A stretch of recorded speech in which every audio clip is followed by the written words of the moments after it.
It's a Power of Business Week in Handy form. Sign up at Bloomberg.com/newsletters.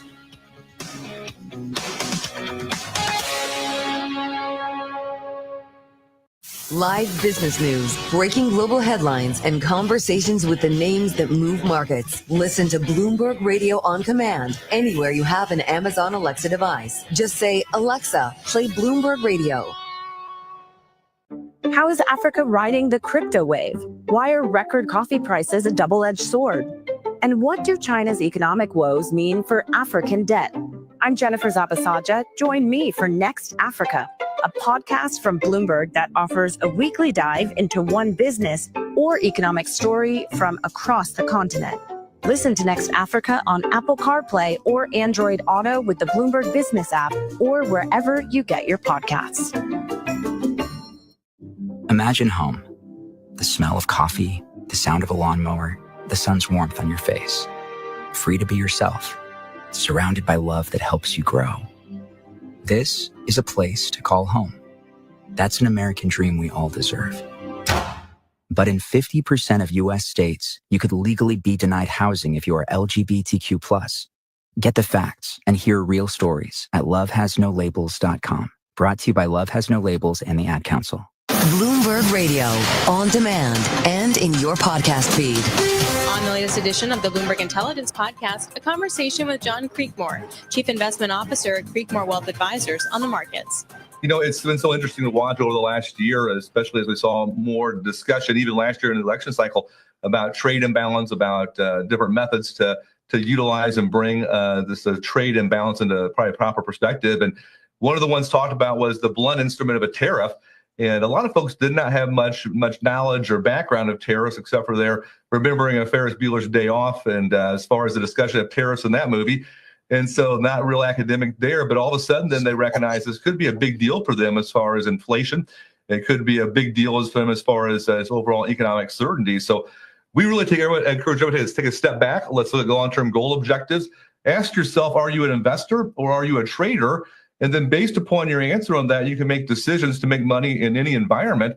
However, it's a little bit different methodology. So number one was back in April, we encouraged everyone, actually before that, back in the middle of February, we saw the market hit an all-time high, and encouraged everyone to say, hey, stay calm. There's going to be some uncertainties and some storms coming about. We're going to make sure to make logical decisions based upon facts. Mm-hmm. And whenever we saw the tariff announcement hit on April the 2nd, it caused a lot of emotion and a lot of uncertainty. We know the markets do not like uncertainty. So we encourage them, let's allow this to play out. Let's look for opportunities in the carnage. Let's try to find ways to make money in the midst of. And sure enough, whenever more information came out, cooler heads prevailed, and we saw the markets bounce back, actually up 22% from that low that we saw on April the 10th. Hear the full conversation on the latest edition of the Bloomberg Intelligence Podcast. Subscribe on Apple, Spotify, and anywhere else you get your podcasts. Plus, listen anytime on the Bloomberg Business app and Bloomberg.com.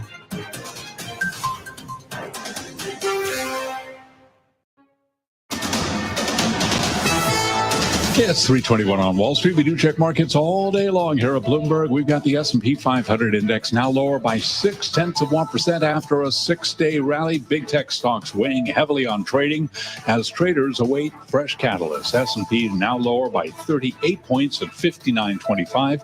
Again, a decline right now of 0.6%. The Dow down 214 points, a drop of 0.5%. Nasdaq down 132 for Nasdaq. The composite index down 0.7%. The Nasdaq 100 index also down 0.7%. The 10-year at 4.48%. The 2-year 3.97%. Spot gold is up 1.8%, $32.88 the ounce, and West Texas Intermediate crude down 0.2%, $62.56 for a barrel of WTI. Elon Musk says he is committed to being the Tesla CEO in 5 years, and speaking at the Qatar Economic Forum 2025, he told our Michelle Hussein that he's seeing no problem with demand, while adding that Tesla lost sales on the left but gained sales on the right. He also condemned acts of violence committed against the automaker and the owners of Tesla vehicles. I'm not someone who's ever committed violence, and yet massive violence was committed against my companies. Massive violence was threatened against me. Who are these people? Why would they do that? How wrong can they be? They're on the wrong side of history, and that's an evil thing to do. Tesla's Elon Musk interviewed on Bloomberg Radio from the World Economic Forum 2025. Tesla shares, they're gaining on a down day for the rest of the market. Tesla right now higher by about 0.9%. For on-demand news 24 hours a day, subscribe to Bloomberg News Now wherever you get your podcasts. I'm Charlie Pellet. That is a Bloomberg Business Flash. Hey, thanks for that update, Charlie Pellet. I want to talk about batteries because last night CATL if I had jumped. a nickel for every time you said you want to talk about batteries, I'd be a rich woman. You would be. Because you like batteries. Batteries are in everything, and they're super important, especially when we think of the electrification of vehicles. Super important. So what do you want to tell me? Well, last night, CATL jumped in its Hong Kong trading debut. Last night, our time, I should say. Correct. Today, Hong Kong time. Hong Kong time. Regular. This after the Chinese battery giant wrapped up the world's biggest listing this year, raised $4.6 billion. This despite being blacklisted by the Pentagon and grinding through geopolitical storms.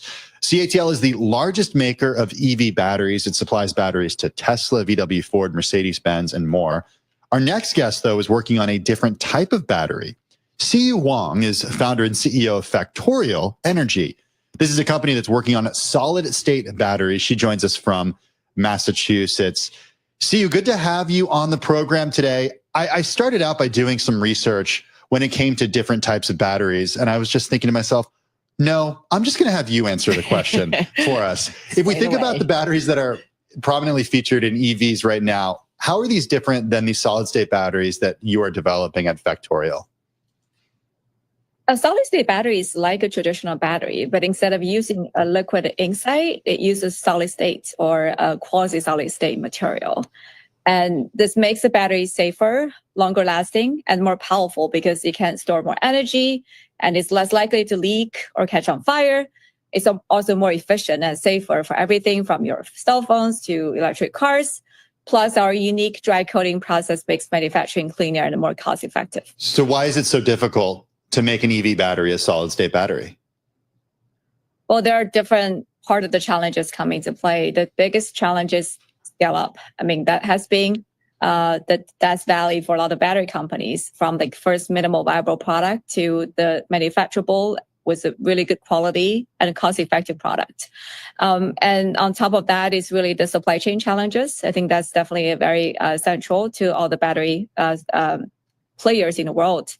And last but not least, I think it's really coming down to the execution, right? From a startup to a giant supply chain player in the value chain for the batteries, really the big difference. So I think that's really coming down to the execution and also the conviction from the leadership team. Wait, so help me understand. So in terms of scaling up, what's the biggest impediment? Is it resources, financial resources, materials? I'm trying to understand, because you guys have been working on this for a while, and I understand there's development and all of that takes some time, but tell us what's kind of the biggest point or factor that's holding you guys back at this point. Yeah, I would say there are probably mostly 3 areas, but I think the biggest hurdle when comes from a technology to a real product is really to scale up the battery itself. You know, traditionally we have batteries like with our cell phone size batteries, when a lot of smaller started to developing, even as small as your watch battery, like a coin cell battery. And it's a big hurdle to scale from like small cell phone batteries to like a big automotive size battery. Actually, I brought up a prototype that to the audience today, that this is actually the 100 amp hour battery we just launched in 2023. And actually we brought it into the B sample earlier last year as well. So this is actually an automotive size battery. Wow. And it's a huge from a cell phone size battery to automotive size battery. It's a lot of work to put into like manufacturing, design the battery, and also even to keep the quality and cost on track. So I think that's really the top biggest challenge for making a battery, alongside with also other costs and the quality checking. The battery that you're holding right now, that would be a battery that would go into an electric vehicle? Yeah, so actually we launched with Mercedes together earlier this year, the first solid-state battery vehicle with a global OEM, and we put in the lithium metal solid-state battery that we produced, and we are able to power the vehicle of EQS. And with our battery, which is bringing higher energy And it's a denser energy, so it gives you a less volume and also a lighter, smaller battery. It actually delivers a longer range and also be able to be more cost efficient in the long run. So this is what we have delivered with Mercedes earlier this year in the EQS. And it's actually powering the vehicle, and it was running on the street of Stuttgart. So just for those who are listening on radio, CU has been holding up. We all know our car, what our cell phone looks like in the small batteries, but this one looked like it was about 1.5 feet long, maybe 4 inches wide. It was very light. Was that the actual battery? That batteries are heavy. Was that actually the weight of an actual car battery, a solid state car battery? Yes, that could be much lighter compared with the traditional lithium-ion batteries. Right. We're using a lithium metal in the anode, which is the lightest metal on Earth, and also has a lightest weight as the anode material, has the highest capacity as the anode material. So it does give you much higher energy density from the volumetric energy density to the gravimetric density perspective.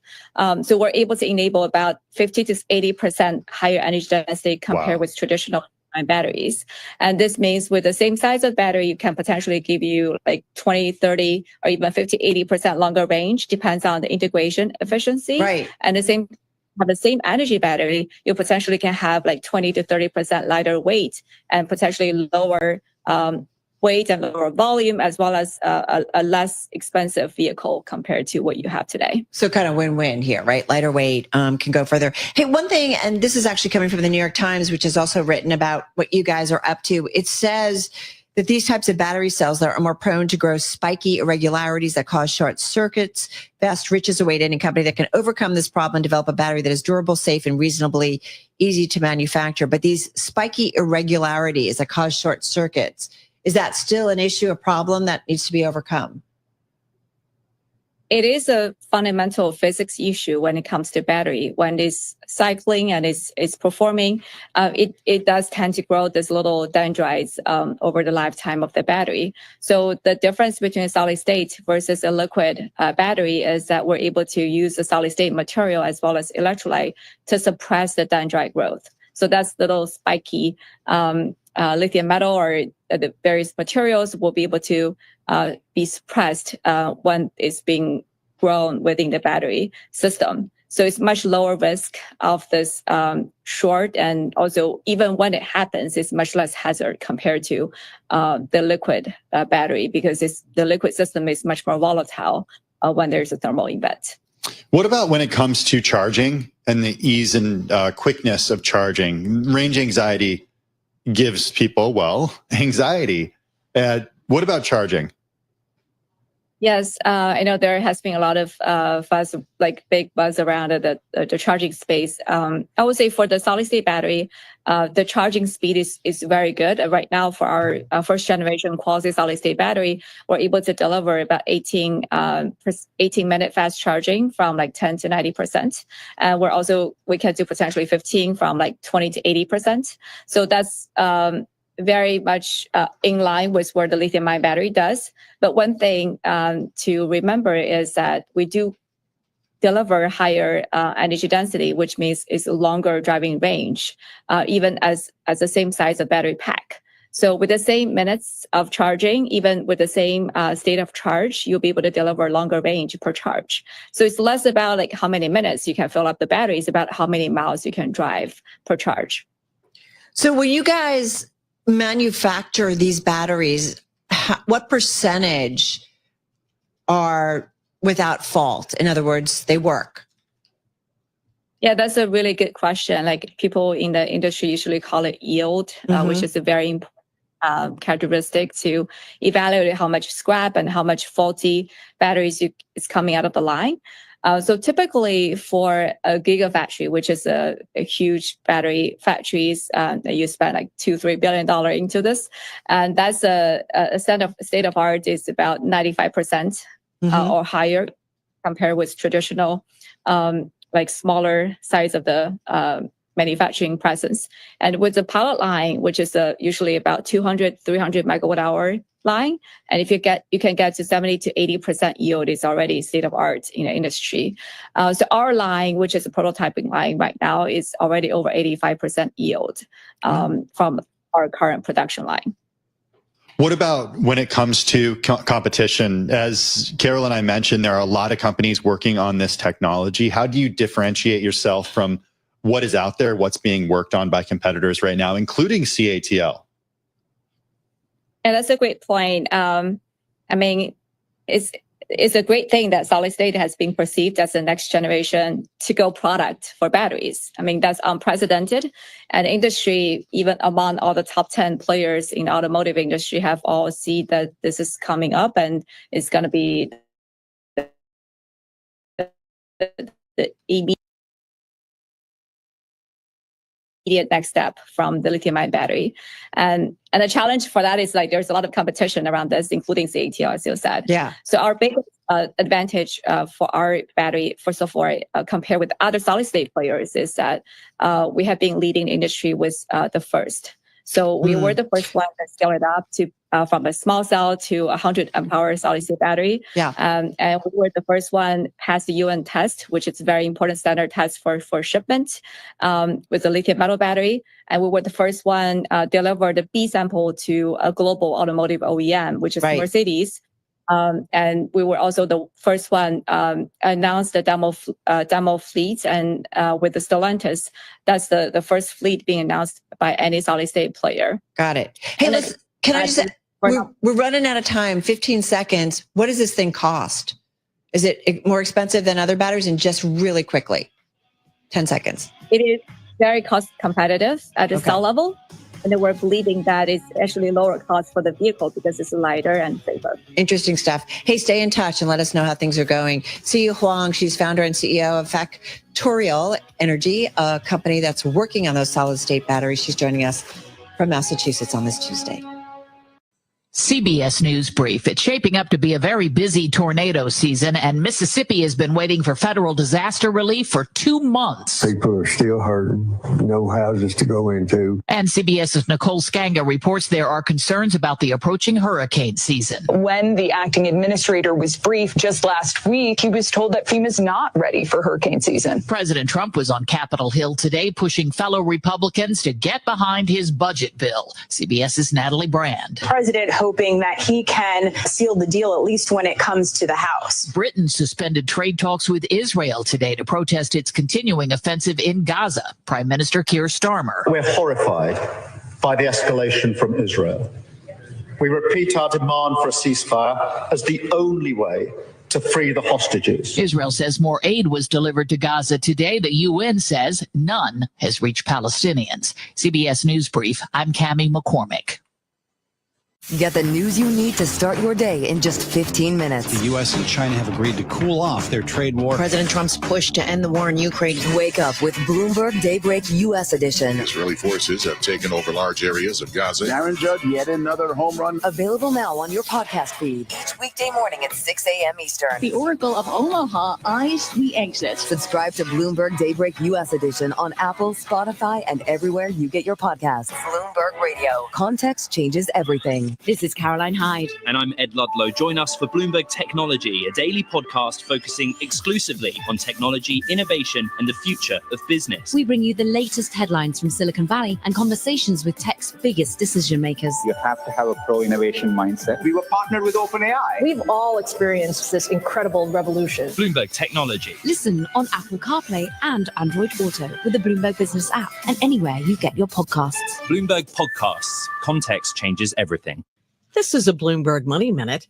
Google will offer AI mode in searches for all U.S. users as it tries to bring products to market faster and keep pace with new rivals in the artificial intelligence age. During a developers conference today, Alphabet CEO Sundar Pichai says they want to remain relevant as people increasingly turn to chatbots for information. Google is getting back into the glasses category. This time they'll have artificial intelligence. The company is committing up to $75 million for Warby Parker to develop the all-day eyewear with a planned launch sometime after this year.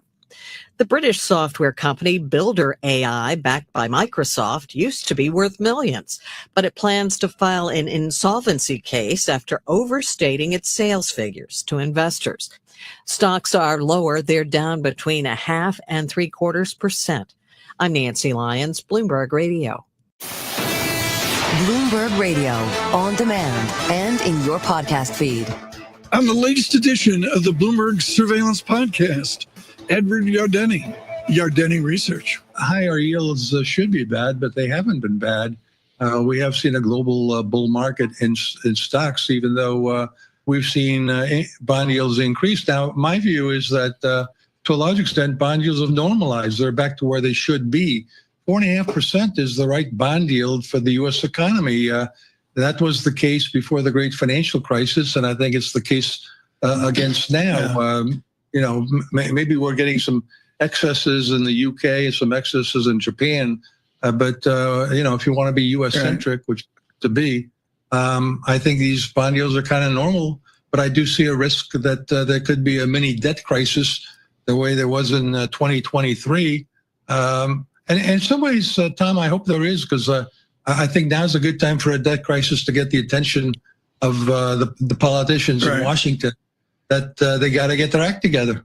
I've been in this market since the mid-'80s. We've been talking about deficits and the national debt, and it just doesn't matter. Is really important point. Yeah. Can you give us some context there? Yeah, absolutely. Back in July of 1983 is when I concocted the term bond vigilantes, and I went back and read what I wrote, and I said the bond vigilantes are particularly upset about record $200 billion deficits. And here we're looking at $2 trillion deficits and talking about the bond vigilantes once again. Hear the full conversation on the latest edition of the Bloomberg Surveillance Podcast. Subscribe on Apple, Spotify, and anywhere else you get your podcasts. Plus, listen anytime on the Bloomberg Business app and Bloomberg.com.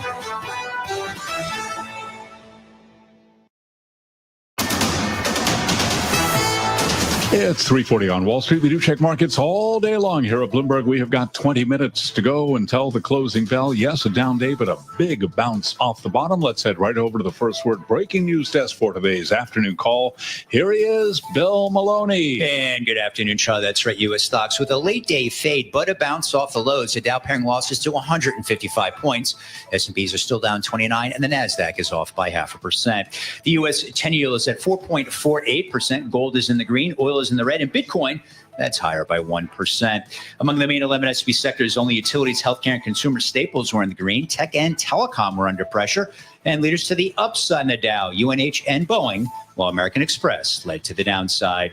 After earnings, Home Depot fell 1%. And in other news, Warby Parker spiked 17% intraday. The company is partnering with Google. And wrapping things up, Palo Alto Networks reports after the bell. Live from the first breaking news desk, I'm Bill Maloney. Charlie? Okay, we thank you very much, Bill Maloney. And to hear live breaking news over your Bloomberg, type Squawk SQUA on your Bloomberg terminal. I'm Charlie Pellip. That is a Bloomberg Business Flash. I'm driving in my car. How about you let me drive? Oh, no. This is not a toy. Who's gonna drive you home? Honey, please, I'll do the driving. Drive on. Wait, I want to drive. It's the question that drives us. This is the drive to the close. Funky music will drive us till the dawn. On Bloomberg Radio. All right, everybody. We are just about 18 minutes away from the closing bell on this Tuesday. We've mentioned how during the 2 o'clock hour, Wall Street time, we did see a leg down in terms of equities going near our lows of the session. We've bounced back, not completely, but definitely off our lows. But as you heard from Bill and both Charlie, still down about 0.5% in the S&P 500. NASDAQ 100, Tim, still down to also about 0.5%. I want to bring in Jennifer Grancio. She's head of ETFs and global head of ETFs at TCW. She was also former CEO of the impact investment firm Engine Number One. Remember, they took on Exxon back in 2021 and scored a major victory by winning 3 seats on the board. She's back in our Bloomberg Interactive Brokers studio, usually in LA.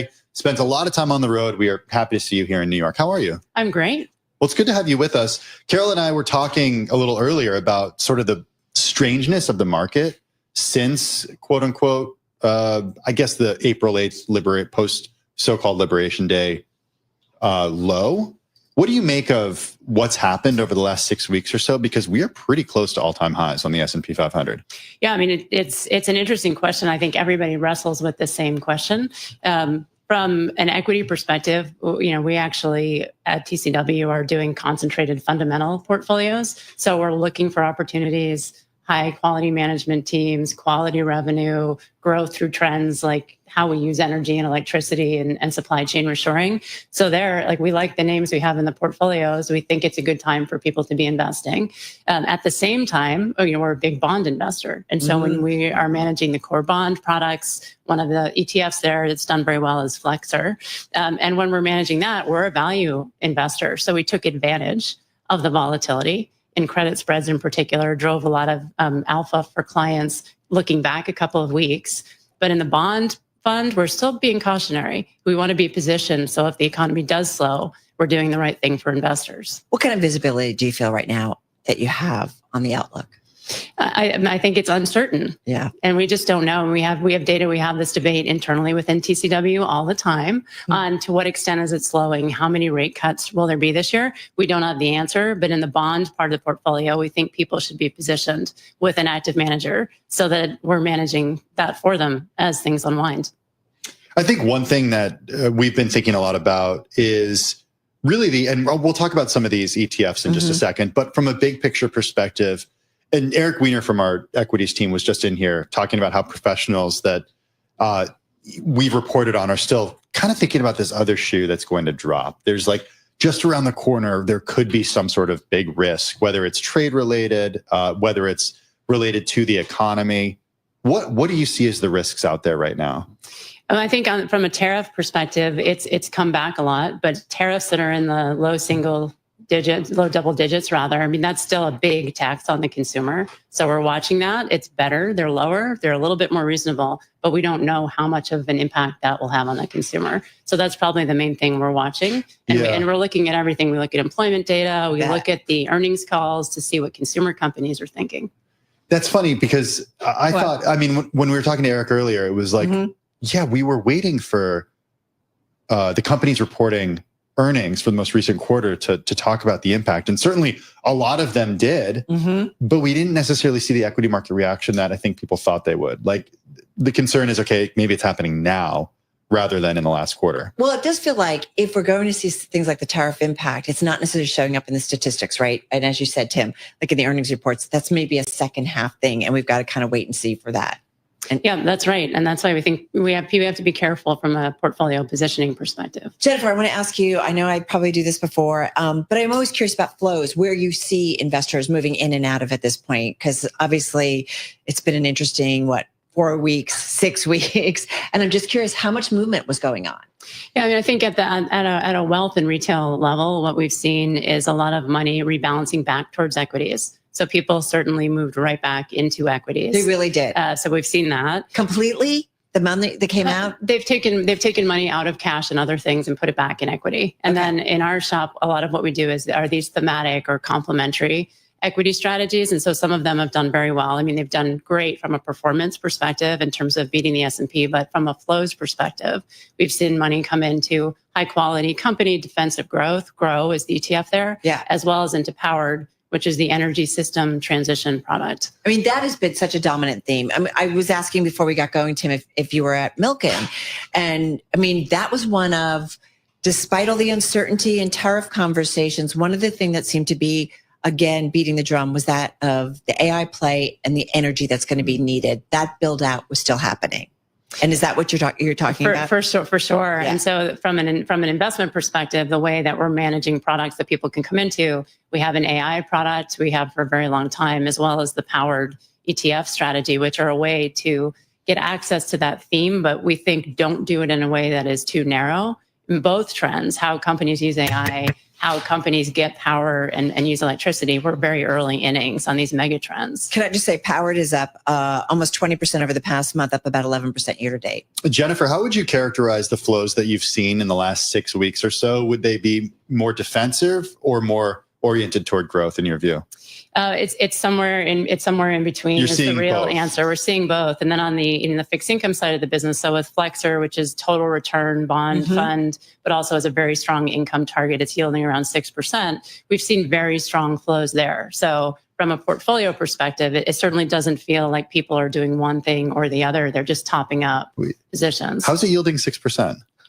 From an SEC yield perspective, we have a target, and we're managing for income while we're doing total return at the same time. Okay. And so I think that's what sort of rocketed that particular fund up to the top of the category. Yeah, this has nearly tripled since it was converted back in June. Exactly. We introduced you and we said, former CEO of Engine Number One, you did take on Exxon, major victory, 3 seats on the board. We're now looking at an administration that seems to be rolling back perhaps on energy things, although there was a positive for wind farms today based on Trump administration initiatives. How do you think about that? I don't know if I should say ESG, but the alternative energy space, the kind of transitioning that we were seeing pretty aggressively. How do you think about that? Does that continue in terms of the move away maybe from fossil fuel companies, or do you think maybe this is another pivotal change that we kind of roll back a little bit? Yeah, I mean, I think we have such a demand for energy. Yeah. I think that we're going to continue to need both. So prudent, more efficient fossil fuel. But some of the companies we hold in the powered portfolio, for example, like Vistra, it's natural gas and other sources of non-intermittent power. Data centers need those. And then the more effective we can get with wind and solar, people are still investing there. So I think it's a massive trend, and we need so much energy. We'll see balanced growth across the brown and the green parts of the industry. Where does the environment come into all of this? Just 30 seconds. Like, is there like a concern among companies? Like, I don't know, if you guys are talking with investors, do they care about it?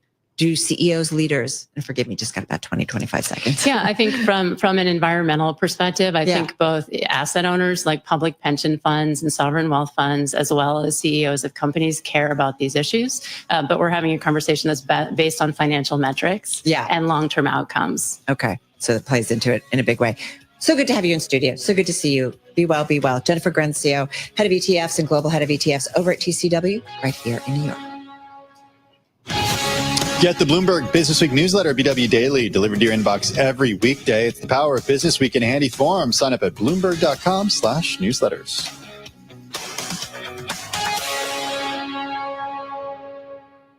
Get the news you need at the click of a button inside your car. The new Bloomberg Business app, now featuring Apple CarPlay and Android Auto. All your favorite Bloomberg radio shows, plus news at your fingertips. Download it free in the Apple App Store or on Google Play.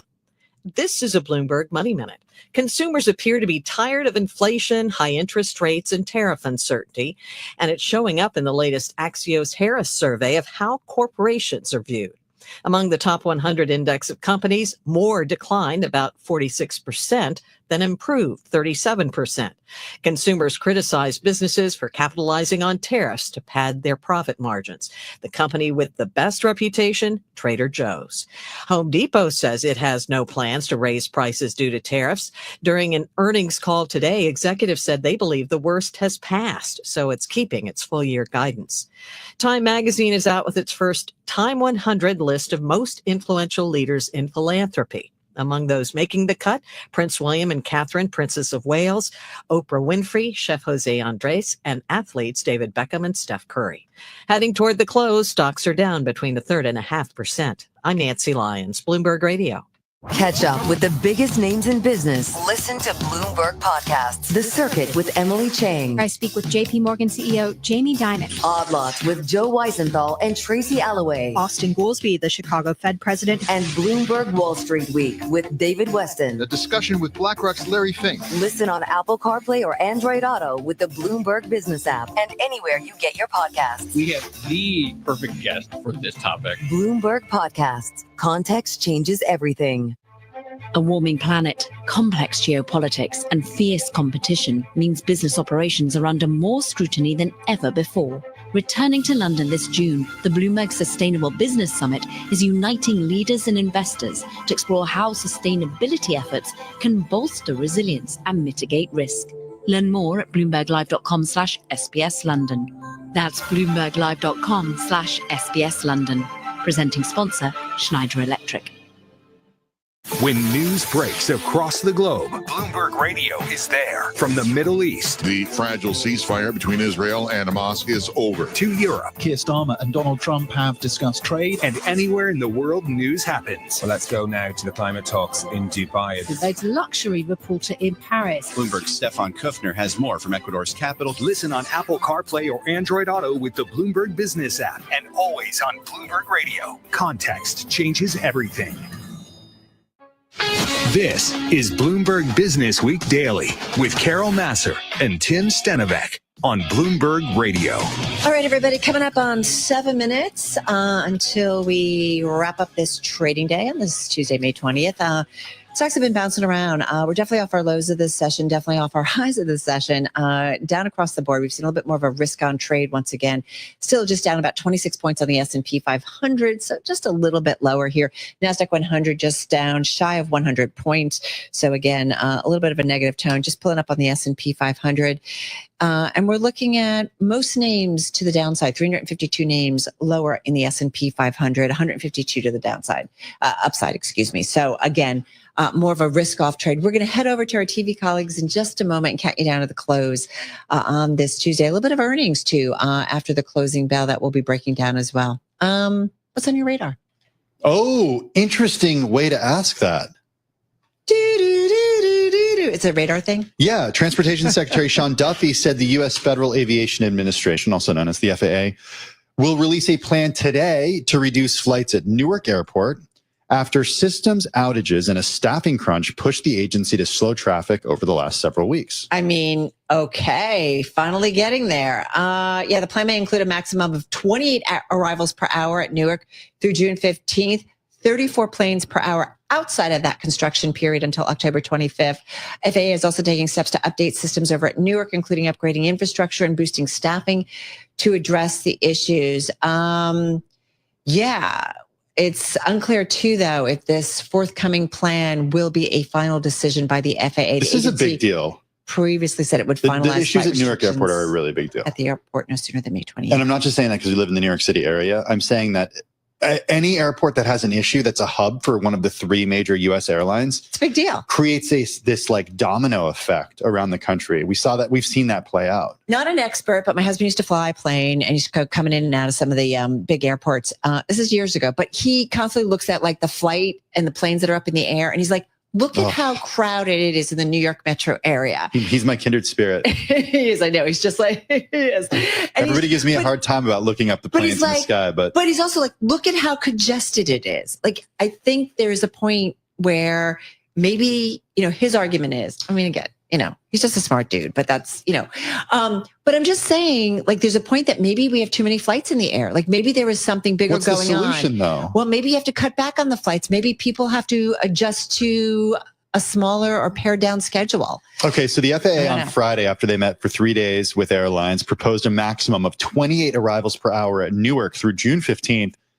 That's when daily construction at one of the airport's runways will end.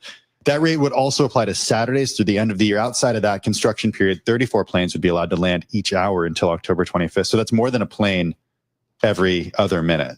34 planes. Yeah. I mean, listen, this is going to impact. We fly in and out. I fly in and out of Newark all the time because it's really. We used to. Now we're switching everything. How did we get here, though? Like FAA has previously announced steps it's taking to update the systems at Newark. This includes upgrading old copper wire infrastructure with fiber optic technology. Fiber optics. Oh, that's a new thing, no, right? Not new. Not so new. Like, why is it taking so long? Also plans to boost staffing. We've talked about this. Bloomberg has done a great story about air traffic controllers and how most of them that go to school, right, don't actually get through and graduate to become air traffic controllers. It's a tough program. Well, hundreds of flights have been canceled or delayed at Newark following an April 28th radio and radar outage at a facility in Philly that guides planes to and from the hub. The incident and a similar episode earlier this month left ATC, air traffic controllers, unable to communicate with or see aircraft flying in the congested airspace for about 90 seconds. Is this just because of construction or this is because of the problems?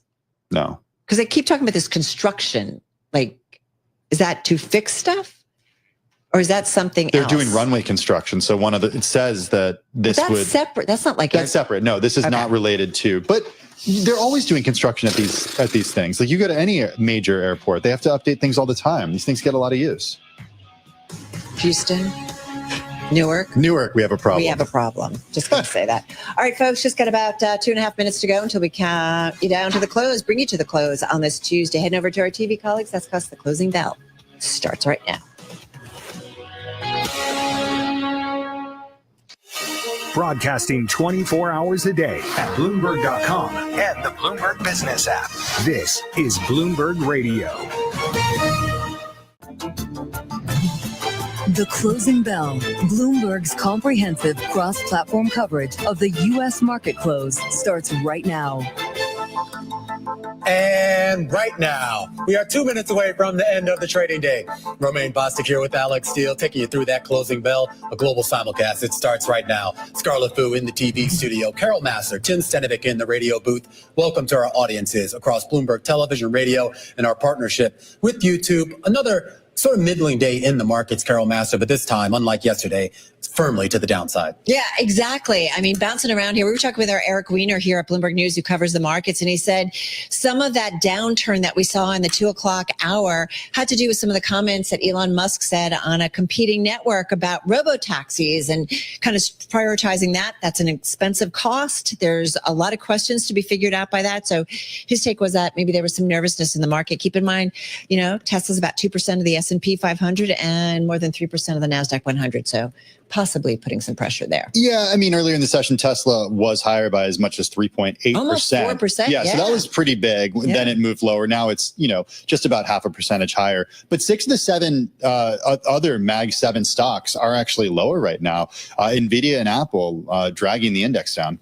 When you take a step back, there's no real significant economic data, at least so far this week, right? We had leading index yesterday. We had the Philly services today. So we have a momentum-driven market for the most part. In equities, it basically means recovering from that post-April 2nd drop, and then you have a weaker dollar, and of course you have higher yields. But the actual levels day in and day out, you're just kind of tweaking around the margins. Yeah, good point. We're also headed into a 3-day holiday weekend here in the United States here, so that's going to have a big effect as well. We are expected to get some earnings after the bell tonight, including from Toll Brothers and Palo Alto Networks as we get the closing bells here in New York. Right across the screen for most of the major indices, the Dow Jones Industrial Average down more than 100 points or 0.3%. The S&P down 23 or 0.4%, while the NASDAQ falling by a similar percentage amount. And your bright spot on the day, that's going to belong to the Russell 2000. Outperformance up 1 point or less than 0.1%. All right, so a little bit of outperformance there. Hey, looking at the S&P 500, going back to the big caps, folks, most names in the index lower in today's session, 328 to the downside. Scarlett, 173 actually gaining some ground here. All right, let's take a look at the IMAP. A lot of red on that screen, and the worst decliners on the day are energy stocks down by about 1%. That was the same case as yesterday, and in fact, energy is down about 3% so far this year. Communication services, consumer discretionary, also lower by at least 0.5%. On the upside, there are 3 slivers of green pies slices. You have utilities, healthcare, and consumer staples, so pretty defensive sectors there. All right, guys, let's get to some of the individual gainers. A lot of red there, but Moderna, definitely one of the outperformers at its highs, up almost 15% in today's session, finishing the day with a gain of about 6% here. It's had like a 2-day gain of about 10-12% here. Up today, along with shares of other vaccine makers, including Novavax, after the FDA outlined an approach on the path forward for COVID shots that is viewed as better than expected. U.S. regulators, they will no longer approve COVID booster shots for healthy adults, nor for children without new studies, adding a costly requirement for drug makers, though they will still be available for millions of high-risk Americans. So the point is the agency's willingness to continue making the shots available for high-risk people with a wide range of health conditions was kind of a relief to the industries. They feared a kind of a bigger wave of restrictions from the Trump administration. So we didn't get that. Hey, a restriction on COVID shots? Well, yeah, meaning, or basically saying maybe people didn't have to get these, vaccines. Okay. But if you want to get them, you can do that, right? I mean, this is still America, right? Yeah. I guess so. Oh, okay. I'm just checking. I guess so. Will insurance cover it? That's a question. That's a good point, right? When there's mandates and so on. Yeah. Magnite is another company that was definitely an outperformer. It was up. Am I allowed to buy this? Or not? Sorry. Calgary. Wow, that was a sigh. It's up about 11% at its highs, up about 5% here at the close. It's something kind of different, guys. I just threw it out there because I knew Romaine would love it. It's about a $2.3 billion market cap advertising company, and Amazon Publisher Services announced a deeper streaming TV collaboration with the company. So that really saw some move to the upside. And Amer Sports, thank you, Tim, for saying, Carol, you got to do this. Yes. Stack up about. It's a big deal. I'm surprised you didn't leave with us. But then what would you complain about? All right. Up about 19% in today's session. Well played, Carol. Company boosted its adjusted profit forecast for the full year and reported first quarter results that topped expectations. All right, I hate to interrupt you again, Carol, but the President of the United States is now in the Oval Office with the Secretary of Defense. Let's listen in. And Ronald Reagan wanted it many years ago, but they didn't have the technology. But it's something we're going to have. We're going to have it at the highest level. I want to thank Secretary Hegseth, who's been fantastic, and Secretary Rubio and Space Force Vice Chief of Space Operations, General Mike Gutlein. I also want to recognize Senators Dan Sullivan, Kevin Cramer, and Jim Banks, fantastic senators, great talents, great political talents, and people that love our country. In the campaign, I promised the American people that I would build a cutting-edge missile defense shield to protect our homeland from the threat of foreign missile attack. And that's what we're doing. Today, I'm pleased to announce that we have officially selected an architecture for this state-of-the-art system that will deploy next-generation technologies across the land, sea, and space, including space-based sensors and interceptors. And Canada has called us, and they want to be a part of it. So we'll be talking to them. They want to have protection also. So as usual, we help Canada do the best we can. This design for the Golden Dome will integrate with our existing defense capabilities and should be fully operational before the end of my term. So we'll have it done in about 3 years. Once fully constructed, the Golden Dome will be capable of intercepting missiles, even if they are launched from other sides of the world and even if they are launched from space. And we will have the best system ever built. As you know, we helped Israel with theirs, and it was very successful. And now we have technology that's even far advanced from that, but including hypersonic missiles, ballistic missiles, and advanced cruise missiles. All of them will be knocked out of the air.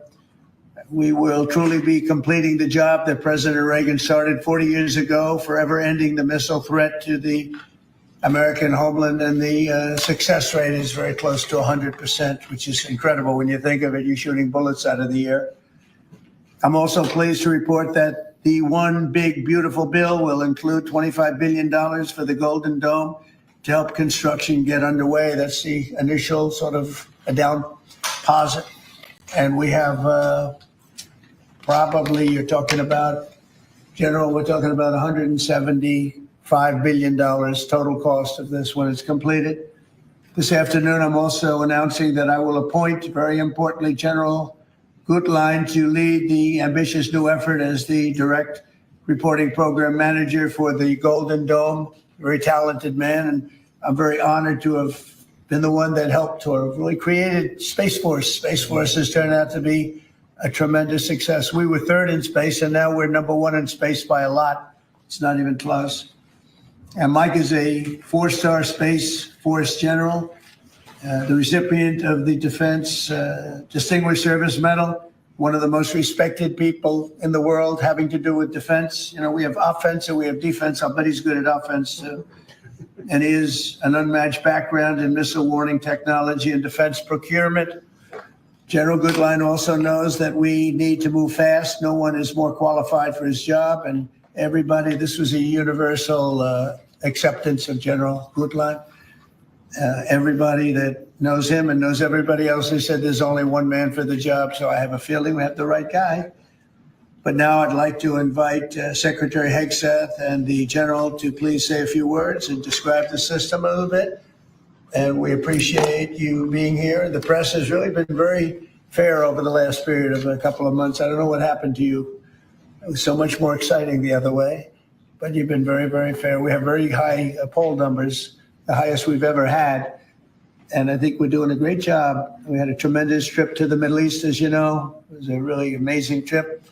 And now I came home, and this is the one I was really looking forward to this day, because this is very important for the success and even survival of our country. It's a pretty evil world out there. So this is something that goes a long way toward the survival of this great country.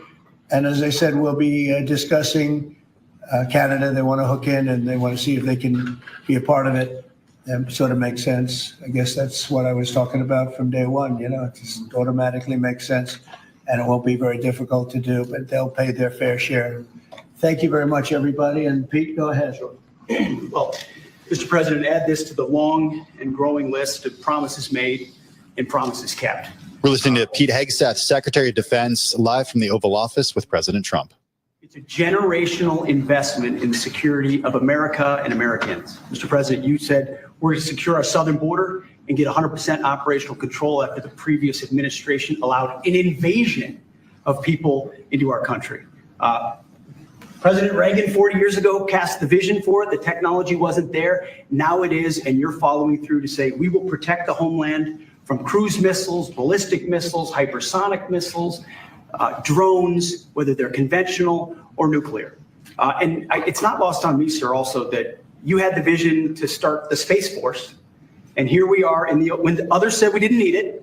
Here we are in the Oval Office with one of the leaders of the Space Force in General Gutlein, leading the charge on putting in place a game-changing Golden Dome for America. So, sir, it's an honor to be a part of this bold initiative. We're going to get to work on it. We have been since you signed that executive order on January 27th. We've been fast forward on this. We're here on this day, and this is just one stop in delivering this defense of the homeland, which is something you've charged us with doing, and we'll keep going until it is complete, sir. Thank you, Pete. Pete's done a great job, by the way. Thank you very much. General, please. Mr. President, today is a great day for the nation as we double down on protection of the homeland. As you're aware, our adversaries have become very capable and very intent on holding the homeland at risk.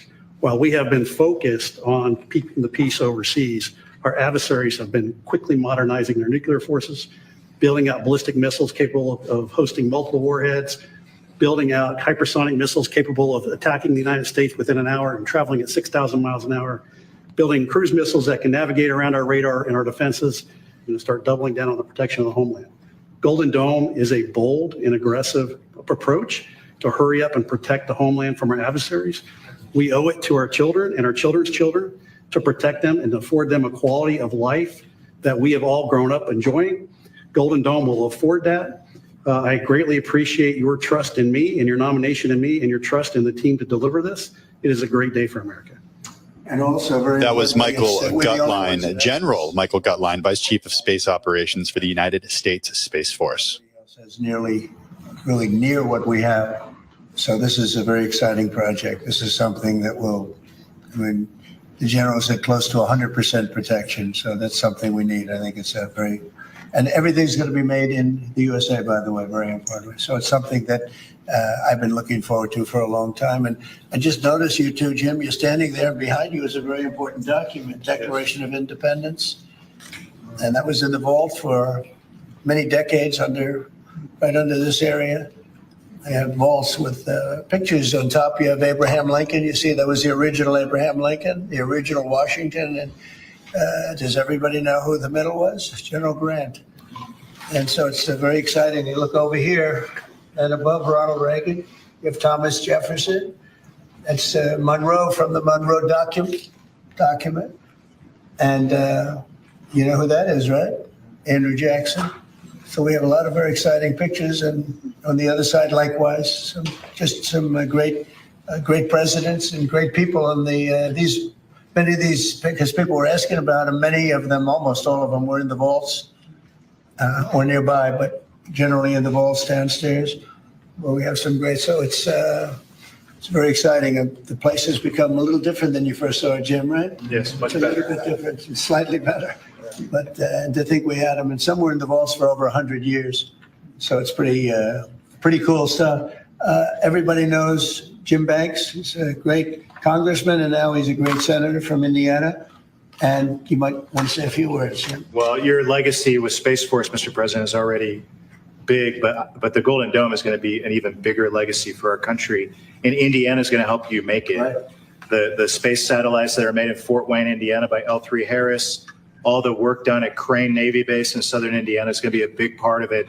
And Hoosiers are very proud of that. We're proud of you. Thank you very much. It's going to be a big factor. That's Congressman Jim Banks of Indiana, who just spoke from the Oval Office. That wasn't even a contest, right? Well, thank you. Thanks to you and all of your support. Thank you very much. Thanks. Please go ahead. You missed that. This is Senator Kramer, and he's one of our best. Can't get any better. Go ahead. Well, you're very nice, Mr. President, and thanks for this. And I remember the day in your first term when you called, and I was a brand new baby freshman senator on the Armed Services Committee, and said, you said, I want to have a Space Force. Would you lead the effort on the Senate Armed Services Committee? And I felt so proud thinking that you chose me, only to find out later no one else would do it. But nonetheless, it worked out really, really, really well because North Dakota has some great space assets, and that contribute to that and to Golden Dome. No surprise that you would be the president that would come along and put the homeland first. And this is just one more example of that. So thanks for this and for allowing me this opportunity. And by the way, let me just add my strong endorsement of General Goodline's role in leading this. I don't know anybody better, for sure, better equipped to do it than he is. Everybody said that. Yeah, That's for great. sure. Dan Sullivan. That was Kevin Kramer, the senator from North Dakota. Continued leadership on missile defense. We were talking earlier how in 2019 at the Pentagon, you laid out a speech about the Missile Defense Review that had all these principles on missile defense. You articulated then during your first term, and now the Golden Dome is all of that. So you're continuing to lead. We really appreciate it. The Congress is stepping up, as you mentioned right now in the budget reconciliation bill, $25 billion for the Golden Dome. In what Senator Kramer and Senator Banks and I and many others, we're working on our, I briefed you on this before, sir, on our Golden Dome Act, which we think will have, in terms of legislation that can help cement what you're doing right here, getting the Congress behind it, not just with the funding, but with authorizations. So we're working closely with Secretary Hegseth, General Gutlein, the whole team. So we're very honored to be here, sir. And, Alaska is the cornerstone of missile defense right now in terms of ground-based missile interceptors, in terms of radar systems and track incoming missiles. So my state is honored to continue to play a critical role in all of this and build on it. And we're really excited to be here. Thank you. Thank you very much, Dan. Great. Any questions? Yeah, Mr. President, you had mentioned at the beginning of your remarks that this was a campaign promise of yours. Have military commanders asked for this system specifically? Because NORAD had said previously that the current system was adequate. So what does this get the United States? Somebody said the current system is adequate. Before? There really is no current system. We have certain areas of missiles and certain missile defense, but there's no system. We just have some very capable weapons that hopefully we never have to use, but we have some very capable weapons. Now, this is a different league. There's never been anything like this. This is something that's going to be very protective. I think you can rest assured there'll be nothing like this. Nobody else is capable of building it either. Was it something that military commanders asked you for? Did they ask you to do this? Well, let me put it differently. I suggested it, and they all said, we love the idea, sir. That's the way it's got to be, right? But they want it, and they wanted it badly once it was suggested. I don't know if they ever thought they would be lucky enough to have it, but we were able to get it done, and we have all the funding, so pretty much tucked away. I think most people feel it's very important to have. Yeah, please. Thank you, Mr. President. When you first announced this idea, critics said it would be prohibitively expensive, potentially ineffective, and could trigger an arms race in space. What do you say to those critics about that? Well, they're wrong. It's about as close to perfect as you can have in terms of real production. I told you Canada wants to be a part of it, which be, fairly small expansion, but we'll work with them on pricing. We'll be dealing with them on pricing. They know about it very much. They've asked to be a part of it, actually. They've asked us to be a part of it. I think it's something that is great. If you can afford to do it, we can afford to do it. We took in $5.1 trillion in the last 4 days in the Middle East. And when you think about it, this is a tiny fraction of that. But we make it all here. We're going to make it all here. We have When I will tell you, an adversary told me, a very big adversary told me the most brilliant people in the world are Silicon Valley. He said, we cannot duplicate him. We can't. This was somebody that I won't tell you who it is, but you'd be amazed. We have the most brilliant minds in the world doing this kind of thing, the equipment, the space, the computers, everything. But I said that we just can't duplicate what you have there in Silicon Valley. We never have been able to. And this is a very strong group of people and very strong minds, but they can't. So we have things that nobody else can have. You see what we've done helping Israel with that. You probably wouldn't have in Israel. They launched probably 500 missiles altogether, and I think one half of a missile got through, and that was only falling to the ground as scrap metal. It's pretty amazing, and this is in terms of technology far advanced from that system. And just one follow-up on the adversaries. Have you addressed Russia's ventures in space with a space-based nuclear weapon and told Putin to stop in your conversations with him? We haven't discussed it, but at the right time we will. Yeah. Mr. President, with the goal of keeping Americans safe with this, can you talk about the timeline? How long will this take to complete? We think it's going to be about a little bit less than 3 years, and we'll have a big phase-in very early. You know, we're starting immediately with $25 billion. It'll cost about $175 billion completed, but we think in 2.5 to 3 years. Are you confident that you can get the funding needed from Congress quickly? Yeah. It's amazing how easy this one is to fund. You know, some funding is tough and some is easy. When we say we're going to save everyone's lives in a crazy world, it seems to be very easy to get. Yeah, we've already spoken to everybody that we have to speak to. Everybody's in, I would say, Dan, everybody's in line here. Yes, sir. $25 billion is a down payment in the budget reconciliation bill right now. Yeah. So I think people actually love it.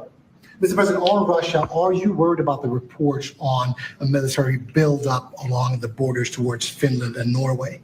No, I don't worry about that at all. They're going to be very safe. Those are two countries that are going to be very safe. And the secondly, sir, if I may, Volodymyr Zelensky is saying today that he's hoping for you to impose new sanctions on Russia.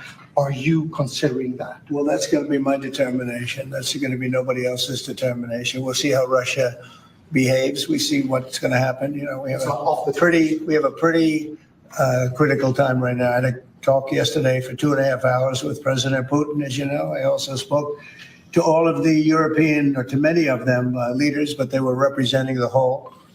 And I think we had very good conversations yesterday. Please. Thanks, Mr. President. What companies have asked to be involved in building this system, and have you decided on who will be building it? I think I'll let you answer that. You can mention some of yours from Alaska's involved, and Alaska's a big part of it because locationally they're sort of perfect. I think that's your first line of defense in certain instances, and Kevin will tell you that his state's involved. But honestly, Georgia's going to be very big.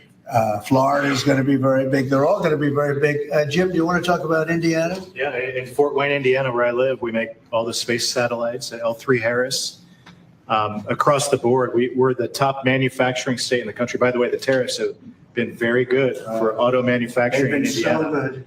But this is going to be really good for the defense industry in my state. And there's so much money involved here. There are going to be a lot of American companies involved in making the Golden Dome You possible. might also say, you're talking about the tariffs. Here's some of the biggest auto plants in the world moving into Indiana, only for one reason, maybe two reasons: November 5th and the tariffs. Okay. Yes, sir. But the tariffs have driven tremendous business into this country. But you have one of the biggest in the world being built. The Honda Civics, Right. the new Honda Civic made in Indiana. GM has added jobs. Eli Lilly moving pharmaceutical manufacturing from China to the United States, $27 billion. You go on and on with good news in Indiana and across the country because of the tariffs. Our country was cold as ice a year ago, and now we have the hottest country in the world. This is the hottest country in the world, nobody even close. If you look at even this last trip that I made, the respect that is paid to our country. We've went from being laughed at all over the world, and now we're the hottest country in the world by far. Dan, go ahead, please. Yes, sir, Mr. President. I think when you look at the system that you've laid out, it's an idea in your executive order of a layered defense. So you have initial ground-based missile interceptors, which are made by some of the big defense companies, Lockheed Martin, Raytheon. But the beauty of your vision, Mr. President, is that it's layered, it's open architecture, and it goes up into space. So this is going to be some of the new defense tech companies that are very interested in it and can bring missile defense at a cost that I don't think, you said it, Mr. President, is unimaginable in terms of how much lower the cost is. So it's all across the board in terms of companies. Senator Kramer and I just met with a bunch of them last week that are interested in this. And you said it earlier, Mr. President, our technology sector is head and shoulders above any other place in the world. And they're going to be a key part of this. And I think that's why it makes it so exciting. Mr. President, I think one of the things that's, and you alluded to this, the new autonomous space age defense ecosystem is more about Silicon Valley than it is about big metal, right? And so what's exciting about this is it makes it available to everybody to participate, to compete. Big companies, mid-sized companies, small companies, but General Gutlein is the perfect person, again, to sort all that out because he understands how it has to work together ultimately. And Pete, maybe we'll close with you. We have been discussing this for a long time. Pete and I used to discuss it when I was going to go on a show that he did very well and had tremendous ratings, but all he wanted to talk about was the military. He didn't want to talk about anything else. We used to talk about this. How about you closing it out? Yes, sir. I mean, like I said, without your vision, willing to say and do things when other people wanted to look away and pretend like the threat didn't exist, or be focused on foreign adventurism, some other threat that we've been told is affecting us. When you looked at the data, sir, from Russia to the Communist Chinese and their capabilities, what they're trying to do to supersede us and threaten us, how do we find the best innovators, the best military leaders, the best companies, tech companies? You mentioned open architecture. That's exactly right. So multiple companies can pour into this, sir. It's a layered defense. So if you miss at one, you catch at the next. And it integrates existing technologies that can speak to each other. So it moves quickly while also investing in further ranging space-based interceptors. So our enemies, our adversaries are going to pay a lot of attention to this, just like they have to President Trump from day one. So you're defending the homeland, defending the American people. It's going to benefit my kids, grandkids, all of ours in this room. So thank you for your leadership. We're going to charge ahead as fast as we can. Very good. Great job, everybody. Thank you. Thank you very much. Be involved in this. Elon Musk be a part of this, Mr. President. Thank you, press. No cuts. No cuts to medical. Thank you, everybody. Thank you, guys. No cuts to medical. Guys, thank you. Thank you. Thank you. Thank you. All right, everybody. You heard the president wrapping up there. I don't know what that last question was. I think he said no cuts to Medicaid is, I think, what he said. Well said. I don't know Well what heard. the question was. Okay. Yeah. But the question I heard was, is Elon Musk going to be involved in this? And his answer was no cuts to Medicaid. No cuts to Medicaid. Yeah. That's what you think you heard? Is that? Yeah, I think that. Did you guys hear that too in the control room?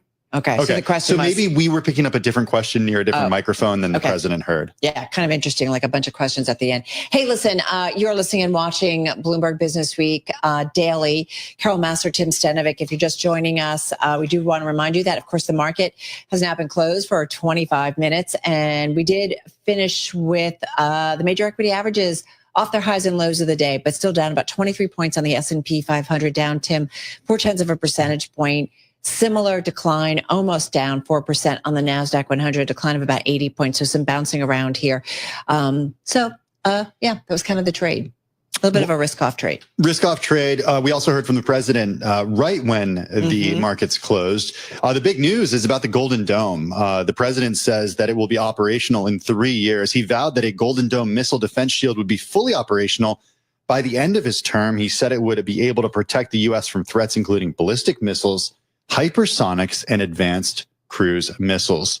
Here's what he said, quote, "We will truly be completing the job President Reagan started 40 years ago." This is from the Oval Office, and it referenced Ronald Reagan's unfulfilled quest for a space-based missile defense system that was widely known in the 1980s as Star Wars. Gotta say, it was something I actually remember as a kid, that big announcement by Reagan.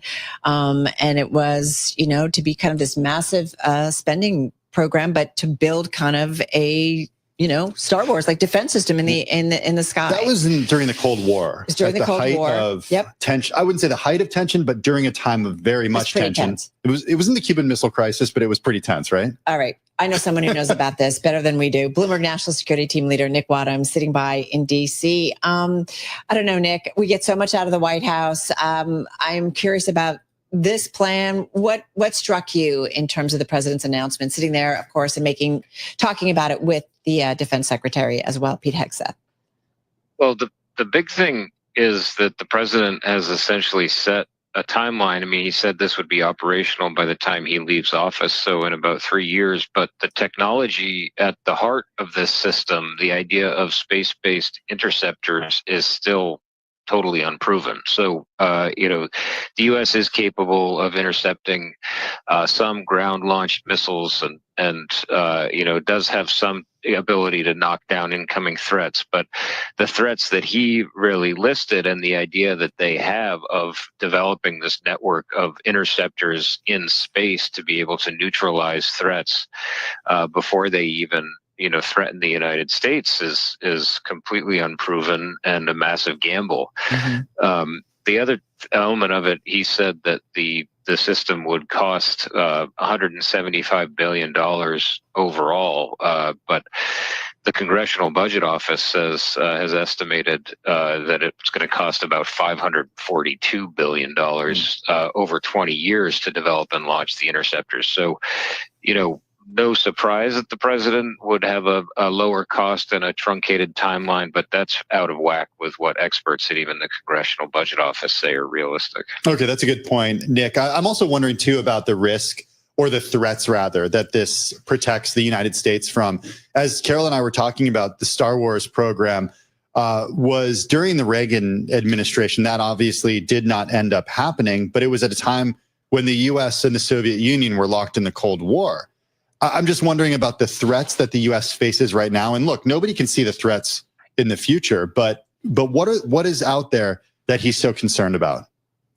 Well, I mean, certainly the threats of intercontinental ballistic missiles have not gone away. I mean, Russia retains its arsenal, and another concern is North Korea. But, there is a sort of wing of experts who argue that actually by creating this system, the administration might in some ways actually spur even greater threats, that it would essentially provoke an arms race, or a new arms race, like we haven't seen since the Cold War. But, then there's China as well. So there are plenty of countries that retain these capabilities.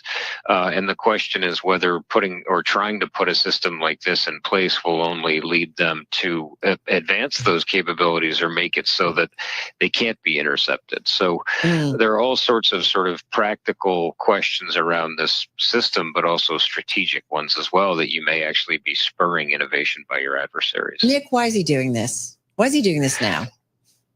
Well, I think, this was the executive order he signed, on January 27th. So a couple days into his second administration. It's a big project. It's a splashy project. It's a little bit like sort of, declaring you're going to put a man on the moon. I mean, that's the sort of level of technological achievement that is going to be required here. And it's also something, I mean, he hasn't explicitly said this is why, but it's something that is going to be a huge boon to defense contractors, amid all the talks about cutting waste and efficiency in the government and looking to both increase the defense budget, but also cut back on wasteful programs. I mean, this is going to be a mega program with, unlimited spending. I mean, it's sort of extraordinary. Even as this has just started to only get off the ground, you're already seeing companies from all over the U.S. saying, hey, we have an idea, we have an idea, we have an idea. And it's like, it's just seen as this essentially, cash-a-palooza, where they could just get tons of funding to be able to work on these systems and try to pursue technology that, like I said, doesn't exist yet. All right. So 3 years from now, we'll see what happens. Nick, I am curious. You understand this stuff. What do you think is going to get done first? The dome or the retrofit on the plane that may come from Qatar? Well, I mean, it's a great question because in some ways it shows you how truncated that timeline is. I mean, the conversation around the plane from Qatar, they're saying they're not even going to be able to get that plane retrofitted to be able to go into service before Trump leaves office in 2028. So, you have one plane, that's the timeline is already, they're saying it's going to be, it's unrealistic to have that done. And then you have a whole space-based interceptor system whose technology doesn't even exist, much less contracted, much less deployed. 3 years is an awfully short time frame for that. Yeah. Interesting times. Hey, thank you so much. We know a lot coming at you as always, but Nick Wadhams is a voice we always want to check in with. He's Bloomberg News National Security Team Leader joining us from our bureau in DC. Nick, thank you so much. A voice we always want to hear from too is Charlie Pellet. He's standing by with an update on everything happening at the close and also after hours. Hey there, Charlie. Hi, thank you very much. And here's what's going on. This Bloomberg Business Flash is brought to you by Oracle. Attention growing businesses. Oracle is offering to cut your current cloud bill in half if you move to Oracle Cloud Infrastructure for new U.S. customers with minimum financial commitments. See if your company qualifies at oracle.com/Bloomberg. The Dow, the S&P, NASDAQ all ended today's trading in the red with the S&P down 23, a drop today of 0.4%. Dow Industrials down 114, down 0.3%. And NASDAQ down 72, a drop there of just about 0.3%. 10-year yield 4.48% with a 2-year 3.96%. Gold up $60 the ounce, up 1.9%, $32.90. And West Texas Intermediate crude down 0.2%, $62.56 for a barrel of WTI. So stocks lower today as traders await fresh catalysts after a 6-day run that put the index up almost 20% from its April lows. Amazon Zoox is expanding testing of its autonomous driving technology to Atlanta, moving in on a market where Alphabet's Waymo is expanding with Uber Technologies. Amazon shares today declined by just about 1%. So again, recapping, stocks lower, S&P down 0.4%. For on-demand news 24 hours a day, subscribe to Bloomberg News Now wherever you get your podcasts. I'm Charlie Pellet. That is a Bloomberg Business Flash. Hey, thanks for that update, Charlie. Do appreciate it. Well, Elon Musk giving a wide-ranging interview earlier today with Bloomberg's Michal Hussein at the Qatar Economic Forum. Some news, Musk said he's committed to still leading Tesla 5 years from now and expects to pare back his political spending, assuaging some investors' concerns about the future of his most valuable company. He also addressed the attacks on the Tesla brand and the actual cars, too. Here's part of the conversation with Bloomberg's Michal Hussein at the Qatar Economic Forum. In terms of political spending, I'm going to do a lot less in the future. And why is that? I think I've done enough. Is it because of blowback? Well, if I see a reason to do political spending in the future, I will do it. I do not currently see a reason. That was Elon Musk talking about pulling back on political spending with Bloomberg's Michal Hassan at the Qatar Economic Forum. We've got Max Chafkin with us. He's the co-host of the new Bloomberg podcast, Everybody's Business. He's also the co-host of the not-so-new podcast, but still pretty great podcast. It's called Elon Inc., and a reporter for Bloomberg Business Week. When he's not doing the podcast or reporting, he joins us here in the Bloomberg Interactive Brokers studio. I'm glad that's what we played because that's getting a lot of attention right now. Yeah. And I heard that, and I went back to Elon's Twitter from March of 2024, and that's when he posted on X, this is over a year ago, I will not contribute to either political candidate. And we all saw what happened a few months later. My point is, he says stuff and doesn't necessarily commit to it. Yeah, and even here, he's building himself an out, right? He's saying less money, which you'd kind of expect anyway, right? Midterms are not as expensive as presidential years. So like, it would be very surprising if he dropped another $300 million, which is roughly what he spent in 2024 and 2026. And he's also saying, I don't see a reason now, but if I did see a reason in the future, I could. I see this as a public negotiation, right? This is the audience here. Well, there are several different audiences. One, of course, is Tesla shareholders trying to say, like, look, I'm focused on the company. I'm not getting sucked into Washington. Going to try to deal with some of the brand damage that my political presence has caused.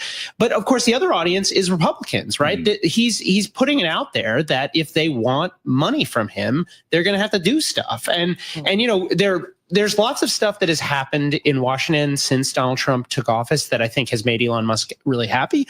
But Elon Musk has a very long list, and not all those things have happened. There are lots of opportunities for him to get contracts. The Golden Dome, as you were discussing, like that's a potential revenue source for SpaceX. There are lots of areas that Elon Musk stands to benefit. You also have this in the bill right now, like they're planning on cutting these EV subsidies. Now we will see where that ends up, but if those EV subsidies are cut completely, that could really hurt Tesla. So I think it's to his advantage to say, hey, I'm not a gimme for 2026. You have to win my support. Hey, listen, one of the things that we noticed, Max, we went on air about 2:00 Wall Street time, and then shortly thereafter we saw the market pull back and go down to its lows. So we saw some selling. We were talking with our Eric Weiner here, who covers the equity market. He said a lot of that was with Tesla doing an interview with CNBC and talked about robotaxis and saying that they will be 1,000 robotaxis in Austin within a few months. And part of his was saying the cost of that, there's still a lot to be worked out in terms of liabilities. So I'm just curious, some of the comments that we got from our interview, as well as just Elon talking a lot today. So the robotaxi thing, I think part of the one of the challenges for Tesla is there's so much sort of assumed in the stock. The Tesla bulls basically believe that almost overnight, they're going to be able to turn this thing into a massive, massive business. And I think everything we know from the history of other companies trying to launch these robotaxi things, and I'm thinking particularly of Waymo, Google's driverless car division, which has been doing this for like 10 years and has really struggled to commercialize, is that it's going to take a long time. And when you look closely at what Musk is saying is going to happen in Austin, if you are not paying that close attention, if you're just sort of buying this like on Robinhood, you hear Elon Musk say, robotaxi is going to take over the world, you think they're going to turn this on, they're going to be huge fleets. It's going to be very small. During the earnings call, we learned something like 10 to 20 robotaxis with teleoperation. That's people, sitting in command centers, making sure the cars don't hit anybody. That's not necessarily what Waymo does by any means. No, it's closer to, it's maybe what Waymo did, years ago. And it's a realization, I think, that this is going to take a long time. So I don't know. Elon Musk has this kind of amazing ability to spin stories about the future, to get people excited about the future. And he may be able to do that, but like Tesla stock has gone up a lot in recent weeks. Some of that has to do with, tariff expectations and so on. But this is a very valuable company relative to the number of cars it sells. Max, in the interview that he gave to our team at the Qatar Economic Forum earlier today, he was asked about protesters or the Tesla brand damage. And what he answered was, he said, quote, "They're on the wrong side of history, and that's an evil thing to do." That's referring to people damaging Tesla cars and showrooms. Something needs to be done about them. And a number of them are going to prison, and they deserve it. It seems like certainly there were reports of damage to Tesla vehicles and damage to Tesla showrooms, but there have also been these protests that have been happening at Tesla showrooms all over the country, especially during his work with Doge, that were not violent. Yeah. It seems like he's also in the past talked about these people being part of some bigger movement. He's referred to them online as being paid. Have we seen any evidence of that? No, there's no good evidence that the people who are showing up at these Tesla protests are paid. I would say that he's conflating a couple of different things. But, and having talked, we did a podcast episode on Elon a week and a half ago with a former Tesla sales manager. And who he's talking about is like the real danger is not these protesters, not somebody showing up to a protest. It's just somebody not buying. And like that is a thing that even if you remove the protests are of course not good for the brand. They're an expression of unhappiness and so on. It doesn't lead to good headlines. Obviously, protests can sometimes get out of hand, but also it's just a lot of people, I think, do not want to be associate their car with something this controversial. And what he was saying is that when Musk started, what this Tesla manager was saying is that when Musk started getting involved in politics a couple of years ago, they had people come into the Tesla stores and argue and say, I like the car, but I don't like this, still very engaged. And what he said, what changed as Musk became more and more engaged is they just stopped coming. They just decided, screw this. Like, I don't want to be associated with something that's controversial. And when you look at what's happening in the sales, like that's what's showing up. It's not the protesters. It's just the people not buying. And that's the thing that's going to be hard to turn around, I think. In terms of Tesla, the business, just real quickly, I think he talked about things are turning around. Is he right? I think investors are certainly hoping so. We have not, in the publicly available data, there is very little to support this. Now, Elon Musk is saying it's happening, trust me, and he's citing the stock price. Now, as I said earlier, the stock price, lots of things are driving the stock price, but one of the big things is expectations around Trump's tariffs. In other words, having nothing to do with sales. So if he's saying you should trust me that the business is turning around because Tesla stock is up substantially over the last month, that doesn't, to me, suggest that sales are definitely up. What we've seen is numbers out of Europe and numbers out of China still not good. The U.S., we don't really know yet, so we will see. But this is not the kind of thing, I think, that can be turned around in a matter of days or weeks. People make decisions about buying cars over a term of years. That's why car companies spend so much doing brand advertising. And so this is going to have created damage with at least some subset of consumer that may be hard to undo. Now, Musk did say during the interview this morning in Qatar that some people are buying Teslas because of who he is. And there's a very memorable quote. He said, maybe they're buying it. The people who are putting the stickers on the cars saying, I bought this before he was crazy. Maybe some people are buying it because he was crazy or whatever. So obviously making light of those stickers. Now, I don't think we've really seen that show up in the data yet. Cybertruck sales have not been great. Yeah. Although, again, this stuff can take time. Maybe it will start to show up. We'll see. Always fun to listen from what Elon has to say, but always fun to also get some analysis from Max Chapkin on all of it. Max, of course, co-host of Everybody's Business, senior reporter for Bloomberg News, author of The Contrarian, Peter Thiel, and Silicon Valley's Pursuit of Power, and of course, one of the hosts of the Elon Inc. podcast. Check it all out at Bloomberg.com or also on the Bloomberg terminal. Max, thanks. Hey, let's get an update on everything happening in the business world. Here's some news with Charlie Pellet. Hi, thank you very much. And here's what's going on. Palo Alto Networks, after hours, just reporting earnings. Shares lower now by 5%. The Dow, the S&P, NASDAQ finishing in the red today, looking at a 23-point drop on the S&P 500 index, down 0.4%. Dow Industrials down 114, down 0.3. NASDAQ lower by 72, drop there of 0.4%. 10-year, 4.48%. We have the 2-year, 3.96%. Gold up 1.9%. Spot gold, $32.90 the ounce. West Texas Intermediate crude, $62.56 a barrel, down 0.2%. And Bitcoin up 1.2%, 106,740 now on Bitcoin. Recapping stocks lower today with the S&P down 0.4%. I'm Charlie Pellet. That is a Bloomberg Business Flash. Thank you so much for that update, Charlie Pellet. I really do appreciate it. Carol, this is not going to surprise you. I know where you're going. Okay. You're going to see me shake my head a lot. In 2024, only 2% of venture capital funding went to firms that exclusively had female founders. So it's higher if there's a co-founder who's a man, but we're talking about firms that are exclusively founded by women. Not great. 2%. Nothing. This is according to data this month from PitchBook. So no question there is a gender gap when it comes to venture capital. Daniela Pearson is the founder of Chasm. It's an invite-only membership club that is looking to address this. She's also the founder and CEO of the Newsette Media Group. It publishes the Newsette morning newsletter. She joins us here in the Bloomberg Interactive Brokers studio. How are you? Hi, I'm doing well. How are you? Doing well, thanks. I want to start with the new invite-only membership club because I have to tell you, when I hear invite-only and addressing some sort of gap, I think to myself, sounds exclusive, sounds difficult. How does that actually help with the gender gap? Yeah, I mean, good question. So I've been really lucky with my backstory. I grew up as the dumb twin. I have OCD, ADHD, depression, couldn't get funding to save my life. Just the poster child for do not invest in.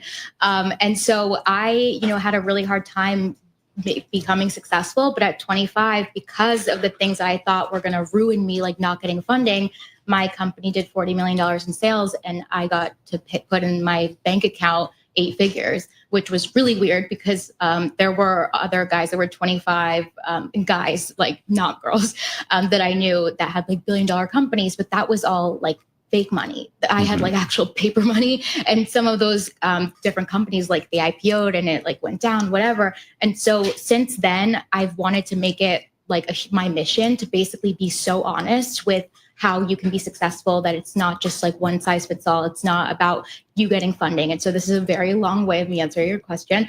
So in this process, 10 years this year, I started when I was 19, news that I'm 29.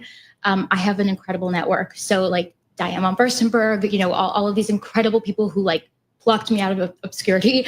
And so I was like, okay, what can I do that I have like a competitive advantage on, business word, that I can essentially connect a woman to and actually make a dent in the gender gap? Because like, you know, when you hear that, it's like, okay, but actually I can do a little bit. I can invest millions of dollars into women, et cetera, but my network can do a lot.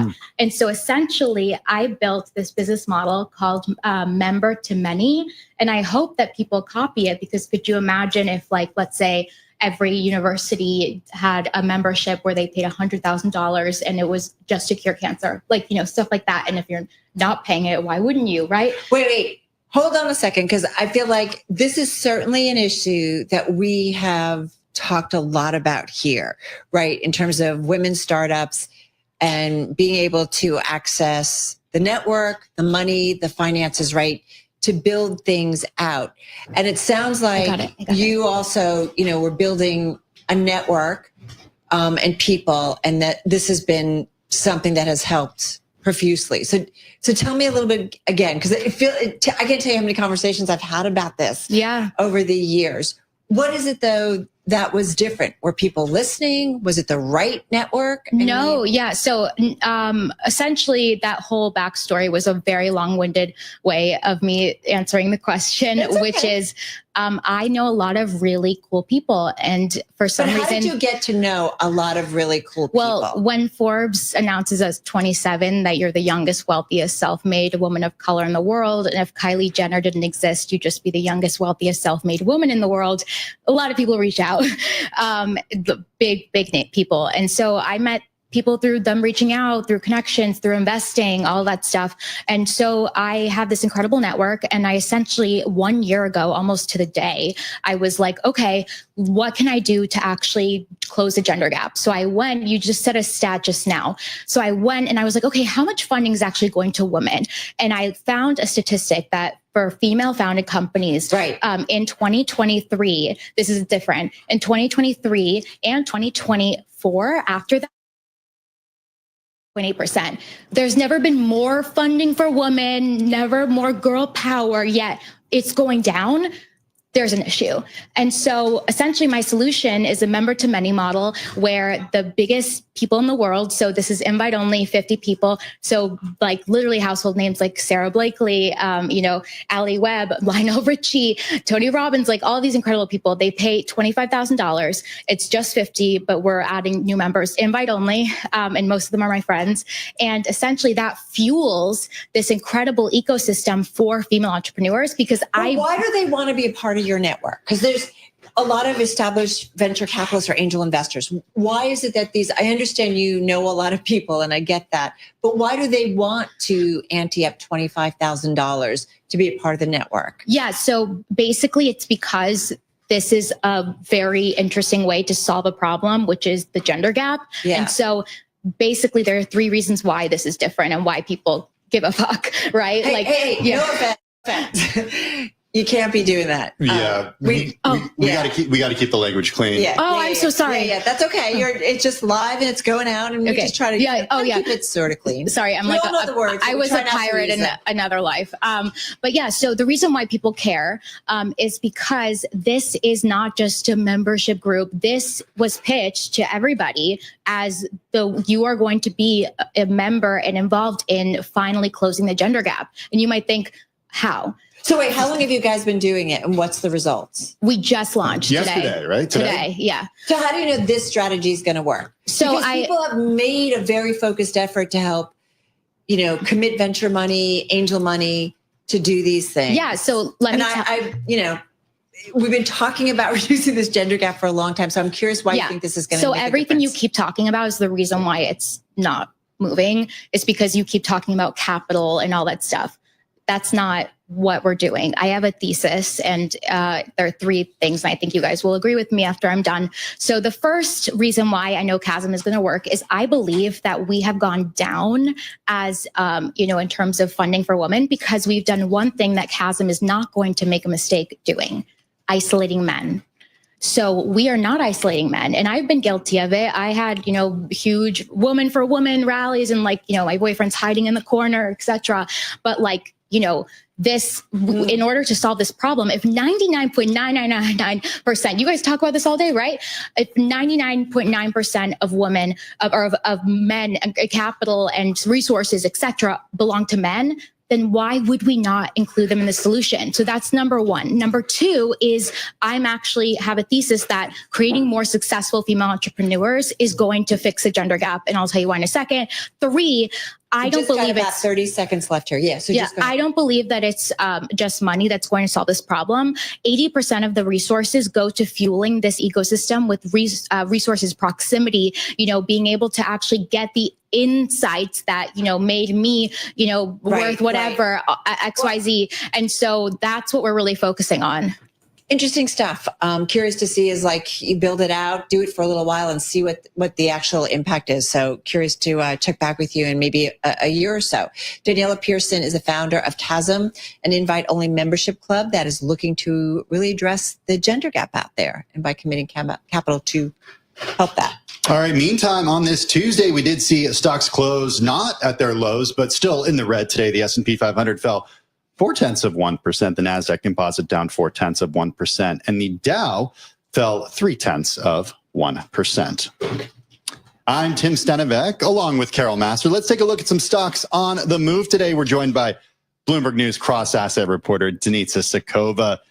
Denitsa, what's on your mind today? Let's talk about Airbnb. It was actually a story that came out late on Thursday about Spanish government ordering the company to remove 66,000 listings. The stock closed the day 3% lower. What we're seeing is that obviously there is this trend of crackdown on tourist rentals, and it's coming in European towns that often have a housing problem in the first place, that get the really big jump in tourism, and that's definitely been a thing in the last 2-3 years. There have actually been a lot of protests. A lot of the local people are angry with this. Wages haven't been rising as fast as those rental prices have been rising, as more and more apartments have been becoming Airbnbs. So housing affordability has been a big issue, and now we're seeing European governments actually cracking on those. And it's coming at an interesting time. We talked about how Airbnb launched this new overhaul app where they're trying to provide services, personal chefs, hairstylists. So they're looking for new services they can provide to people. And it's coming at a time where, their core business is getting some limitations. I mean, listen, right? The core of that business is their rental and their listings. But, you kind of strip down a bunch, and if that expands in other areas, other countries, that's a big deal. I mean, local governments can do whatever they want to try to clamp down on this. New York City tried to.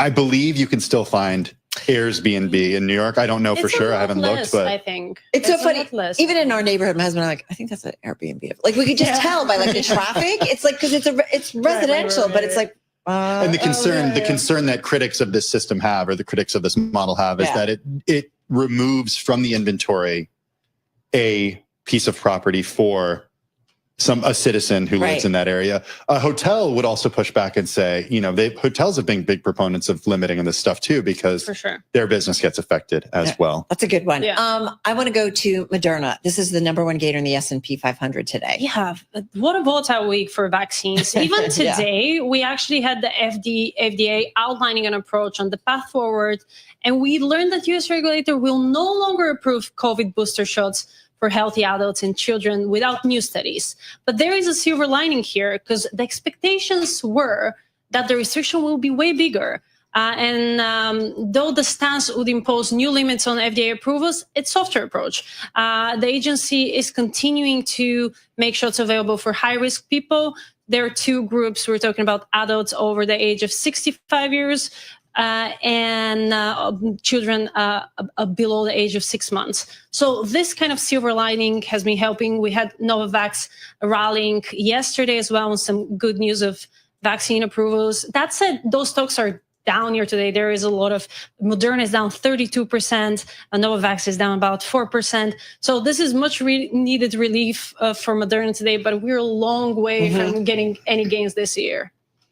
All right. This one's my favorite because I chose it for you. Thank you. Did you really? I didn't really love like that. it, but I was like, I think he'll like it. All right, I'm gonna let you take it away. Amer Sports jumped 19% today, the most ever. Obviously, this is a new company, but still incredible day. This is the maker of Wilson tennis rackets and Salmon ski boots. I thought it was just a good proxy of how the consumer is doing. The record rally came as the firm boosted its adjusted profit forecast for full year and reported first quarter results that top expectations. Forecast revenue growth is 15 to 70%. They're not too worried about the tariffs because the forecast assume the current 30% tariff on Chinese goods. And they actually saw a lot of growth in China, 43% year over year. We saw so many upgrades today from JP Morgan, Baird, Bank of America. So really a lot of optimism coming on that stock. It's doing so well. Just incredible day. So I don't know, Tim, why do you love it so much? Well, Salomons are my preferred rain shoe. I'm not endorsing. I'm not endorsing a product here, but they're in a space that is of interest to me. Yeah. Wilson makes tennis rackets. I grew up playing tennis, played college tennis, and Wilson was my racket.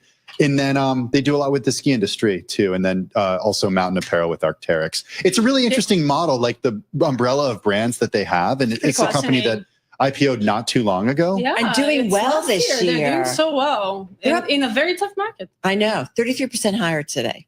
I mean, this year. Not today, this year. High exposure to China, consumers. It's a big thing. I'm a snowboarder person, so I don't know too much about them, but they're doing great. Hey, I'm sure some of those companies that make skis do snowboards too. He's been all over this all day today. I mean, it is like getting to be, the kickoff of summer, and we're talking about skiing, but that's okay. Yeah, it's okay. It's never too early. Is it ever too early? No, especially nowadays, because these ski companies want you to actually buy your lift tickets ahead of time. Yeah. Thank you, Denitsa Sakova, Bloomberg News cross-asset reporter. For more conversations like this, check out our new Stock Movers podcast. Subscribe for 5-minute episodes on the biggest winners and losers in the stock market. Listen to Stock Movers on Apple, Spotify, or anywhere you get your podcasts. All right, that's going to do it for the Tuesday edition of Bloomberg Business Week on this May 20th. Carol Massar along with Tim Stanovic.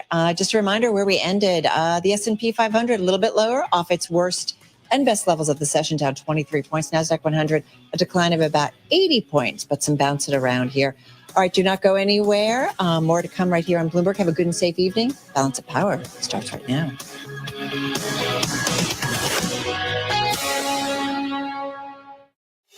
Broadcasting 24 hours a day at Bloomberg.com and the Bloomberg Business app. This is Bloomberg Radio. From the world of politics to the world of business, this is Balance of Power.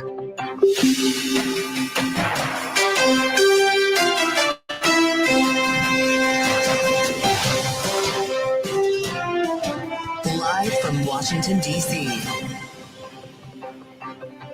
From Bloomberg's Washington, D.C. studios to our TV and radio audiences worldwide, welcome to Balance of Power. Alongside Joe Matthew, I'm Kaylee Lyons. We begin tonight with the big story here in Washington. The president venturing to Capitol Hill, personally lobbying Republican lawmakers for his big, beautiful bill. I think we have unbelievable unity. I think we're going to get everything we want. And I think we're going to have a great victory. And this man has done a great job. And I think this was a tremendous session.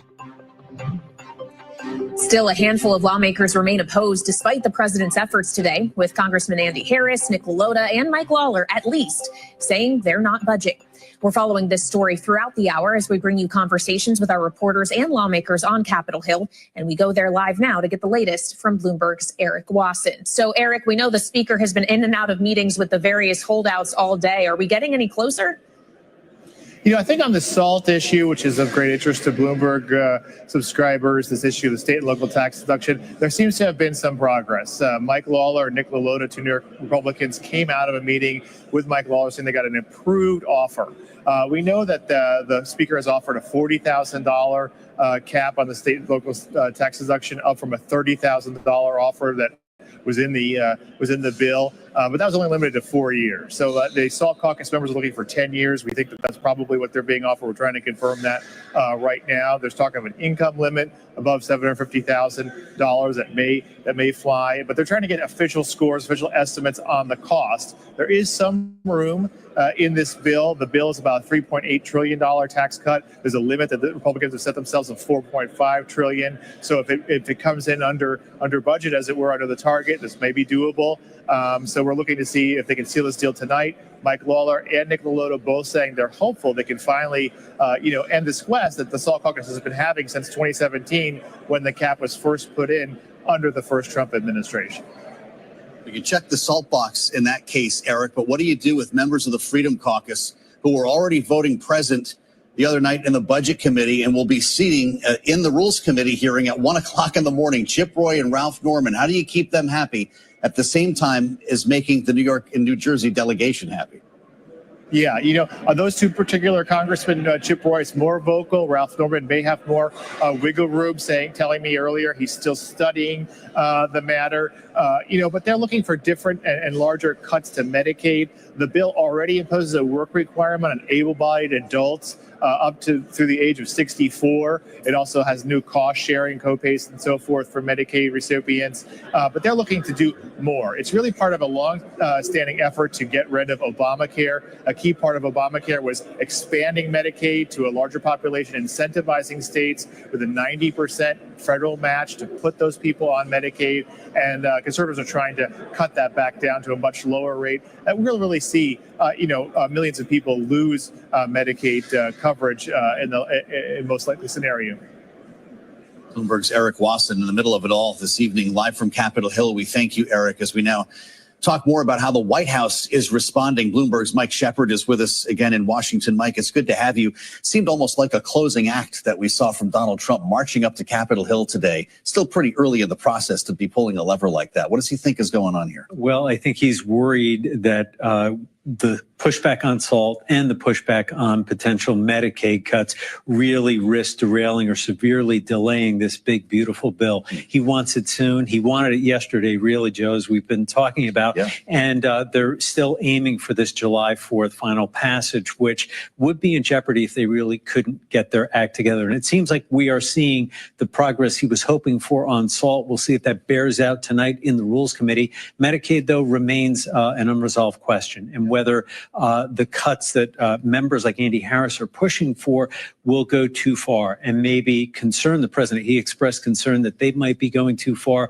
There's obviously political risk for him and for the Republican Party overall in going after Medicaid. There are a number of beneficiaries in red states, and we've heard from members like Senator Josh Hawley, for instance, the other side of the Hill, talk about what the political exposure could be there. Well, of course, while the president spent his morning on Capitol Hill, he spent his afternoon in the Oval Office, where the Defense Secretary Pete Hegseth actually joined him as they made an announcement on the so-called Golden Dome.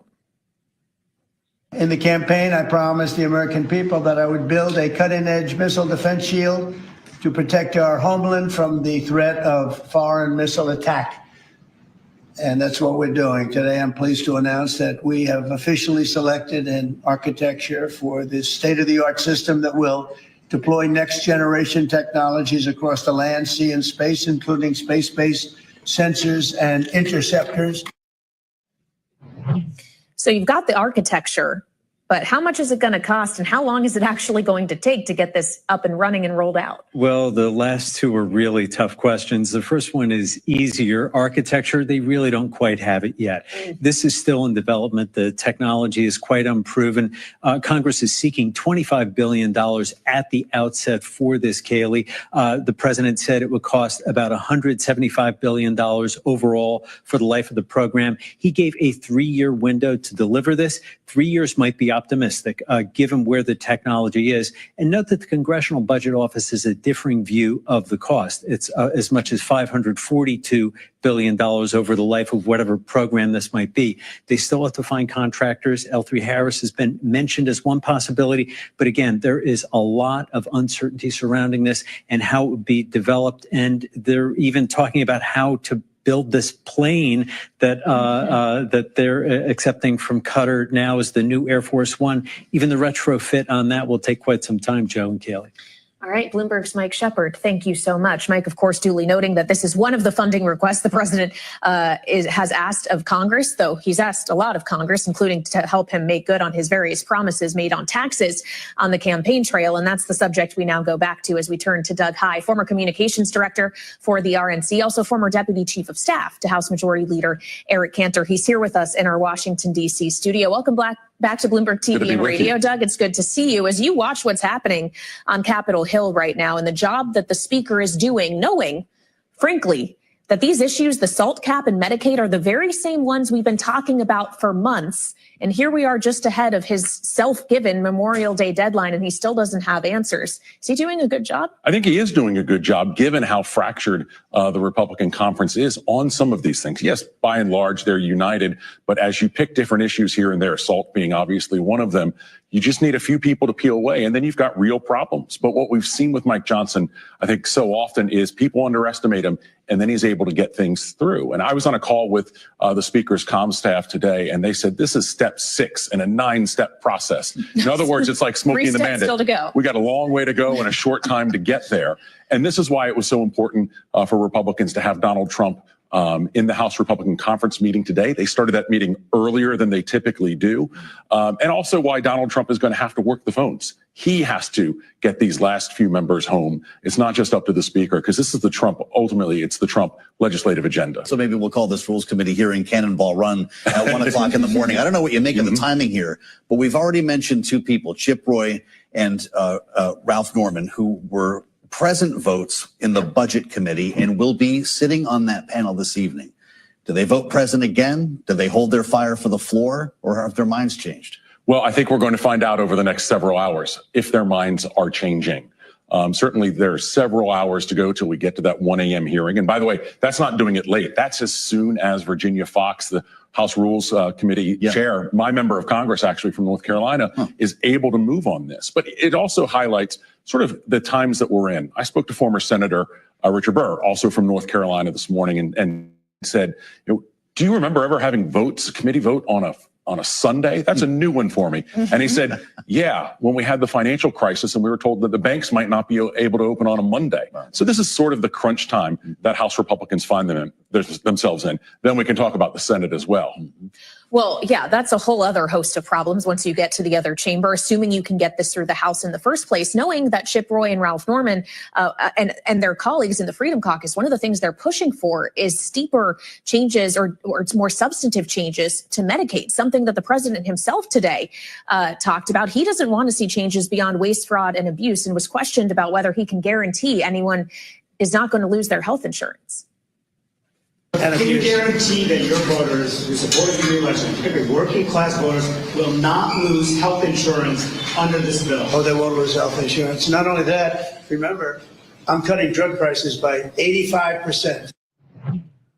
Is this a promise made by the president that the speaker may not actually be able to keep for him if he wants to make sure this can pass on the House floor? That's the real concern. That we're hearing from House leadership is that very question. And one of the challenges, I've seen this so often on Capitol Hill, when you have small majorities, sort of a pendulum politics within the Republican conference. You have to go to the right to appease those members of the Freedom Caucus. Well, then you have a problem with your moderates. So you swing back and you keep swinging back and forth until you can get to that number. And so we don't know when there's going to be a vote, but ultimately in the House of Representatives, you don't hold the vote until you have the votes. And the second— Not historically with this speaker, though. Well, he's failed a few times. Well, but once he's able to get to that number, that's when you have the vote. So that nothing's been scheduled at this point doesn't worry me. And the other reality is we're bumping up to Memorial Day weekend. Yeah. Why does that matter? Members want to go home. So obviously, your Speaker Johnson, you'd want to do this sooner rather than later anyways. But once you get to Thursday or Friday and members start going home, you get into a different math problem. That's why they're moving 1 a.m. Tonight. And obviously tomorrow morning as fast as they can. You're bumping up against the Senate as well, as you already alluded to. Everyone knows this in the House. If we're talking about it here, is Mike Johnson reminding members of his conference that a lot of this is for naught? This bill comes back in a very different form, Doug. Well, he spoke to Senate Republicans today, and typically the House Speaker does not go to the Senate Republican Senate lunch. That's a pretty unusual thing. One, he was making his case, but part of that case was don't change what we do too much, because we're going to have a problem getting it through the House again. Welcome to Washington. The House and the Senate, regardless of party, quite often disagree in major ways when it comes to big legislation like this. So if you were to bet who is most likely to roll here or concede their points, decide, you know what, it's not worth it, I want to see this tax bill passed, is it going to be the moderates? Is it going to be the conservatives? Is it going to be the Senate shoving this down the throat of the House once again right before we hit the debt ceiling? How do you see this going down? So often when there's a problem in the House Republican Conference, we hear this is the time when House moderates are going to start flexing their muscles. The reality is they typically don't know where the gym is to build the muscles to flex them. But we could see people peel off on either side. And the question then for the Speaker is, how do you get 2 members here or 2 members there to yes? And if you can do that, then you'll be able to move forward. A great conversation with Doug Heye. It's great to have you with us back at the table, Doug, former communications director for the RNC, a longtime veteran of Capitol Hill and Republican strategist. Coming up, European leaders disappointed after a phone call between President Trump and President Putin, feeling that Trump is disengaging from diplomatic efforts to end the war in Ukraine. We'll discuss what that means for the conflict next on Balance of Power on Bloomberg TV and radio.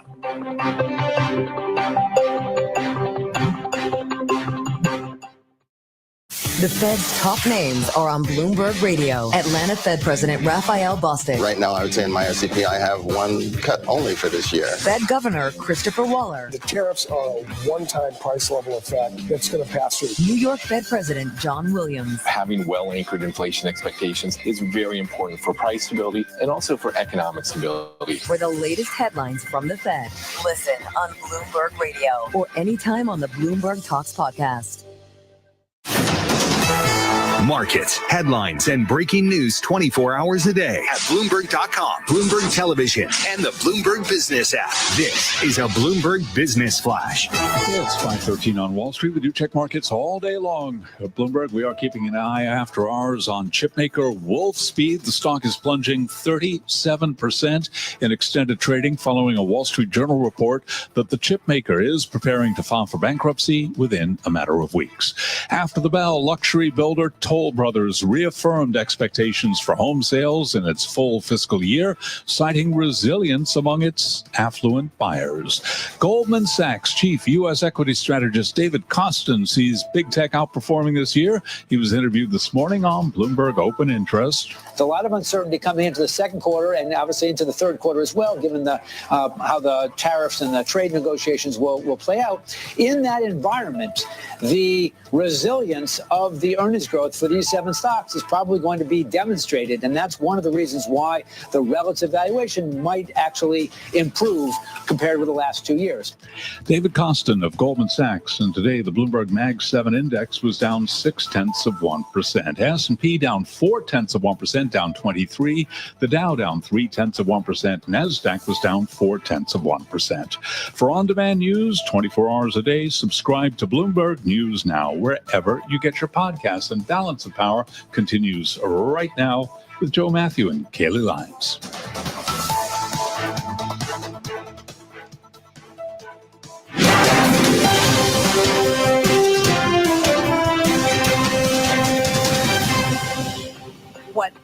Vladimir Putin is doing now is playing for time, and he's playing this president like a fiddle. The truth of the matter is when Vladimir Putin woke up this morning, he had the same set of sanctions on him that he's always had since the beginning of this conflict, and Ukraine was still getting armaments and shipments from us and from our allies, and the European Union is about to impose additional sanctions. I think we have an opportunity to put more pressure on Russia and to push Putin to get to the table and to agree to a just and enduring peace. Now, if you start threatening sanctions, the Russians will stop talking. And there's value in us being able to talk to them and drive them to get to the table. Secretary of State Marco Rubio and Democratic Senators Jeanne Shaheen and Chris Coons earlier today in a Senate Foreign Relations Committee hearing bearing down on the talks that the administration hopes will lead to peace in Ukraine. That exchange followed this earlier reporting from Bloomberg. Trump hands Putin win with retreat from Ukraine peace talks. Joining us now with the latest, Corey Shockey, Senior Fellow and Director of Foreign and Defense Policy Studies at the American Enterprise Institute. She formerly served in both the National Security Council and State Department during the George W. Bush administration. It's great to have you with us. Welcome to Bloomberg TV and Radio. Is Vladimir Putin setting the terms and the cadence of these talks? He's absolutely setting the cadence of the talks because it's in his interest to string them out as long as possible in the hopes that the Russian military might be able to have more success on the battlefield. And Russia's experiencing very little pressure from the Trump administration to do anything differently. So I think it is fair to say they're setting the terms and they're setting the cadence.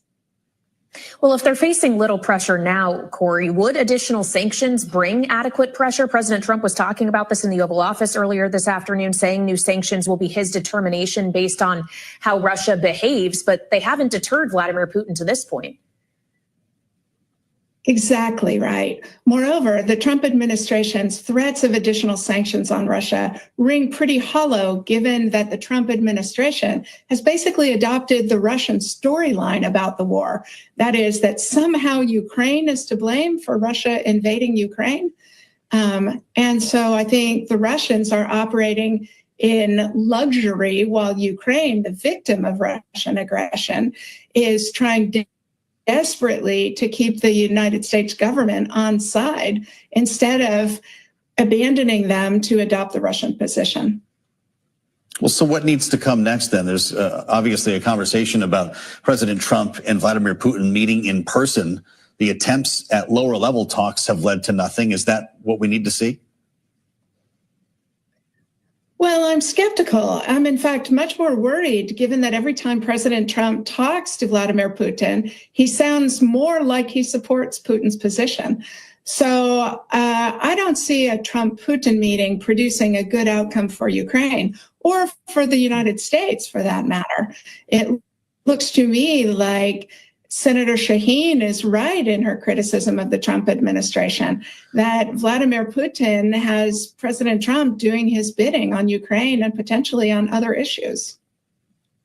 Well, and to return to the point you made earlier, Corey, the idea that Putin may have it in his head that Russia still has gains it can make militarily given its own position. The longer these talks drag out, is that going to require that the U.S. step up with more assistance for Ukraine? If that doesn't materialize, does it risk any discussions becoming a moot point because Russia can make substantial advances? So Russia has not made substantial advances, despite what Putin and President Trump have been saying, that the Russians are largely stalled on the battlefield, slowly, grindingly, at enormous human and material cost, picking up a little bit of territory.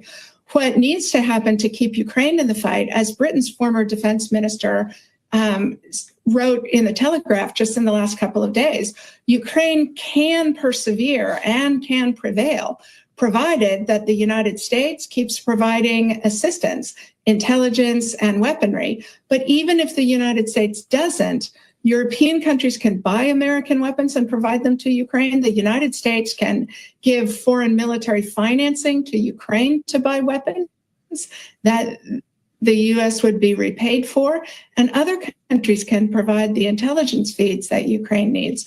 So Ukraine actually has options that President Trump isn't giving them credit for. Corey, we want to tap your expertise on this idea of a golden dome. This afternoon, President Trump made this announcement regarding the new missile defense system. Listen. This design for the Golden Dome will integrate with our existing defense capabilities and should be fully operational before the end of my term. So we'll have it done in about 3 years. Corey, is that possible? How would it work? And is $175 billion enough? Well, President Trump's proclivity for grandiose statements that don't have policy behind them is pretty well known by this point. I think it's deeply unlikely that a dome that protects the United States from attacks by ballistic, cruise, or other kinds of terrain-following missiles occurring and being deployed in just 3 years. It'd be a beautiful thing if that were possible, but I'm deeply skeptical. And the Pentagon's record for coming in under budget is sketchy at best. So no, I don't think it happens in 3 years. No, I don't think it comes in at only $178 billion. I saw an estimate this afternoon that it's a lot closer to $1 trillion and a lot closer to 20 years in timeline. And the notion that is being kicked around of the possibility that the U.S. government wouldn't be in control of the data, that is, that the private companies like Starlink and Palantir and Anduril, that we will need to team up to produce these emergent technologies. You know, the government should have control of data that has to do with the defense of the United States. Corey, we just have a minute left, but even if it were, well, and even if it were cheap and easily possible, is it necessary for national security? Is there a need for this? Well, I really like the idea of being able to protect the American homeland against missile attacks, right? Americans have been dreaming of this ever since the dawn of the nuclear age. The problem is we've never been able to figure out how to make it work on an expanse as large as the continental United States. So it's technically incredibly difficult. And what they're talking about, a system of systems, is very complicated and not likely to be achieved in 3 years or for $178 billion. All right, Corey Shockey, Senior Fellow and Director of Foreign and Defense Policy Studies at the American Enterprise Institute. Thank you for joining us. And we'll be back with more Balance of Power straight ahead here on Bloomberg TV and radio.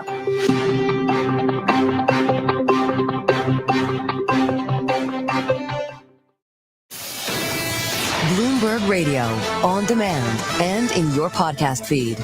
On the latest edition of the Bloomberg Surveillance Podcast, Edward Yardeni. Yardeni Research. Higher yields should be bad, but they haven't been bad.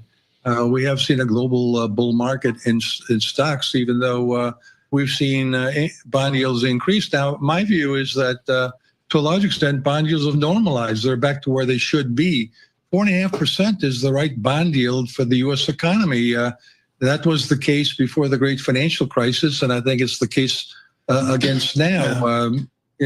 Maybe we're getting some excesses in the UK, some excesses in Japan.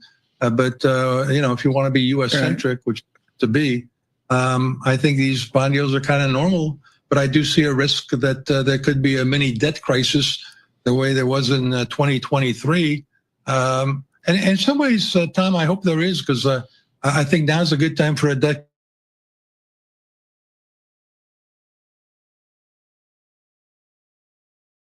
crisis. In this market since the mid 80s, we've been talking about deficits and the national debt. And it just doesn't matter. Is really what important point. Yeah. Can you give us some context there? 1983 is when I concocted the term bond vigilantes, and I went back and read what I wrote, and I said the bond vigilantes are particularly upset about record $200 billion deficits. And here we're looking at $2 trillion deficits and talking about the bond vigilantes once again. Hear the full conversation on the latest edition of the Bloomberg Surveillance Podcast. Subscribe on Apple, Spotify, and anywhere else you get your podcasts. Plus, listen anytime on the Bloomberg Business app and Bloomberg.com.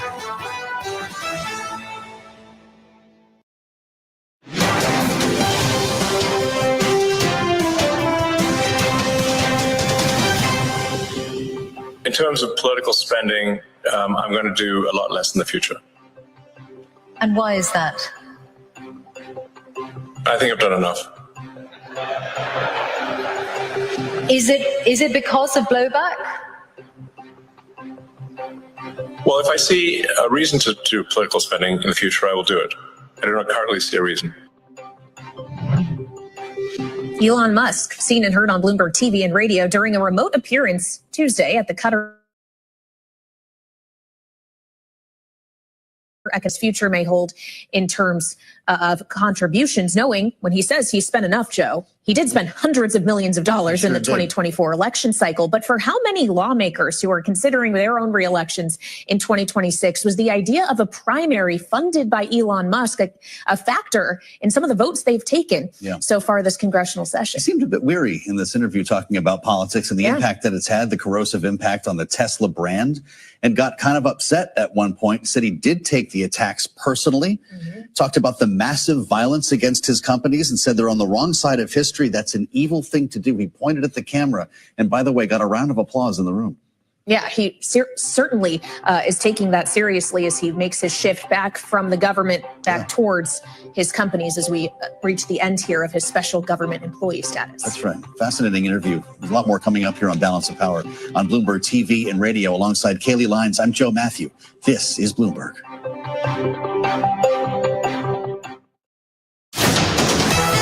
Markets, headlines, and breaking news 24 hours a day at Bloomberg.com, Bloomberg Television, and the Bloomberg Business app. This is a Bloomberg Business Flash.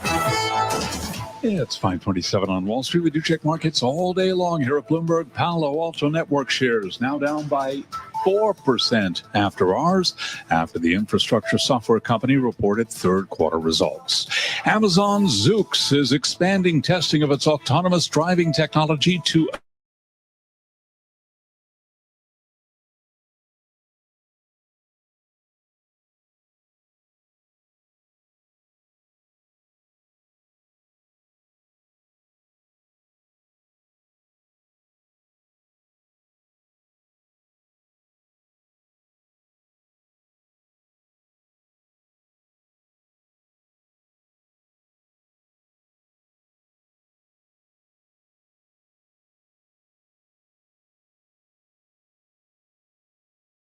ending with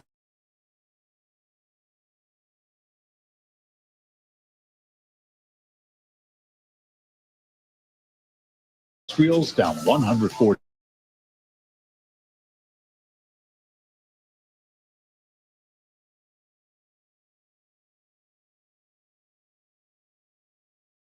Team stack on 0.1%. 10-year at 4.48% with a 2-year currently yielding 3.97%. For on-demand 40, Dow Industrials down 114 for the Dow, a decline of about 0.3%.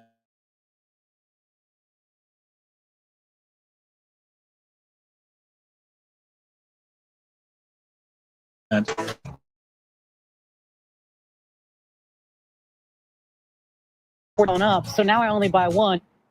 Small but important ways. From tech billionaires to the bond market to, banana pudding. If it's happening in business, our new podcast is on it. I'm Max Chafton. And I'm Stacey Vanek Smith. So listen to Everybody's Business on the iHeartRadio app, Apple Podcasts, or wherever you get your podcasts. The stories that moved markets today. Concerns about iPhone sales in China. And the insight that will shape trading tomorrow. Traders are waiting to hear from Fed Chair Jay Powell. The Bloomberg Business Week Daily podcast with Carol Massar and Tim Stenovec. Technology and consumer staples among the biggest winners. The rally taking a bit of a breather. Bloomberg Business Week Daily. Listen live weekday afternoons at 2 Eastern on Apple CarPlay or Android Auto with the Bloomberg Business app and anywhere you get your podcasts. Bloomberg Radio. Context changes everything. Did you know Bloomberg Radio is on Amazon Alexa? Get live business news and market headlines 24 hours a day anywhere you have an Alexa device. Just say, Alexa, play Bloomberg Radio.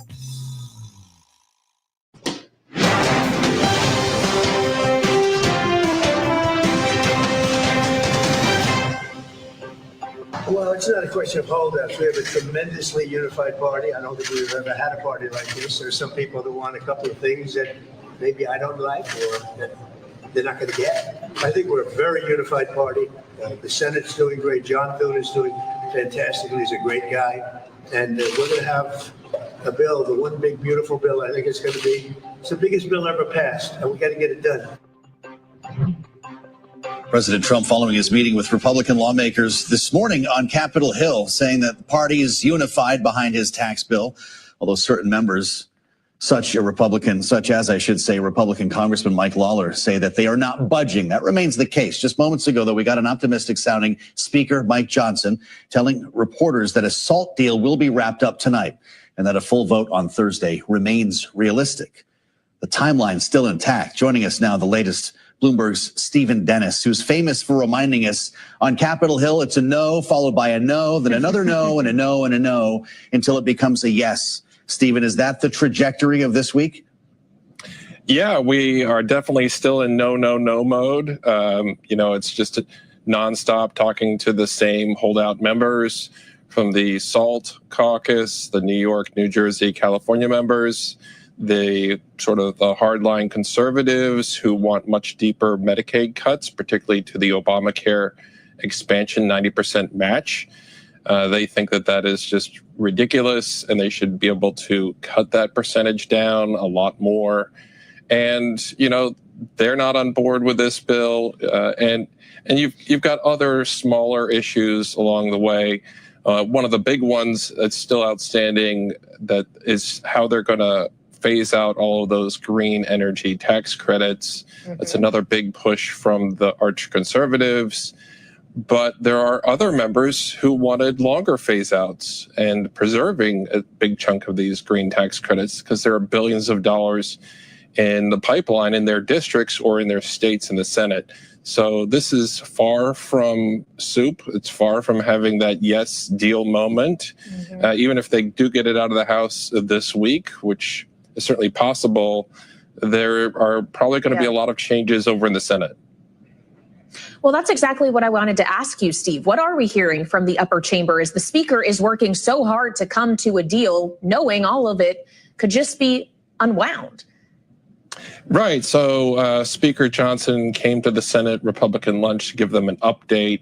One of the things that, always happens with these negotiations is the House tells the Senate, hey, it's really hard to get the votes here. Please don't mess with all these deals. And then the other chamber is like, yeah, but it's hard to get the votes over here too. So, that on things like SALT, this is, there are basically no Senate Republicans who want SALT to exist. So, there's no guarantee that this deal gets through the Senate. John Thune also sort of floated what the Senate is going to want to change. He says the Senate Republicans want to make all the tax cuts permanent. As you know, a lot of these Trump tax cuts for tips and overtime, for seniors, and a bunch of new revived business tax breaks expire after a few years. And that's, the Republicans and Thune see that as not as good for the economy as having a permanent tax code that businesses can plan against. So that's one big issue. You also have Medicaid. A couple of moderates, Susan Collins and Lisa Murkowski, voted against big cuts to Medicaid when they tried to repeal the Affordable Care Act in 2017. You also have Ron Johnson today again saying that he opposes this bill and wants trillions more in spending cuts. And then you've got Rand Paul, who plans to vote no because he doesn't want a $4 trillion debt limit increase. So there's a lot of no's before they get to that ultimate yes. I do think it's extremely likely they get something done because they are united on not allowing a tax increase. All right, Bloomberg, Steve Dennis, thank you so much. And for more, we turn to this evening's political panel. Nat Bennett is with us, Executive Vice President for Public Affairs at Third Way and Democratic strategist, alongside Republican strategist Ashley Davis, partner at S3 Group. Welcome to you both. Ashley, obviously, we began the day today with President Trump not making phone calls, not working behind the scenes, but making tracks to Capitol Hill and gaggling with reporters 4 separate times to crack the whip in person. What does that say about where we are and the likely this goes smoothly for me? Well, he's been doing this kind of a lot over the last 3 to 4 months. Not a lot, but 3 or 4 times, which is a lot for a president, as you'll remember, to go to the Hill. And him gaggling with reporters.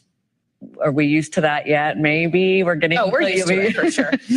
But, a lot of this is pressure. I mean, everyone's negotiating in public right now. And I think the next 8 hours from now until the Rules Committee at 1 a.m., whatever the math is, that's like the really crucial time.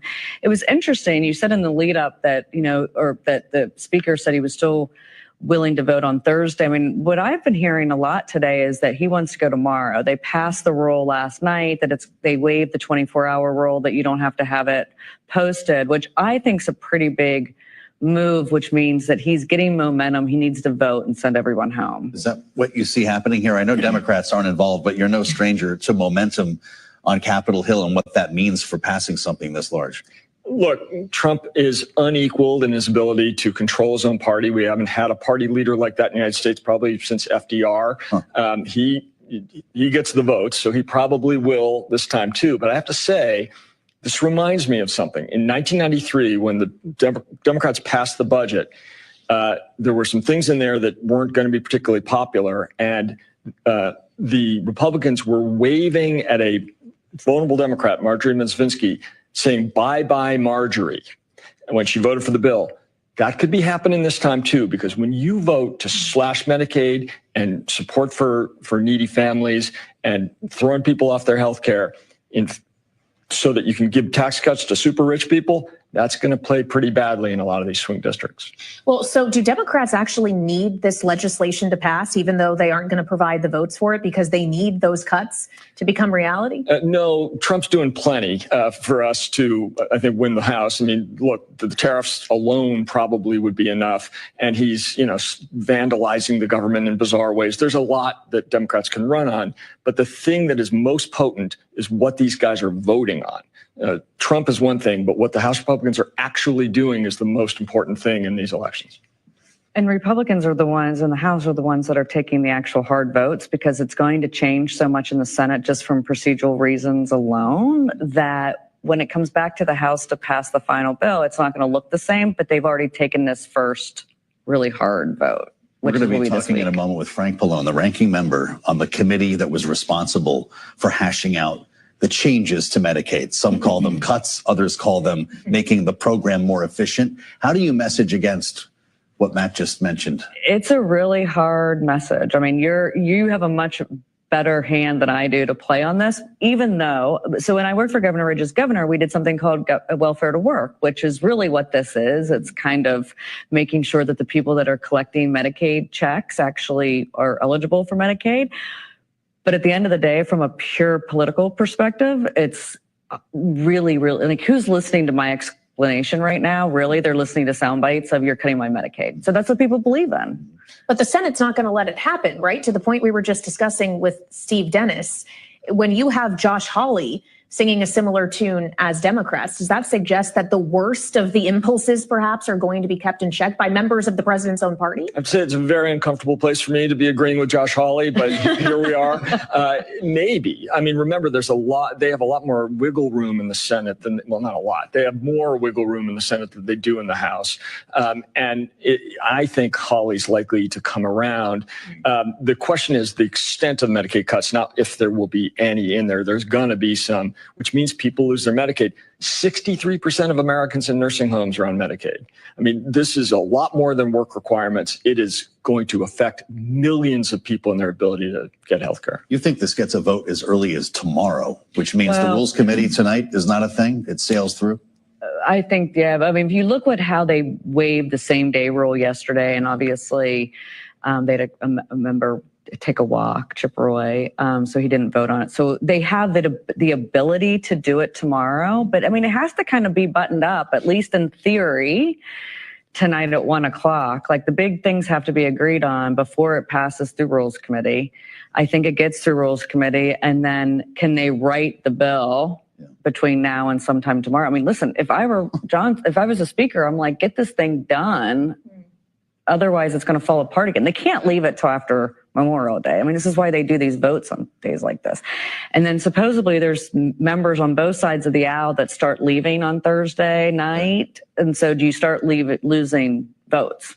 There's going to be some bleary eyes around here tomorrow. This interview with Speaker Johnson on Bloomberg. To watch the vote? Can't wait. Absolutely. Pop your corn, get your C-SPAN ready.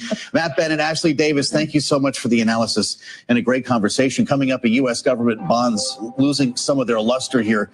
This company debt is starting to look like a better buy. Some investors and strategists. We're going to talk about that with Bloomberg's Edward Harrison. He's with us next on Balance of Power on Bloomberg TV and radio.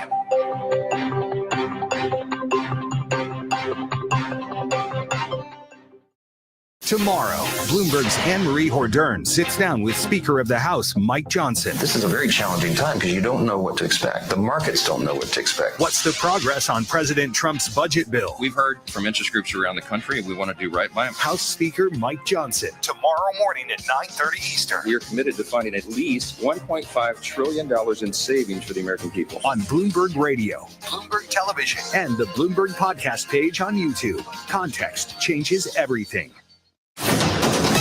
Markets, headlines, and breaking news 24 hours a day at Bloomberg.com, Bloomberg Television, and the Bloomberg Business app. This is a Bloomberg Business Flash.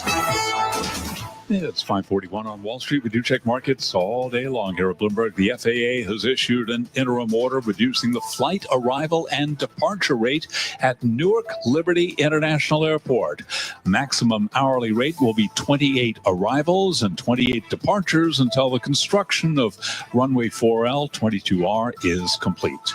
Luxury builder Toll Brothers has reaffirmed expectations for home sales in its full fiscal year, citing resilience among its affluent buyers. As for the economic outlook and administration policies, Alejandra Grindal is chief economist at Ned Davis Research, and she was a guest today on Surveillance. One of our views at NDR is, I hate to say this word, but we could be facing perhaps a stagflationary risk. And this isn't anything necessarily of 1970s proportions. I don't want to go up to that point, but we could see, because of these policies, again, because of the immigration policies, the DOGE policies, the tariff policies, which are creating uncertainty, we could see slower economic growth, below potential growth in the U.S. No recession, but still slower growth. Alejandra Grindal of Ned Davis Research. S&P today down 23, down 0.4%. The Dow down 114, down 0.3. NASDAQ today down 0.4%. Balance of Power continues right now with Joe Matthew and Kelly Lyons.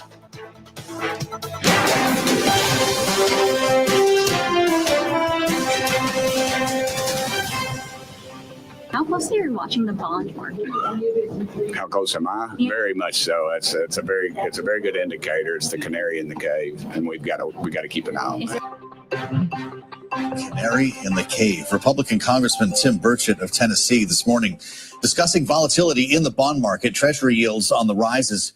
Contentious negotiations over the federal budget keep focus on growth in deficit spending. And for more, we turn to Bloomberg's Edward Harrison, who's watching the bond market for us. Edward, Moody's has spoken. What is the bond market telling us now about this process that we've been talking about all hour here in Washington? Well, since the president was elected and came into office, it's been telling us that there's going to be more growth and more inflation, in particular since the tariffs have come into play. So that combination of tariffs and deficits means that if the economy continues to grow, then you're going to have higher inflation and higher growth, and that means higher bond yields.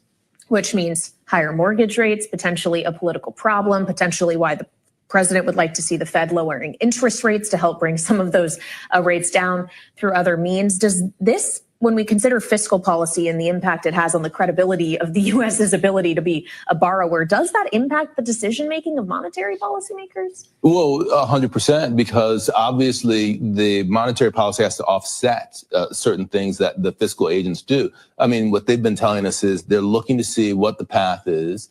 And based upon the path, not just in terms of tariff policy, but in terms of deregulation, in terms of the whole overall fiscal packages, et cetera.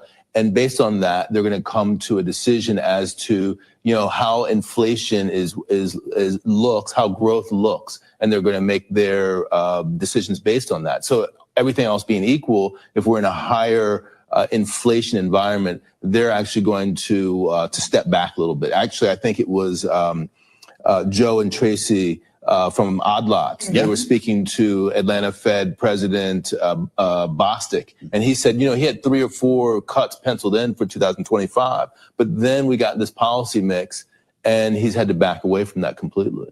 All right, Bloomberg's Edward Harrison. Great to see you. Thank you so much for joining us. And as we just mentioned a few moments ago, we'll be back to the big story of the night, the fight over the tax bill on Capitol Hill. We'll get the view on issues from Medicaid to the SALT cap from someone on the other side of the aisle. Democratic Congressman Frank Pallone of New Jersey, ranking member of the House Energy and Commerce Committee, is up next on Balance of Power on Bloomberg TV and radio.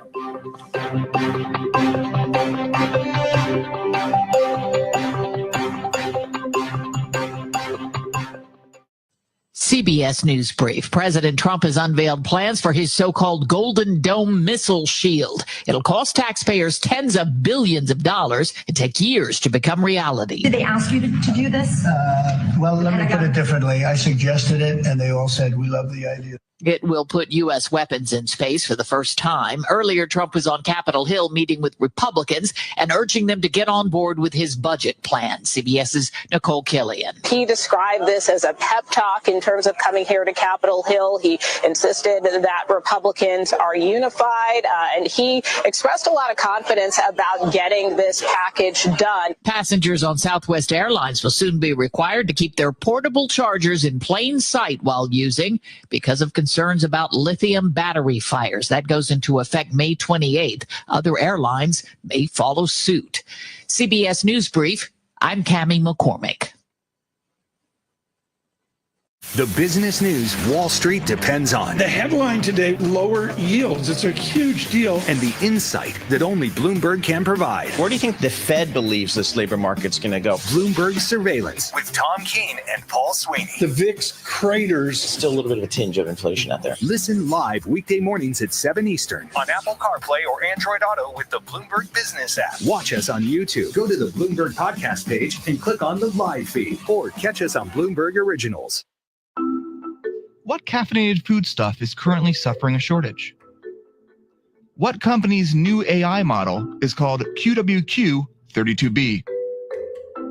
Prada is in talks to buy which luxury fashion brand for $1.6 billion? Think you know the answers to these questions? If so, play Pointed at Bloomberg.com/pointed. It's the news quiz for risk takers.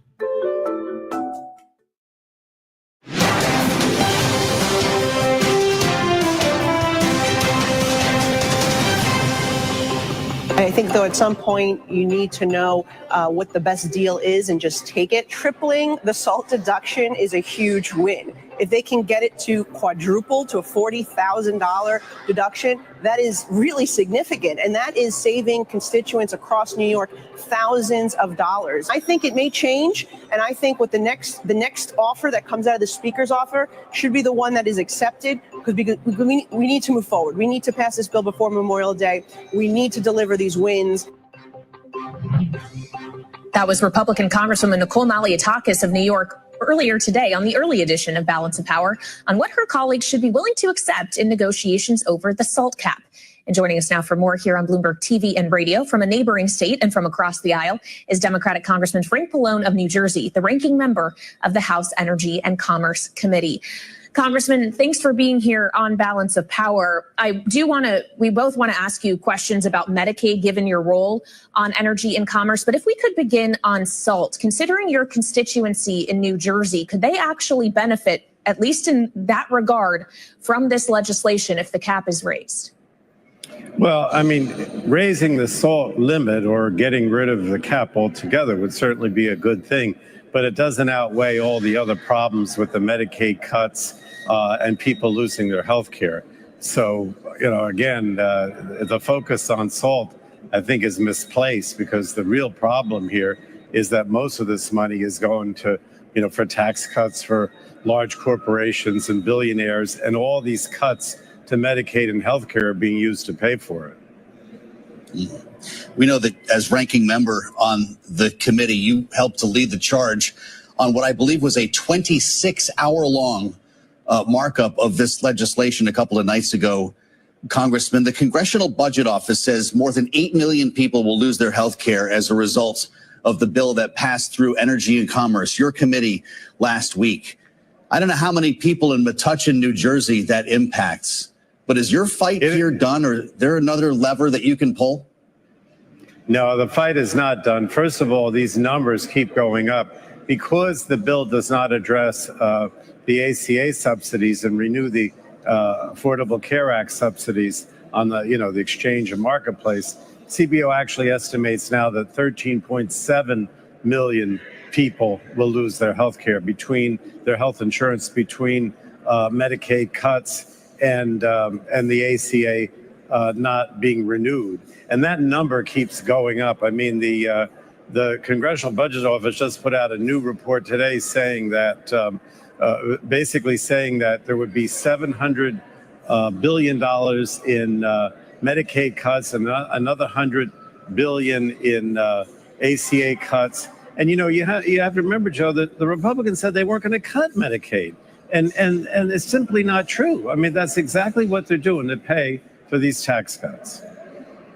Well, what we hear often from your Republican colleagues, Congressman, is that they're simply looking at waste, fraud, and abuse and guaranteeing that people who are in the country illegally do not get Medicaid. Can you just give us a reality check on that, knowing that illegal immigrants are not legally eligible to receive Medicaid except in emergency scenarios? What kind of dollar figure or number we're thinking about in that regard realistically?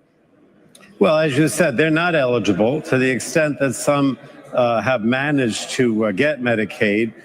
Their own numbers, meaning the Republican numbers, say that the most that is about 12 billion of that 700 billion that I mentioned to you. So they're just using that as an excuse. I mean, what they're doing is they're making it so hard to qualify for Medicaid that, virtually maybe 5% of the people that are eligible for Medicaid under what we call the expansion population would actually receive it. And if you look at Georgia as an example of a state that actually tried to do these red tape requirements, they had about maybe 400,000 people that were eligible for Medicaid, and they admitted that.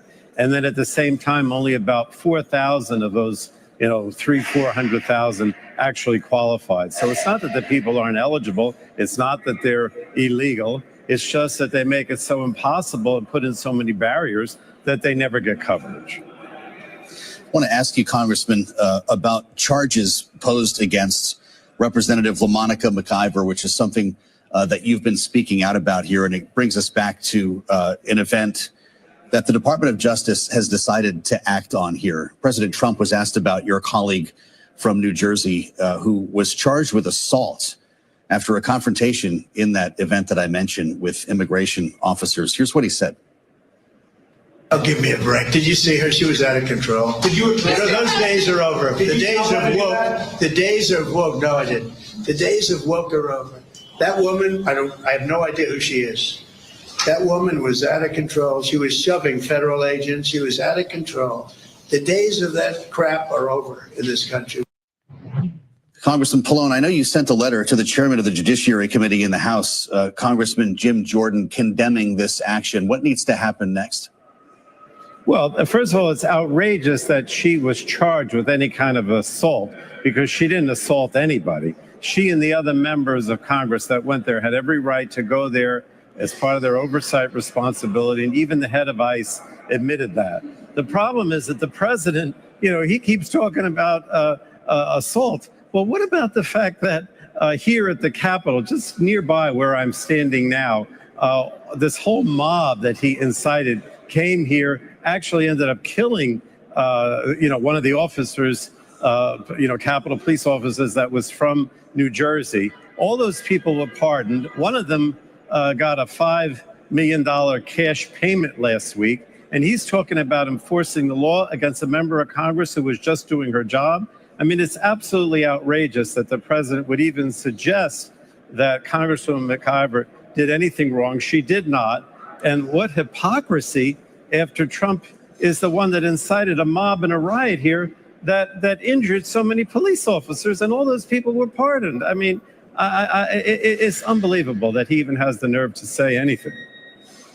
Well, we'd like to stay in touch with you on all of these issues, Congressman. It's good to have you with us on Bloomberg. Democratic Congressman Frank Pallone of New Jersey with us live on Capitol Hill. Thank you. An important programming note that ties to almost everything we talked about this hour. Make sure to tune in tomorrow to Bloomberg Surveillance for an exclusive conversation with the Speaker of the House, Mike Johnson.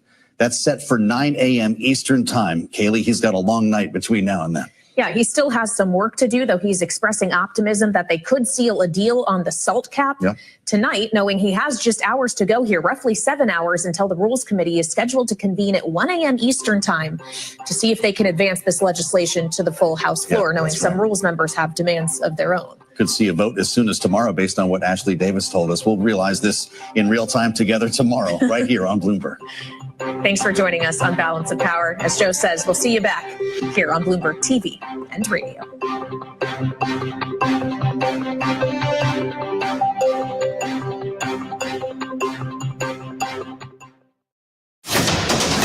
Markets, headlines, and breaking news 24 hours a day at Bloomberg.com, Bloomberg Television, and the Bloomberg Business app. This is the Bloomberg Business Flash.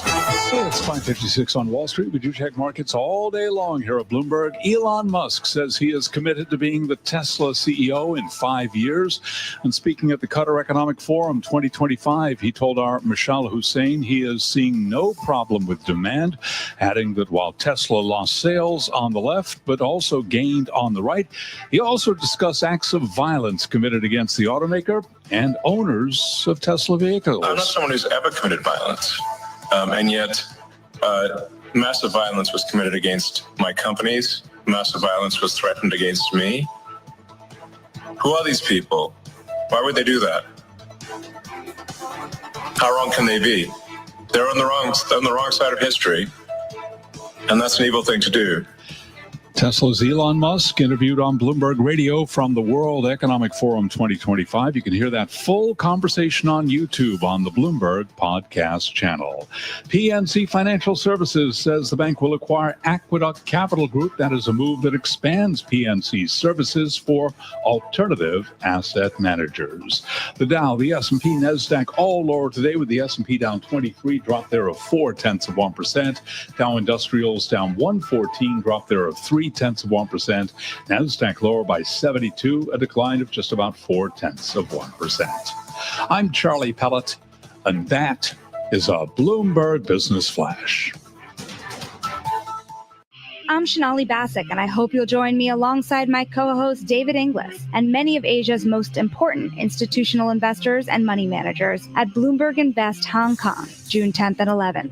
We'll discuss China's growing economic influence, AI's use cases for financial services, recent shocks to the geopolitical status quo, and more with financial newsmakers and deal makers. Title sponsor, Invesco QQQ. Register now at BloombergLive.com/InvestHK. Follow the money in the world of sports on the Bloomberg Business of Sports podcast. From media and technology. What is the state of play when it comes to broadcast rights? To billion-dollar deals. PGA Live Tour Partnership breaking news. Bloomberg Business of Sports with Michael Barr, Scarlett Fu, and Damian Sassower. What's the benefit of unionizing? Listen on Apple CarPlay or Android Auto with the Bloomberg Business app. Or anywhere you get your podcasts. Bloomberg Podcasts. Context changes everything.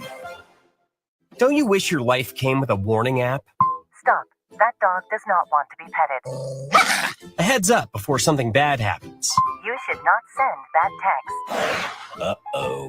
Life doesn't always give you time to change the outcome, but prediabetes does. With early diagnosis and a few healthy changes, you can reverse prediabetes and prevent or delay type 2 diabetes. To learn your risk, take the 1-minute test today at doihaveprediabetes.org. Brought to you by the Ad Council and its Prediabetes Awareness Partners. Extraordinary films are found on Jolt. Available now for a limited time, Can't Look Away exposes disturbing truths uncovered by Bloomberg's Olivia Carville about social media's harmful impact on kids. We are in the midst of a fentanyl crisis. These companies have upped the stakes. They're now in your children's bedroom. It's not a fair fight, is it? Can't Look Away challenges everything you think you know about the dangers kids face online. Watch now at jolt.film. That's JOLT.film. Broadcasting 24 hours a day at Bloomberg.com and the Bloomberg Business app. Powered by more than 3,000 journalists and analysts in over 100 bureaus around the world. This is Bloomberg Radio. Now, an update from our partners at CBS News. This is CBS News on the Hour, sponsored by the Freedom from Religion Foundation. I'm Katmy McCormick. There is more severe weather in the forecast in what is already shaping up to be the second busiest tornado season ever. Kentucky Governor Andy Beshear. We need everybody to be weather aware. We need everybody to have a place to go tonight, preferably that has a basement. Meteorologist David Parkinson. It is another night of tornadoes in the nation's midsection. This is night 7 in a row of a tornado threat. And this one has a little bit of deja vu for folks in Kentucky. We're at a 3 out of 5 on the severe weather index tonight for tornadoes. Mississippi is still waiting for federal assistance after tornadoes in March. I know President Trump said that America first, we're going to help our American folks first. But we haven't seen the federal folks down here. CBS's Nicole Skanga. Folks right now in the state of Mississippi have been, pausing their debris removal. They've not been able to go through with some of the rebuilding in that state because they simply don't know whether the federal dollars will be there. President Trump announced the concept for what he calls a Golden Dome missile defense program for the U.S. Hypersonic missiles, ballistic missiles, and advanced cruise missiles, all of them will be knocked out of the air. We will truly be completing the job that President Reagan started 40 years ago, forever ending the missile threat to the American homeland, and the success rate is very close to 100%. Erica Brown reports the president was on Capitol Hill earlier pushing his budget plan. President Trump emerged from a meeting with House Republicans sounding optimistic about the passage of his budget bill. I think we have unbelievable unity. I think we're going to get everything we want. The legislation makes permanent the tax cuts passed during his first term and includes a campaign promise to eliminate taxes on tips and overtime pay. It also increases spending on defense and border security. Secretary of State Marco Rubio was also on Capitol Hill, and he defended Trump's decision to lift sanctions on Syria's new government. Frankly, the transitional authority, given the challenges they're facing, are maybe weeks, not many months, away from potential collapse and a full-scale civil war of epic proportions, basically the country splitting up. Defense Secretary Pete Hegseth today ordered a Pentagon review of the chaotic withdrawal from Afghanistan. He says a special panel will examine previous investigations and will analyze the decision-making to ensure there is accountability. This is CBS News. The Freedom from Religion Foundation, the nation's leading group working to keep religion out of government. Go to ffrf.us/freedom or text protection to 511-511. Text fees may apply. Hi, I'm Ron Reagan, an unabashed atheist. Today, the fastest growing religious group in the country is the non-religious, especially among the young. That progress is heartening, but the religious pushback is fierce and the forces of Christian nationalism are well organized. Our progress won't continue unless we work together so that reason and our secular constitution will prevail. That's why I'm asking you to join the Freedom from Religion Foundation, the nation's largest and most effective association of atheists and agnostics working to keep state and church separate, just like our founders intended. Please join the Freedom from Religion Foundation today. Ron Reagan, lifelong atheist, not afraid of burning in hell. Join us. Go to ffrf.us/freedom or text PROTECT to 511-511 and become a member today. Text PROTECT to 511-511 because the only thing worse than a sermon is when it comes with legislation. Text fees may apply. Exclusions apply. Hollywood's Actors Union accuses a video game maker of going to the dark side. CBS News correspondent Michael Wallace reports.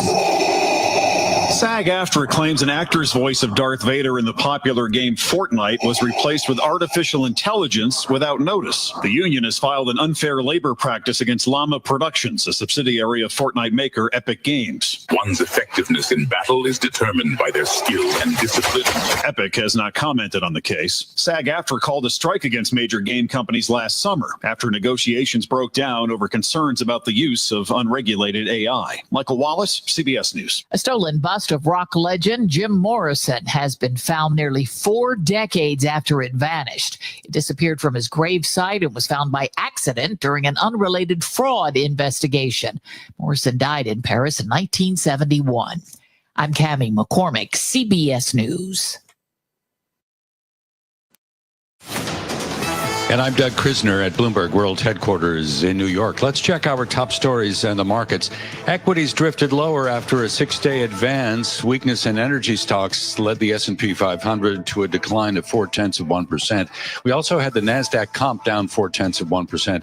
Dow Industrial Average today weaker by 0.3%. Strategists over at JP Morgan Chase were saying the recent rebound in equities is being challenged by tariff uncertainty, softer economic data, and now fiscal headwinds. Elon Musk says he plans to remain CEO of Tesla for the next 5 years or more. Speaking at the Qatar Economic Forum, Musk sought to reassure investors where he dismissed concerns over falling sales in Europe. Europe is our weakest market. We're strong everywhere else. So our sales are doing well at this point. We don't anticipate any meaningful sales shortfall. And obviously the stock market recognizes that since we're now back over $1 trillion in market cap. So clearly the market is aware of the situation. So it's already turned around. That is Elon Musk in an interview at the Qatar Economic Forum powered by Bloomberg. By the way, you can watch the full interview on the Bloomberg podcast channel on YouTube. Incidentally, today shares in Tesla were higher by 0.5%. In the bond market today, longer-term treasuries rose as U.S. budget negotiations showed little signs of resolution. We're told President Trump is frustrated with demands to significantly boost the cap on state and local tax deductions. The yield on the 10-year Treasury was up about 3 basis points today, last quoted in New York at 4.48%. The 2-year virtually unchanged at around 3.97%. But we did have weakness in the dollar. The Bloomberg Dollar Spot Index was down 0.5%. And currency option traders appear to be more pessimistic than ever before about the dollar over the next year. Crude oil edged lower in a choppy session as broader financial markets weakened. WTI for June finished at 62.56. And right now, spot gold is trading at $3,294 the ounce.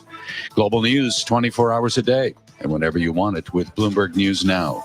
I'm Doug Krisner in New York, and this is Bloomberg. Bloomberg Hot Pursuit, a weekly podcast that gives car lovers the inside look they crave. We're going to talk about the EV backlash with Matt Miller in New York and Hannah Elliott in LA. If you want very futuristic technology, you go to Mercedes. Listen for the latest trends, new car releases, and anything else that drives us. Hannah's growing Corvette collection. The electric Macan is out. Bloomberg Hot Pursuit. Listen on Apple CarPlay and Android Auto with the Bloomberg Business app and anywhere you get your podcasts. This is Bloomberg Law. Congress can have no say in making an office independent. I think all agencies need a degree of autonomy. It really tests whether the amendments to the law have teeth. Interviews with prominent attorneys and Bloomberg legal experts. Joining me is constitutional law professor David Super, Bloomberg News Supreme Court reporter Greg Storr. And analysis of important legal issues, cases, and headlines. Apple's a walled garden. They don't license their technology. That is a valid basis to dismiss the case. Bloomberg Law with June Grosso from Bloomberg Radio. Welcome to the Bloomberg Law Show. I'm June Grosso. Ahead in this hour, internet giants are asking a New York appellate court to dismiss the lawsuits against them by the families of victims of the mass shooting in Buffalo in 2022. And the growing trend of presidents using temporary appointments for top government roles.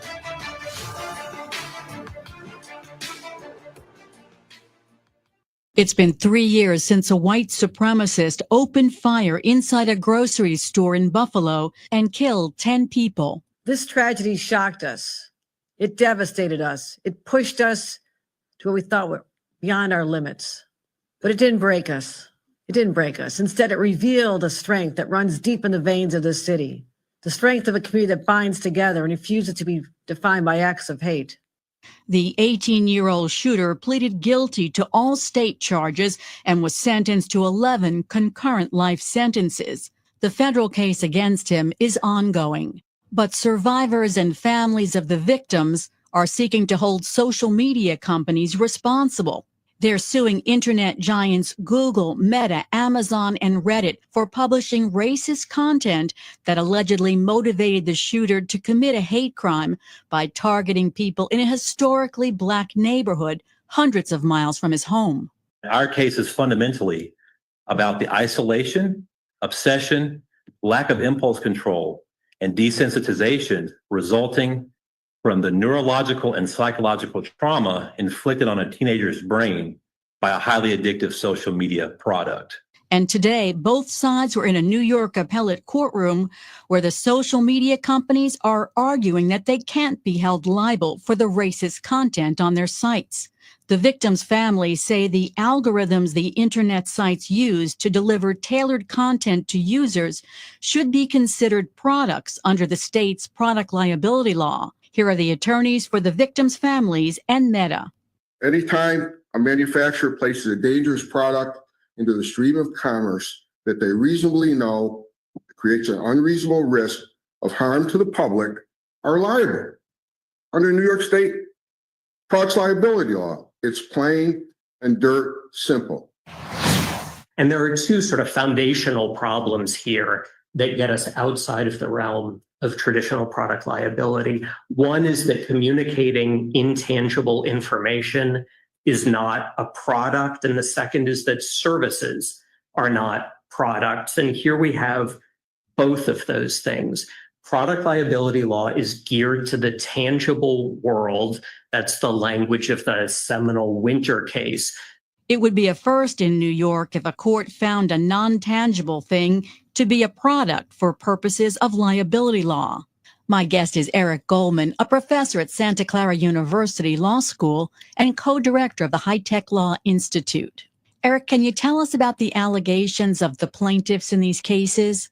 The case involves the mass shooting in a Buffalo supermarket by a white supremacist. And the basic gist of the claims is that the shooter was radicalized on Facebook. And so in order to fit that into legal doctrines, there's a variety of different claims that the victims and families have made in order to explain what's wrong with that. Why does that actually create legal rights for the victims? So some of those include a claim that Facebook was negligent, that it should have done something different to protect the victims. And some of it is based on what we sometimes call products liability, that Facebook is a product that is dangerous. And as a result, any harm that's caused by a dangerous product can be attributable to the supplier of that product. Are the plaintiffs bringing it under the product liability law in order to get around Section 230? No, Section 230 is a defense, whereas the plaintiffs have to still figure out a claim that actually fits their facts. However, they do want to pick claims that are not preempted by Section 230, which says, in short, that websites aren't liable for third-party content. So the idea is that the plaintiffs are arguing that they're not suing to hold Facebook liable for the third-party content. They're suing based on Facebook's contribution to the radicalization of the shooter. So when you think of product liability, you think of tangible objects, a mechanical device that injures you, something like that. Has a New York court ever found a streaming service or social media to be a product under the state's product liability law? For decades, there have been legal theories that have held that the supply of physical items that are at risk of causing physical injury are liable for those physical injuries. And one of the classic old cases involved exploding Coca-Cola bottles. And if you didn't manufacture and fill the Coca-Cola bottle properly, it could literally explode and create shards of glass that were projectiles. And so the idea is that we want manufacturers to be more careful in the manufacture of an item like that because of the physical risk it poses when that item is now in consumers' homes. There's a very bright line in those doctrines between physical items that are capable of causing physical injury and intangible things or services, which do not pose the same risk of sending glass shards as projectiles because there's literally nothing like that in their possession. So the laws normally limit products liability theories to actual physical products, not to services like internet services like Facebook. So it's a leap of the theory to try and expand it to cover services. This theory wasn't designed for that purpose. It's not optimized to do so. And unlike the regulation of Coca-Cola bottles exploding with glass shards, there's significant speech implications if we try to regulate the dissemination of information as if it's an exploding Coke bottle.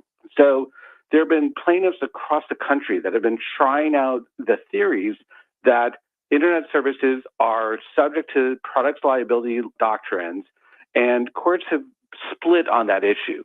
Most courts have rejected it. Some have entertained it. And so it's a live frontier in internet law today. And have there been rulings by appellate courts on that? Yes and no. There's been a variety of rulings in different fact circumstances, but there's a leading case in this area that just came out in February from the Fourth Circuit. It involved a very, very similar case involving a shooter who allegedly was radicalized on Facebook. And the plaintiffs argued products liability as part of the reasons why Facebook should be liable. And in that case, the federal appellate court shut all that down and said that Facebook qualified for Section 230. Everything that the plaintiffs are arguing was trying to hold Facebook liable for the third-party content available on service, and therefore the plaintiffs lose. So the plaintiffs in this case aren't directly bound by that ruling, but clearly there's a strong message from that ruling that the plaintiffs' arguments should not be successful.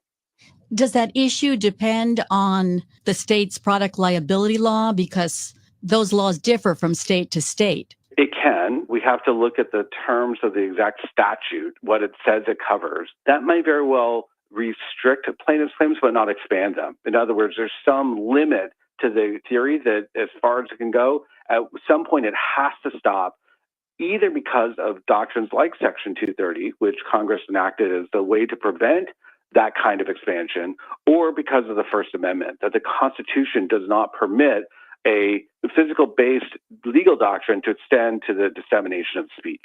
If the court allows the case to go forward, will the plaintiffs have to prove that Facebook or the other platforms led to the radicalization of the shooter, and how difficult will that be? Definitely, they'll have to show that what we call causation when it comes to negligence.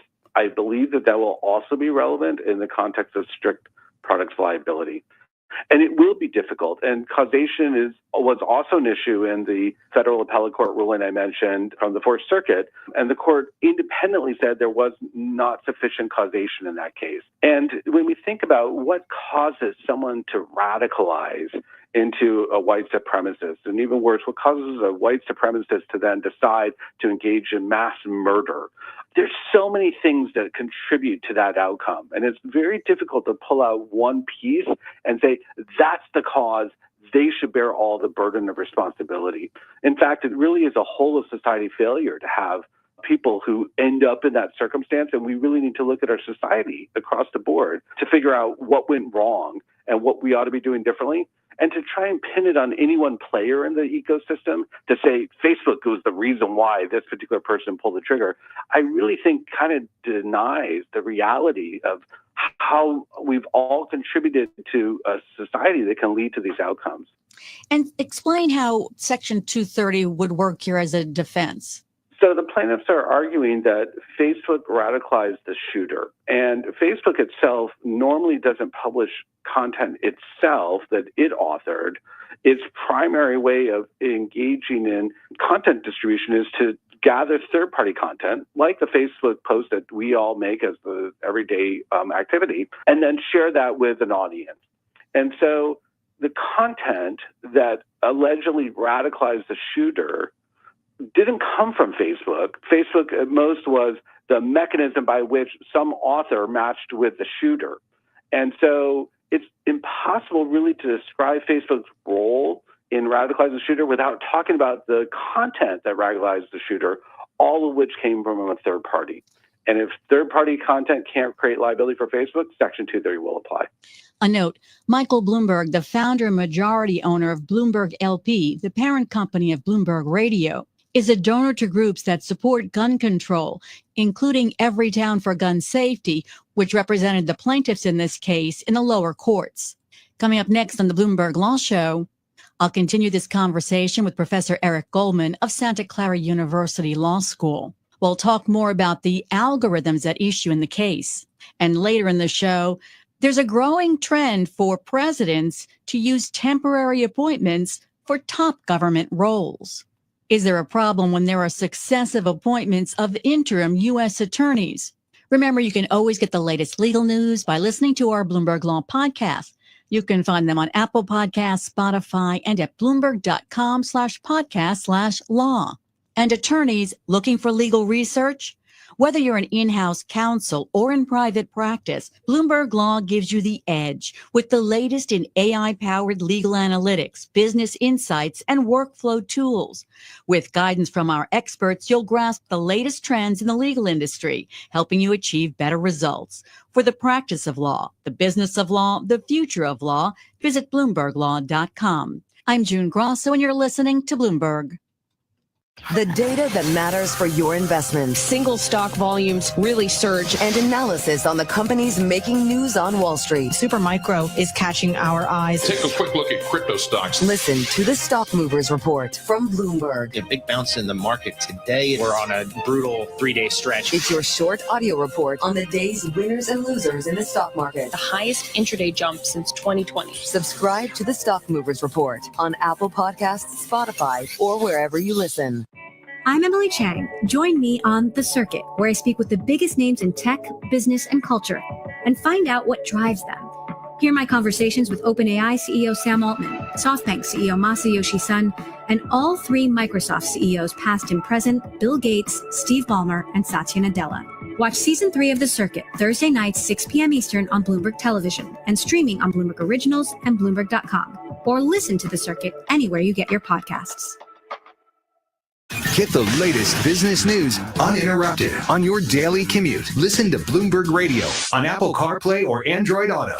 Download the Bloomberg Business app on your smartphone now. Then listen no matter where you are from coast to coast. Get live radio, podcasts, and on-demand news updates. Plus, expanded details on your favorite shows at your fingertips anywhere across the globe. The Bloomberg Business app, now on Apple CarPlay and Android Auto. Download it free in the Apple App Store or on Google Play.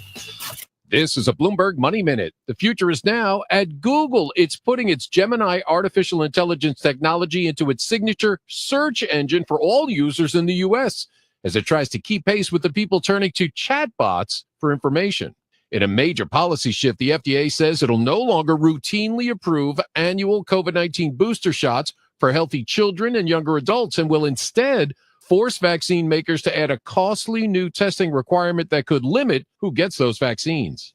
On Wall Street, after 6 days in a row of gains, weakness in the tech sector sent the major averages a little lower. The Dow lost 115, the Nasdaq down 73, the S&P down 23. Shares of Tesla a little higher today after Elon Musk said he's committed to being Tesla's CEO for the next 5 years. And it's official, the department store chain Nordstrom taken private by members of the founding Nordstrom family. Its shares will be delisted by the New York Stock Exchange on Wednesday. Tom Busby, Bloomberg Radio. Bloomberg Radio, on demand and in your podcast feed. On the latest edition of the Bloomberg Intelligence Podcast, a conversation with John Creekmore, Chief Investment Officer at Creekmore Wealth Advisors, on the markets. You know, it's been so interesting to watch over the last year, especially as we saw more discussion, even last year in the election cycle, about trade imbalance, about different methods to utilize and bring this trade imbalance into probably a proper perspective. And one of the ones talked about was the blunt instrument of a tariff. And a lot of folks did not have much knowledge or background of tariffs, except for their remembering a Ferris Bueller's Day Off, and as far as the discussion of tariffs in that movie. And so not real academic there, but all of a sudden then they recognize this could be a big deal for them as far as inflation. It could be a big deal for them as far as overall economic certainty. So we really encourage everybody to take a step back. Let's look at long-term goal objectives. Ask yourself, are you an investor or are you a trader?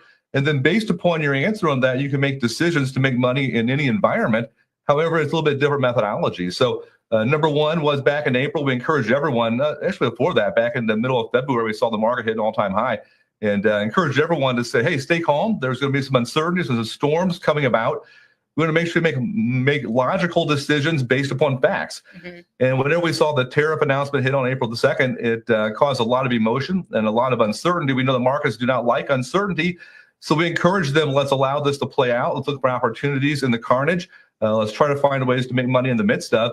And sure enough, whenever more information came out, cooler heads prevailed, and we saw the markets bounce back, actually up 22% from that low that we saw on April the 10th. Hear the full conversation on the latest edition of the Bloomberg Intelligence Podcast. Subscribe on Apple, Spotify, and anywhere else you get your podcasts. Plus, listen anytime on the Bloomberg Business app and Bloomberg.com.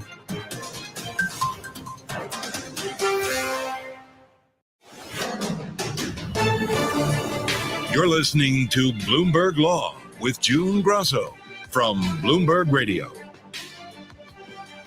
Survivors and families of the victims of the mass shooting in a Buffalo supermarket 3 years ago are suing internet giants Google, Meta, Amazon, and Reddit for publishing racist content that allegedly motivated the shooter to commit a hate crime, targeting people in a historically black neighborhood hundreds of miles from his home.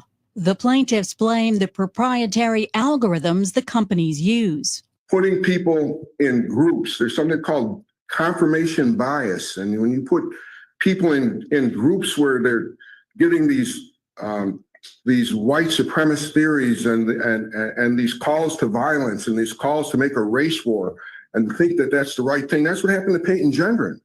And that's what this lawsuit is about.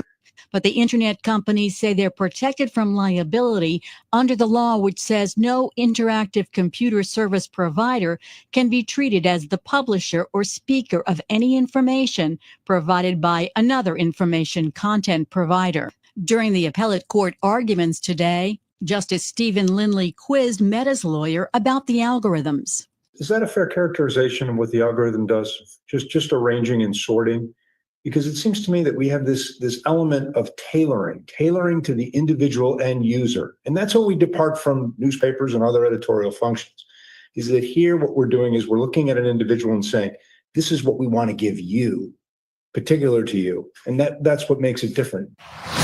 There's a long series of cases that have held likewise. The way Force put it is algorithms are a means of arranging and distributing third-party information. That is at the heart of the kind of publishing activity that Shyamilli was focused on. And the fact that it's tailored to particular individuals doesn't change that fact. Why not? And well, because again, it's still arranging and distributing. It is publishing it. I've been talking with Professor Eric Goldman of Santa Clara University Law School. Eric, tell us about the plaintiff's claims about the algorithms. So in order for the shooter to get access to the radicalizing content, somebody has to upload it, and then Facebook has to make the match to present that to the reader, to the shooter in this case. And so plaintiffs have often claimed that it was the algorithm Facebook created that led to this radicalization. Now, there are a couple of problems with that theory. One is it was expressly rejected in the Fourth Circuit opinion that I mentioned earlier. Federal appellate court said that's not a way of getting around Section 230. The other piece, and the appellate court mentioned this as well, that in order for Facebook to do anything differently to prevent that radicalization, it would have to re-architect its entire service. In other words, there's not a way of it just changing the algorithm to eliminate, the risk of radicalization without changing any other element of its algorithm. So, in other words, there's no easy fix here for Facebook. Facebook worked the way it was designed to work. It made matches between people and content they might be interested in. Unfortunately, some people are interested in content that is antisocial. Facebook's algorithm treats that the same as all other content.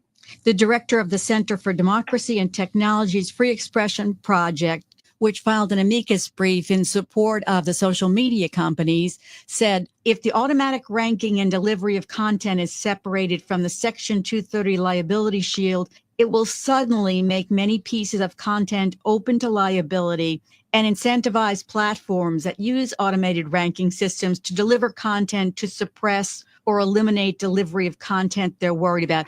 So basically, would there be a chilling effect if that happens? I think that's a riff on what I was just saying, and maybe you said better than I did, but let me take another cut at it. So if Facebook is liable for radicalization content, and I'm going to hypothesize this is true, people might debate it, there is no way for Facebook to know which content is radicalizing or not, or to properly separate that from the pro-social content that it would prefer to disseminate, then Facebook basically becomes a financial guarantor of any harms that are caused by people that could be traced back to someone's consumption of content on Facebook. We've seen so many cases in this genre. This is not a unique case in Buffalo. Many times, victims of shootings have claimed that the shooter was exposed to content on social media and social media should be responsible for this. And that's just not tenable. Social media cannot act as the financial guarantor of all the shootings that take place in the world. So then they have to do something different. If they become the financial guarantor, they cannot exist in their current form. The easiest path for the appellate division right now in this case is to allow the case to go forward and to say, the facts have to be developed before we can make a decision on whether or not this is subject to the state's product liability law? So that's essentially what the lower court did. The lower court basically said, I understand Facebook's defenses, and yet I need to see more facts and before I'm prepared to make the conclusion that products liability applies or even that Section 230 applies. So one possibility is that the appellate court could say, the district court was right. Let's let the case continue to evolve in its ordinary manner. And once we get more information, then we'll be able to figure out what defenses actually apply in this circumstance. Most cases involving Section 230 don't do that. Most cases in Section 230 end at the motion to dismiss because it is obvious on the face there's nothing that would be produced in discovery that would show that Section 230 didn't apply. And here, I don't think anyone's contesting that Facebook provided or authored the radicalizing content. The allegation is that it matched the shooter with third-party content. So everything that the court needs to know about Section 230 is, I think, already available to it. So punting on that question actually would be a disservice to Facebook, and I think to all other social media that expect to be able to avoid liability for things that they're not legally responsible for. It's interesting that the plaintiffs here chose state court, where in the other case you were discussing, the plaintiffs chose federal court. Plaintiffs get to pick the venue that they think is the best place for them to achieve justice. Mm-hmm. So it's completely logical that they might conclude that New York state courts as opposed to New York federal courts are a better venue for them. But I would hope that the New York state courts will still take a look at what's going on in the rest of the country, because this is not a novel issue across the country. And the case law is very clear that the New York state trial courts got it wrong. How important is this case as a precedent, let's say, for other cases around the country? I mean, is it important, or is it just, another one of the cases that you've been talking about? Is there any import to it? So every case that involves the situation where social media allegedly contributed to some offline harm is important, because if those cases succeed, then all social media services face an extreme amount of liability that may make them financially untenable. So it's like the social media services have to bat 1,000 in these cases. If they only bat 999 and one case gets through, that one case could potentially change the entire internet ecosystem. So if this case ends up like essentially all the others and the plaintiffs don't succeed, then this case became unimportant. It's just one of the many. If for whatever reason this case does succeed, then this could be the case that reshapes the internet. And the district court opinion in this case was so troubling because it clearly deviated from precedent around the country, and because it basically said, I can't make any judgments, even though many people thought that the court had all the facts it needed to make a judgment. And so if that's the case, it opens up the door for unpredictable results, and that unpredictability is actually its own form of danger to the internet. Any final thoughts? The Buffalo shooting was horrific. All these mass murders are just heartbreaking. They're a sign of the pathology in our country. They just absolutely tear me up. And the fact that the shooter was espousing the great replacement theory is even more troubling, that this theory continues to find an audience in our country when it's both afactual, but it's also deeply corrosive.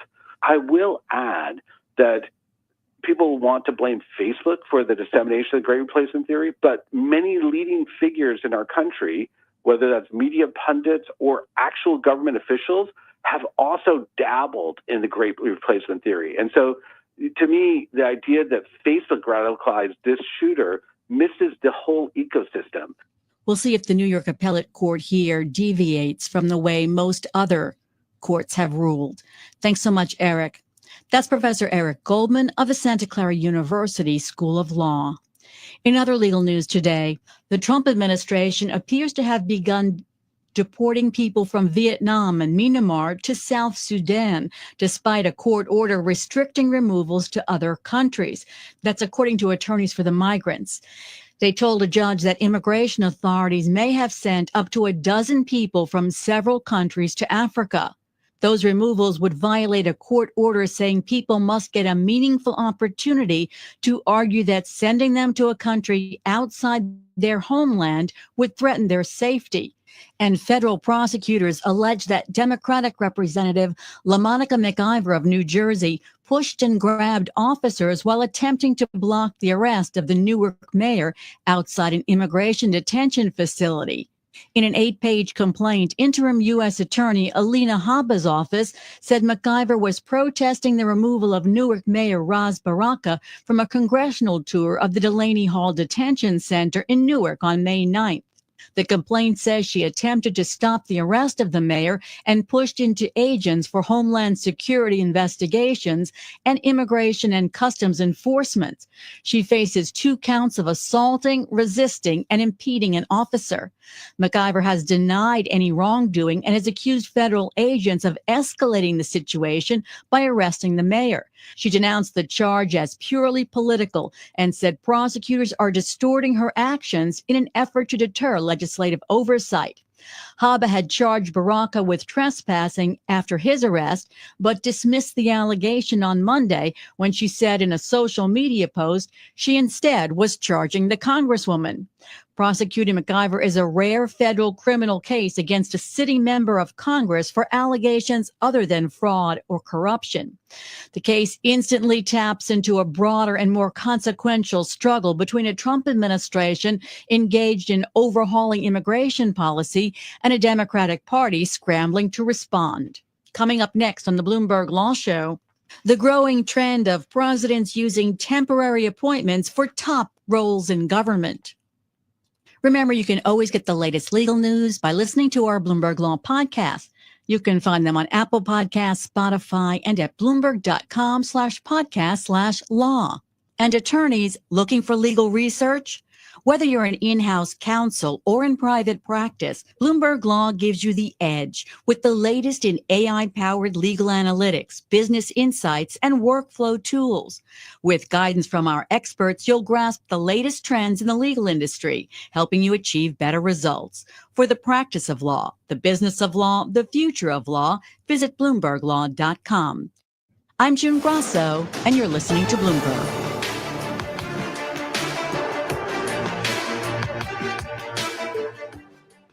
This is your only 24-hour source for world markets and breaking business news. Bloomberg Radio. Coming up, the latest market-moving headlines from Bloomberg. First, an update from our partners at CBS News. CBS News Brief. It will be another night of severe weather across parts of Tennessee and Kentucky. Meteorologist David Parkinson. The risk is certainly there to see damaging wind, hail the size of baseballs, and a couple of EF2 or EF3 tornadoes. The U.S. will now restrict COVID booster shots to people over 65 and those at higher risk of serious illness. Drug makers will have to conduct trials to justify younger, healthy individuals getting shots. President Trump today announced his Golden Dome missile missile defense system. The one big, beautiful bill will include $25 billion for the Golden Dome to help construction get underway. He's pushing Republican lawmakers to pass that budget bill. Tory and Small on some of the other items it contains. More funding for border security and border enforcement. It's kind of the red meat that Republicans have been looking for on the campaign trail. CBS News Brief, I'm Cammie McCormick. And I'm Doug Krisner at Bloomberg World Headquarters in New York. Let's check our top stories and the markets. Equities drifted lower today after a 6-day advance. Weakness in energy leading the S&P 500 to a drop of about 0.4%. NASDAQ comp also weaker by 0.4%. And we had the Dow down 0.3%. Shares in Tesla were higher by 0.5% today. That was after Elon Musk said he plans to remain CEO of Tesla for at least 5 more years. Speaking at the Qatar Economic Forum, Musk sought to reassure investors. That's where he dismissed concerns over falling sales due to his political polarity. You can just look at the stock price. If you want the best insider information, the stock market analysts have that, and our stock wouldn't be trading near all-time highs if it was not. If things weren't in good shape. They're fine. Don't worry about it. That is Elon Musk in an interview at the Qatar Economic Forum powered by Bloomberg. By the way, you can watch the full interview on the Bloomberg podcast channel on YouTube. And again, today, shares in Tesla were up 0.5%. The chip component maker Wolfspeed is reportedly preparing to file for bankruptcy within a matter of weeks. The Wall Street Journal reports the company is struggling to address its debt pile, valued at some $6.5 billion. Right now in late U.S. trading, Wolfspeed shares down 57%. In the bond market today, longer-term Treasury yields were higher as U.S. budget negotiations showed little sign of resolution. We're told President Trump is frustrated with demands to significantly boost the cap on state and local tax deductions. The yield on the 10-year was up about 3 basis points today, last quoted in New York at 4.48%. The dollar weakened with the Bloomberg Dollar Spot Index falling 0.5%. Crude oil edged lower in a choppy session as broader market weakened. There was also some lingering uncertainty over whether sanctions on Iran will be loosened or tightened. June futures in WTI closed New York trading at 62.56. We're up more than 2% right now, but bear in mind this is now the July contract at 63.43. Global news 24 hours a day, whenever you want it with Bloomberg News Now. I'm Doug Krisner. This is Bloomberg. The news in Washington has a ripple effect on the country and the world. President Trump telling Vladimir Putin to end the war in Ukraine. That's why we bring you the top headlines from Capitol Hill every weekday. Donald Trump spoke about TikTok with Chinese President Xi Jinping. Balance of Power with Joe Matthew and Kaylee Lines. What will be Donald Trump's relationship with the titans of finance? Listen live weekdays at noon and 5 p.m. Eastern or on demand wherever you get your podcasts. Bloomberg Radio. Context changes everything. The biggest business story of our time revolves around one name, Elon Musk. On the latest episode of Elon Inc., a Tesla insider says Elon Musk is harming the company. Once you meet a new person that is willing to say the quiet part out loud with you, it's just like, oh, okay, good, there's another person. And I'll come off of mute in some of these calls. I'll say, hey, can we just acknowledge that the new Model Y, if it had launched last year, would have been selling like crazy. From Bloomberg Business Week, this is Elon Inc. Listen wherever you get your podcasts. Up to the minute market headlines. We have a massive rally in the bond market. We have a massive sell-off in the equity market. Along with in-depth research on more than 2,000 global companies. Some of these big tech names, are these entry points? When do you buy the dip and where do you buy the dip? The Bloomberg Intelligence Podcast with Alex Steele and Paul Sweeney. Interest rates go up, bond prices go down. That's all I need to know, right? Bloomberg Intelligence. Listen live weekday mornings at 10 Eastern on Apple CarPlay or Android Auto with the Bloomberg Business app or on demand wherever you get your podcasts.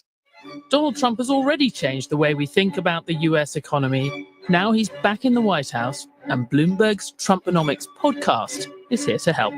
I'm Stephanie Flanders, head of government and economics at Bloomberg. Whatever the big question of the week is, we'll have something interesting to tell you about it in a lively conversation with the reporters and analysts closest to the action. Listen to new episodes every Wednesday and follow Trumponomics on Apple Podcasts, Spotify, or wherever you listen. Bloomberg Radio, on demand, and in your podcast feed. On the latest Balance of Power podcast, we talk with Republican Congressman Brian Stile of Wisconsin about the future of stablecoin legislation on Capitol Hill. We have a huge opportunity here to lock in legislation as it relates to stablecoins. I think it'll do two key things. It'll protect consumers, and it'll make sure that we maintain dollar dominance across the globe. And so I think we're united in that goal. The amendment process is going to be something that we'll be watching here from the House side. My bill, the Stable Act, moved through committee also with Democratic support. I think we'll be in a position to move that forward on the floor in the near future. This is a huge opportunity for a big win in the digital blockchain space, and I think we're going to be able to get this across the line. Will you try to merge those two bills, Congressman? And if all of this works when it comes to stablecoin, does that help to unlock legislation for something broader like Fit 21, a broader crypto bill in Congress? The draft legislation on market structure, which was Fit 21 last Congress, was just introduced. Hopefully we'll be having a hearing on the near future on that in the House Financial Services Committee. It's really both bills that are ultimately needed to truly unlock the golden age of digital assets here in the United States. You need both stablecoin and market structure. I think we have the opportunity to do that. We're going to be advancing quickly here on stablecoin. I think the House version, my bill, the Stable Act, complements well with the Genius Act in the Senate. I think at the end of the day, we'll be able to get one unified piece of legislation as we work to also deliver on the market structure legislation that's so essential. When both get done, I think we will really unlock the digital asset golden age here in the United States. Hear the full conversation on the latest edition of the Balance of Power podcast. Subscribe on Apple, Spotify, and anywhere else you get your podcasts. Plus, listen anytime on the Bloomberg Business app and Bloomberg.com.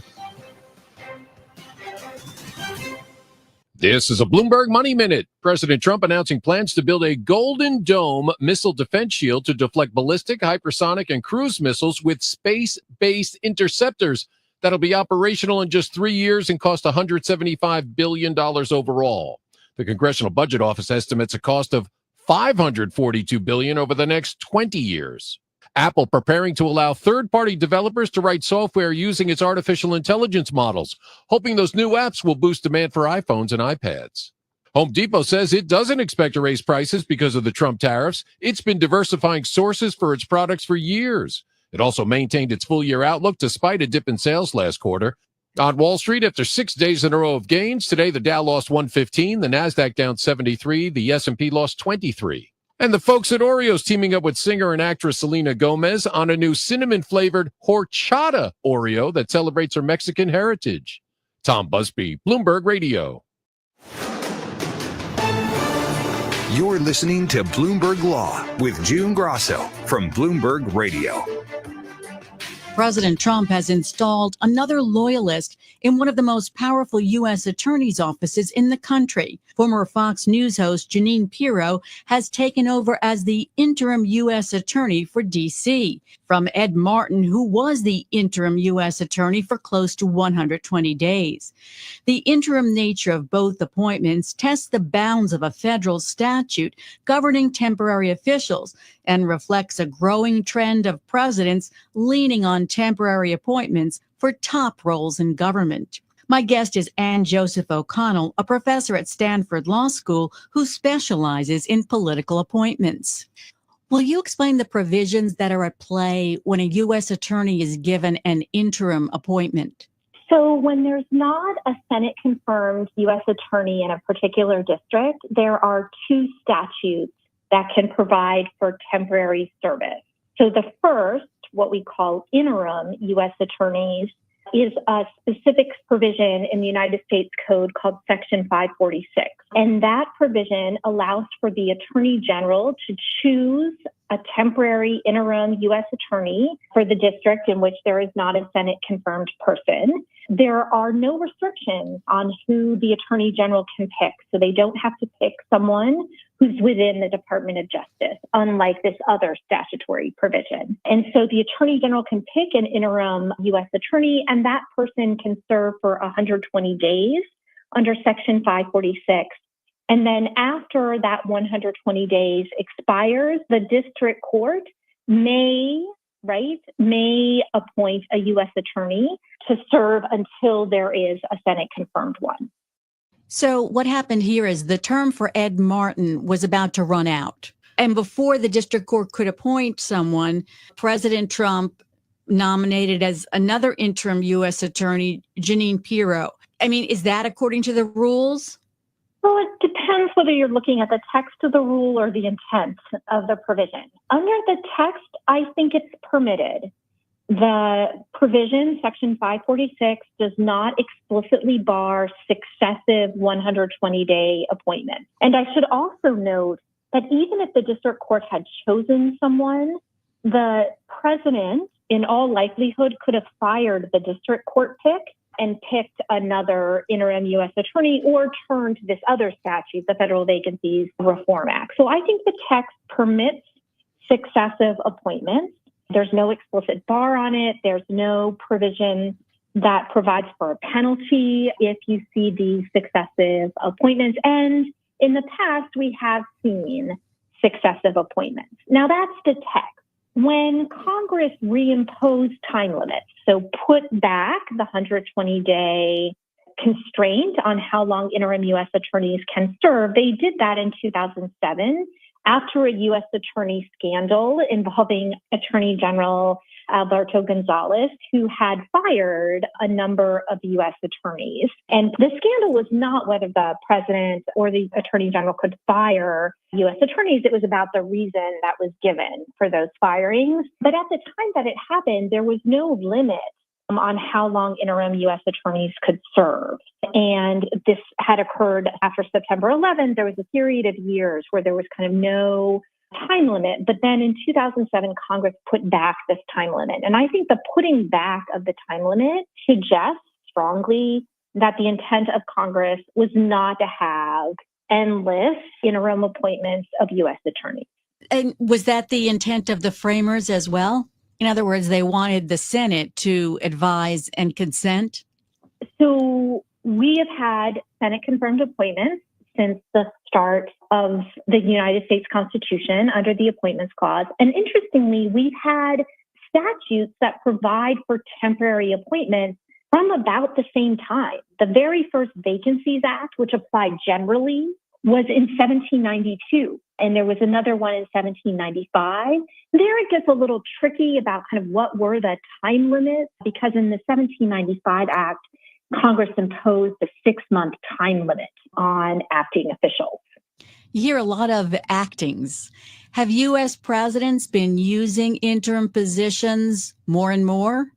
So I have done some research on recent administrations and looking at the very highest level of positions. So the heads of agencies, cabinet secretaries in particular, and definitely recent administrations, and that would include President Obama, President Trump's first term, and President Biden, have heavily relied on acting officials, much more, I would say, than their predecessors in terms of modern government. What's the reason for this? I know that President Trump in the past has said, he likes the idea of it. Is it because it's difficult to get people through the Senate? I mean, what's the reason that they're using it more? I think there are several reasons. The first is it takes time to nominate people, though I will say that President Trump in his second term has a much faster nominations pace than he had in his first term. I mean, 6 or 7-fold more nominations at the 100-day mark in his second term than in his first term. But nominations still takes time to find the people and to formally nominate them. There's a vetting that occurs. And I think for President Trump, that vetting has really focused on loyalty, whereas in other administrations might be focusing on ethical considerations, expertise, and the like.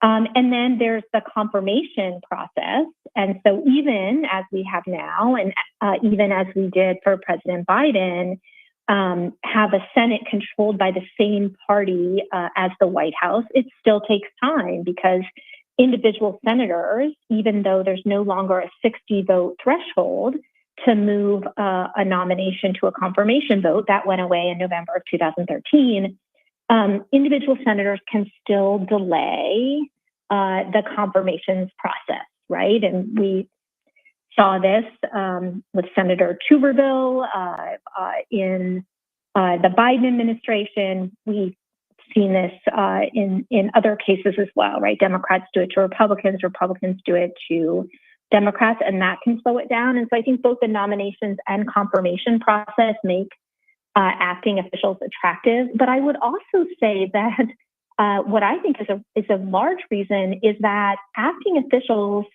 don't require Senate confirmation. And so you can pick people to serve in a temporary capacity that the Senate might not confirm.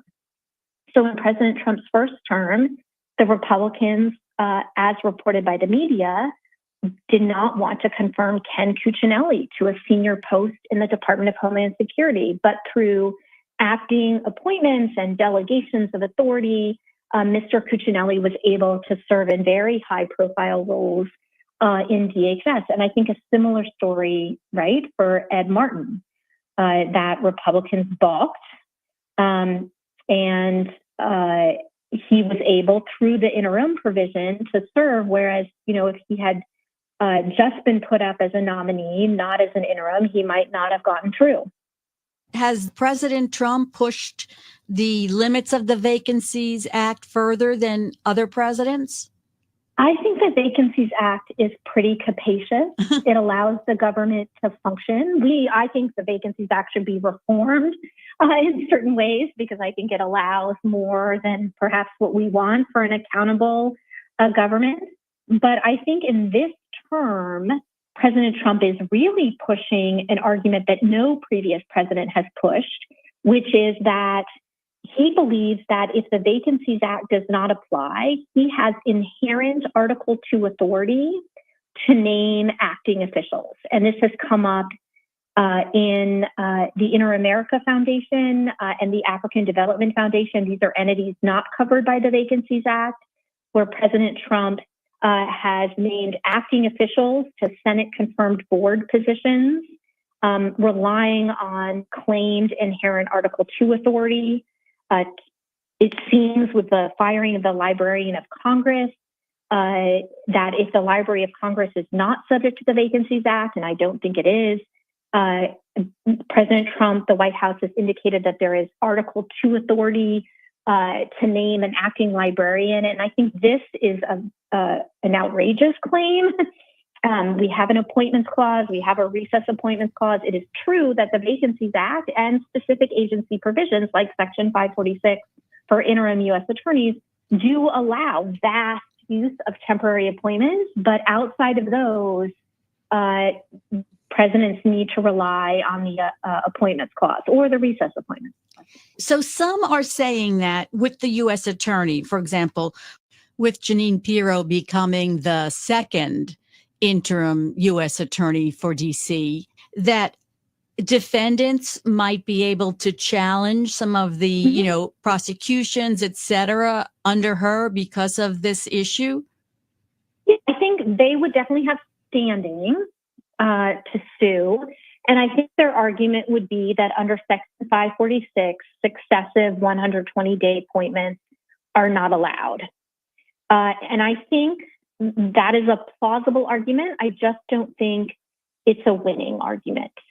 I think that courts will look at the text, right? As Justice Kagan says, we're all textualists now, that the courts will look at the text and see that successive 120-day appointments are not barred.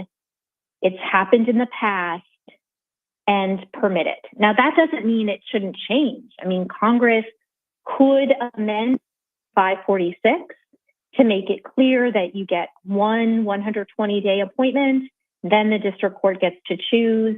And then I should note that there is an alternative to these successive 120-day appointments while a nomination might be pending to a U.S. attorney slot, is that I believe that the Federal Vacancies Reform Act is available for temporary appointments to these positions. Now, the constraint, why I think the Trump administration doesn't want to turn to the Vacancies Act, is that under the Vacancies Act, you can't just choose anyone. You can't choose an outsider like the current person. You can't choose an outsider to come in as an acting U.S. attorney. You either need to choose someone who is the first assistant to the U.S. attorney right, which is typically a career person. You need to choose someone who is Senate confirmed already to another position, so has already kind of gone through the Senate process, or you have to choose someone who was in the agency for at least 90 days in the year before the vacancy. So we'll start counting now to see if Jeanine Pirro is nominated to be the permanent U.S. Attorney for D.C. before the 120 days expires. Thanks so much for joining me today. That's Professor Ann Joseph O'Connell of Stanford Law School. And that's it for this edition of the Bloomberg Law Show. Remember, you can always get the latest legal news by listening to our Bloomberg Law podcast wherever you get your favorite podcasts. I'm June Grosso. Stay with us. Today's top stories and global business headlines are coming up right now. Broadcasting 24 hours a day at Bloomberg.com and the Bloomberg Business app. Powered by more than 3,000 journalists and analysts in over 100 bureaus around the world. This is Bloomberg Radio. Now an update from our partners at CBS News. Tornado risk in nearly a dozen states. It is another night of tornadoes in the nation's midsection. Trump announces a Golden Dome missile defense system. Next generation technologies across the land, sea, and space. Annual COVID shots no longer approved for some. Limit access to COVID-19 vaccines going forward. This is the CBS World News Roundup Late Edition. I'm Matt Piper. Millions are under severe weather threats tonight with the risk of tornadoes, including places that just saw some over the weekend, like Kentucky. Governor Andy Beshear. That storm that is coming in tonight is incredibly dangerous. CBS News meteorologist David Parkinson with who needs to be on the lookout. Anywhere from Memphis all the way to Nashville, we've already had reports, and 2 of them were confirmed by weather spotters. So we know that we've had tornadoes on the ground, and we expect that threat through at least 8 p.m. Central tonight. And we could see in eastern Tennessee a threat as late as 9, 10, or 11 p.m. Nearly 30 people died from storms this past weekend. Billions of federal dollars are going toward the so-called Golden Dome missile defense system, much like Israel's Iron Dome. The president says the Golden Dome defense system will be able to intercept missiles. Even if they are launched from other sides of the world, and even if they are launched from space. Trump says the system would cost $175 billion and be operational before the end of his term. He has requested an initial $25 billion for the program in his proposed spending plan that has not yet been approved by Congress. Allison Keyes, CBS News, Washington. Annual COVID-19 shots for healthy younger adults and children will no longer be routinely approved.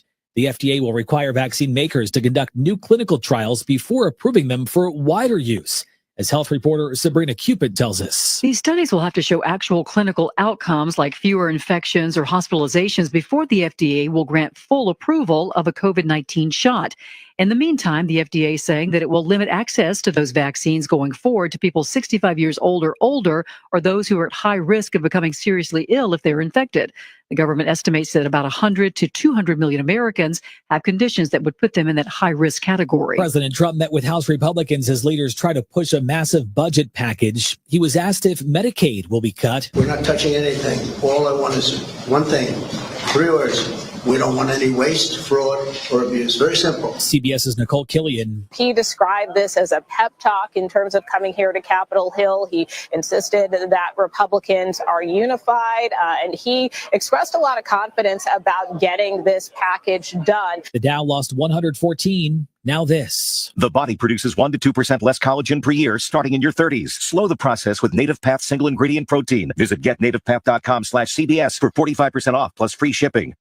Hi, it's CBS health and wellness expert Cooper Lawrence. You might be wondering, when's the right time to start adding collagen to my diet? How about today? Collagen production starts to dwindle in your 20s. By the time you've hit your 50s, decreased collagen contributes to wrinkles, sagging skin, and joint discomfort. Native Path Collagen can help. It's packed with only type 1 and type 3 collagen fibers, the ones your body needs most for healthy joints, skin, bones, hair, nails, and gut. Plus, it's third-party tested for purity with no fillers, no additives, and no artificial junk. 2 scoops a day of Native Path delivers 18 grams of protein. Mix it into coffee, tea, or any drink. It's completely flavorless and easy to use. Native Path changed my gut health completely. Right now, get a special bundle deal at a fraction of the retail price plus free shipping. Available at getnativepath.com/CBS. With over 4 million jars sold, thousands of 5-star reviews, and a 365-day money-back guarantee, this is your moment to take control of aging before symptoms get worse. Go to nativepath.com/CBS now. Supplies are limited and demand is surging. OptimaTaxRelief.com. In New Orleans, police have arrested a jail maintenance worker in connection with the escape of 10 inmates, 4 of whom have been caught. CBS's Katie Weiss. Authorities say that 33-year-old Sterling Williams helped the inmates make their daring escape by turning off the water supply to the facility so that way the inmates could more easily remove the toilet from the wall without getting drenched in water while they were doing so. Williams is actually charged with principal to simple escape and also malfeasance in office. Newark Airport in New Jersey has had staffing and technical issues as of late, and our Chris Van Cleve says it's led the FAA to set limits on the numbers of departures and arrivals, where there was about 40 an hour. Effective today, the FAA is capping the number of arrivals and departures per hour at 28 each. Now, that will stay in effect until June 15th, when runway construction is supposed to end. You're listening to the CBS World News Roundup. And I'm Doug Krisner at Bloomberg World Headquarters in New York. Let's check our top stories and the markets. Crude oil is rallying at this hour on a report that U.S. intelligence is suggesting that Israel is making preparations to possibly strike Iranian nuclear facilities. CNN reporting it's not clear that Israeli leaders have made a final decision to do so. WTI right now in the electronic session is up 2.5% at $63.55 the barrel. In the regular session, the equity market drifted lower after a 6-day advance. Weakness in energy stocks during New York trading led the S&P 500 down by 0.4%. We did have shares in Tesla rising 0.5%. That was after Elon Musk said he's planning to remain CEO at Tesla for at least 5 years or more. Now, speaking at the Qatar Economic Forum, Musk sought to reassure investors, and that's where he dismissed concerns over falling sales in Europe. Europe is our weakest market. We're strong everywhere else. So our sales are doing well at this point. We don't anticipate any meaningful sales shortfall. And obviously the stock market recognizes that since we're now back over $1 trillion in market cap. So clearly the market is aware of the situation. So it's already turned around. Elon Musk there in an interview at the Qatar Economic Forum powered by Bloomberg. By the way, you can watch the full interview on the Bloomberg podcast channel on YouTube. Again, shares in Tesla were up 0.5% today. The chip component maker Wolfspeed is reportedly preparing to file for bankruptcy within a matter of weeks. The Wall Street Journal reporting the company is struggling to address its debt pile, valued at some $6.5 billion. Right now in late U.S. trading, shares in Wolfspeed down 57%. In the bond market today, longer-term Treasury yields were higher as U.S. budget negotiations showed little signs, I should say, of resolution. 10-year Treasury up 3 basis points, last quoted in New York at 4.48%. The 2-year was last quoted at a yield of 3.97%. Some dollar weakness today with the Bloomberg Dollar Spot Index falling 0.5%. Global news 24 hours a day and whenever you want it with Bloomberg News Now. This is Bloomberg. Bloomberg Surveillance. Must listen and must watch for Global Wall Street with guests like NYU professor Nouriel Roubini. We achieved a soft landing, not because of what the Fed did, but because we got lucky. And Professor Nassim Taleb. You got to be right about the big sources of risk, and the rest take care of itself. Global Wall Street wakes up to Bloomberg Surveillance. Join Tom, Paul, and Lisa weekday mornings at 7 Eastern on YouTube, the Bloomberg Business app, and always on Bloomberg Radio. Bloomberg Audio Studios. Podcasts, radio, news. This is the Podcast Spotlight Hour on Bloomberg Radio.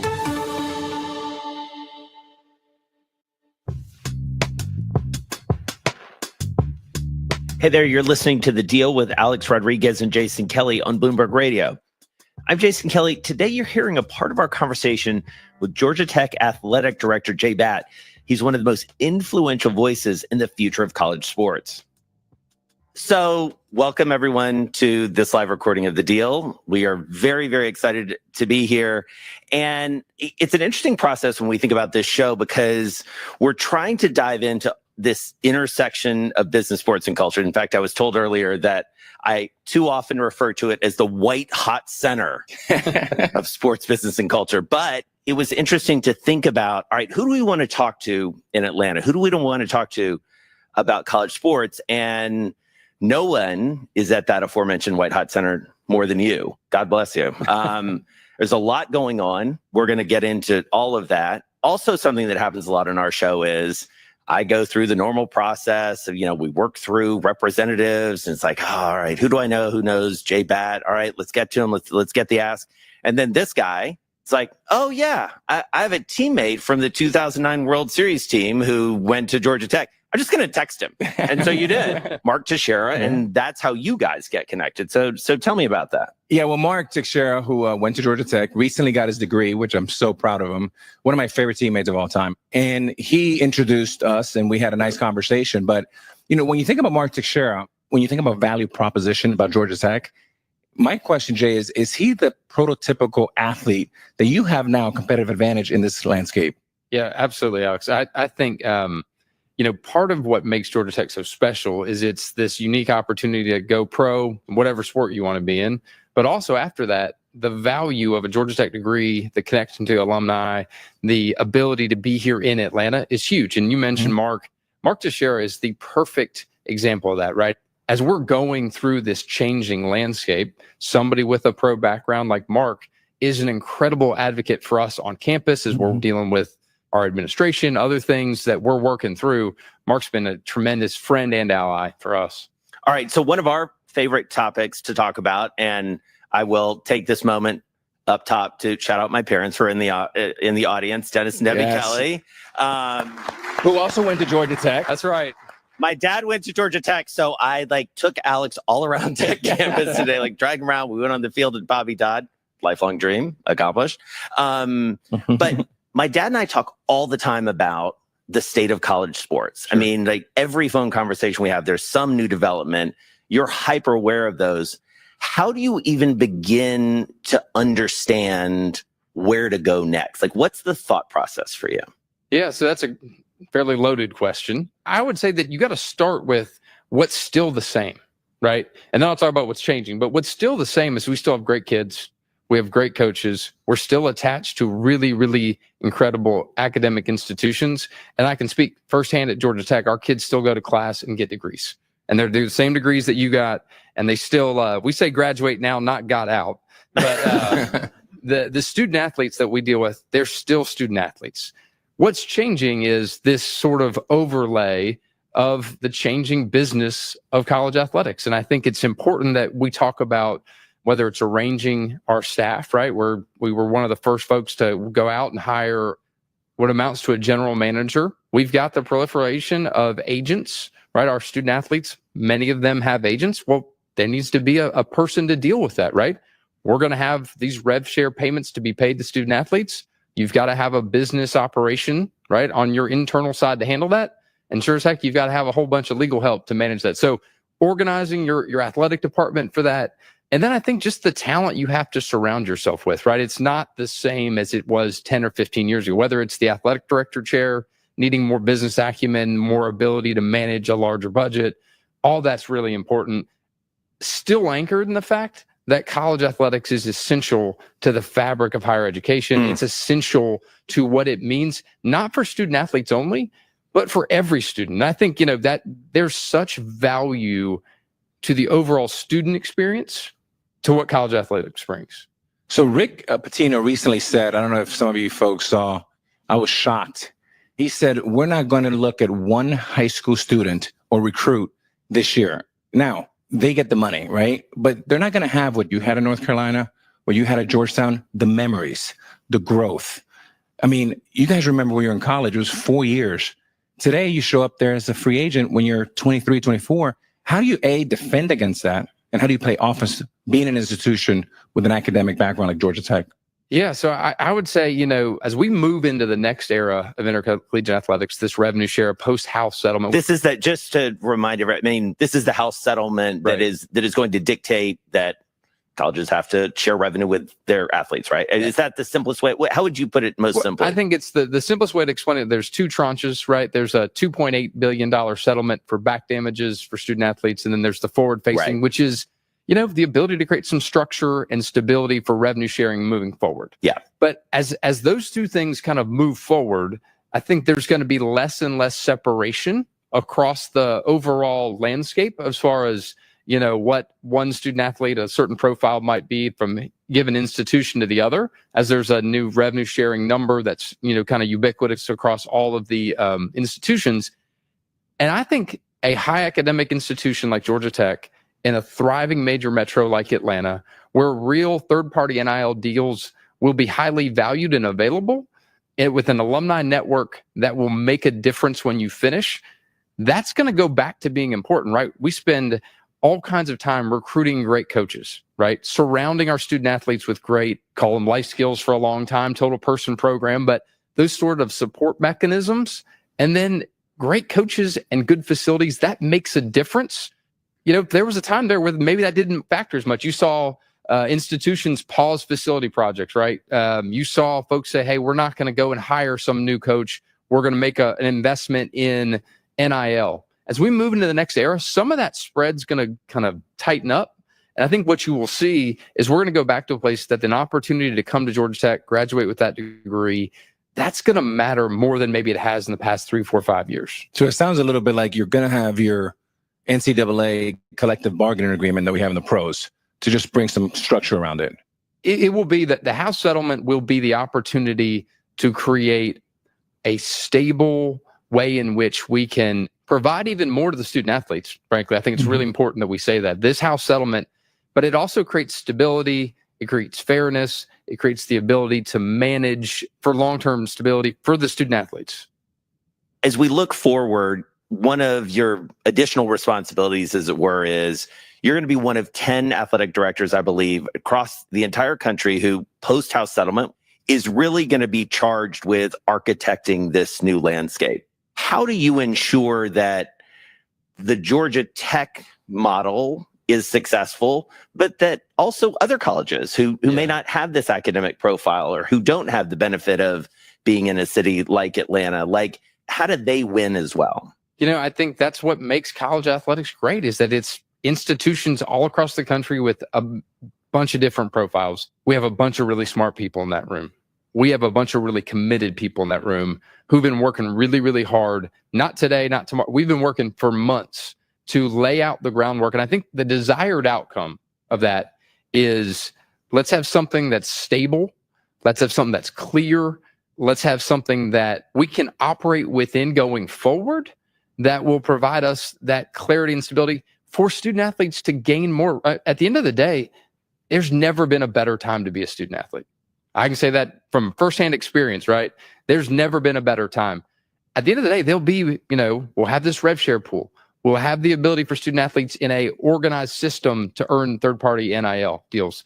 There'll be more scholarships, right? You see headlines all the time of athletic departments adding huge amounts of scholarships and opportunities, right?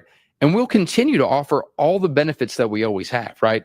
Whether it's the medical coverage, whether it's the academic support, all those parts and pieces that go with it, they're just going to be on top of all those things that we've already been doing. And so I think that's probably the biggest takeaway, right? Is we're building that system. And listen, it's a bunch to figure out and a bunch to sort through, but I think we're building something that is sustainable. All right, we're going to do some role playing. Okay. Because I took Alex over to Tech, and he walked around. This guy's eyes were as big as saucers. We go onto the baseball field. Of course, we're taking photos. We're talking to the coach. We're doing all that. I'm telling you right now, if you approach this guy and like, hey, you want to come play baseball at Georgia Tech? You got some eligibility. I would have to pay him. Yeah. Let's go. So let's do it. What are you going to say to him to get him to come to Tech over Miami? I think it goes back to exactly what we talked about listen, I think no one needs to be naive enough to think that in the future, revenue sharing is going to play a part of that, right? So that's certainly part of the discussion. But the most important part about that is going to be about fit. It's going to be about future. It's going to be about what we're going to do to help you achieve your dreams and grow. And then I think, we talk a lot about it, Georgia Tech. This isn't a 4-year proposition. Certainly in the transfer portal era, maybe it's not. But you are going to finish and get that degree, and that's a 40-year win. At the end of the day, that above and beyond part, that's going to be the differentiator. And so I'm looking at March Madness right now, and then we're sort of convening around this idea. And the transfer portal has radically changed. Welcome to our TV network, your ultimate destination for all things exciting and essential. From mouth-watering food to the latest in fashion, health, education, music, movies, and news, plus thrilling sports and breathtaking travel. Our TV network brings it all to you. Tune in today and experience the best of every world. All in one place, rtv.network.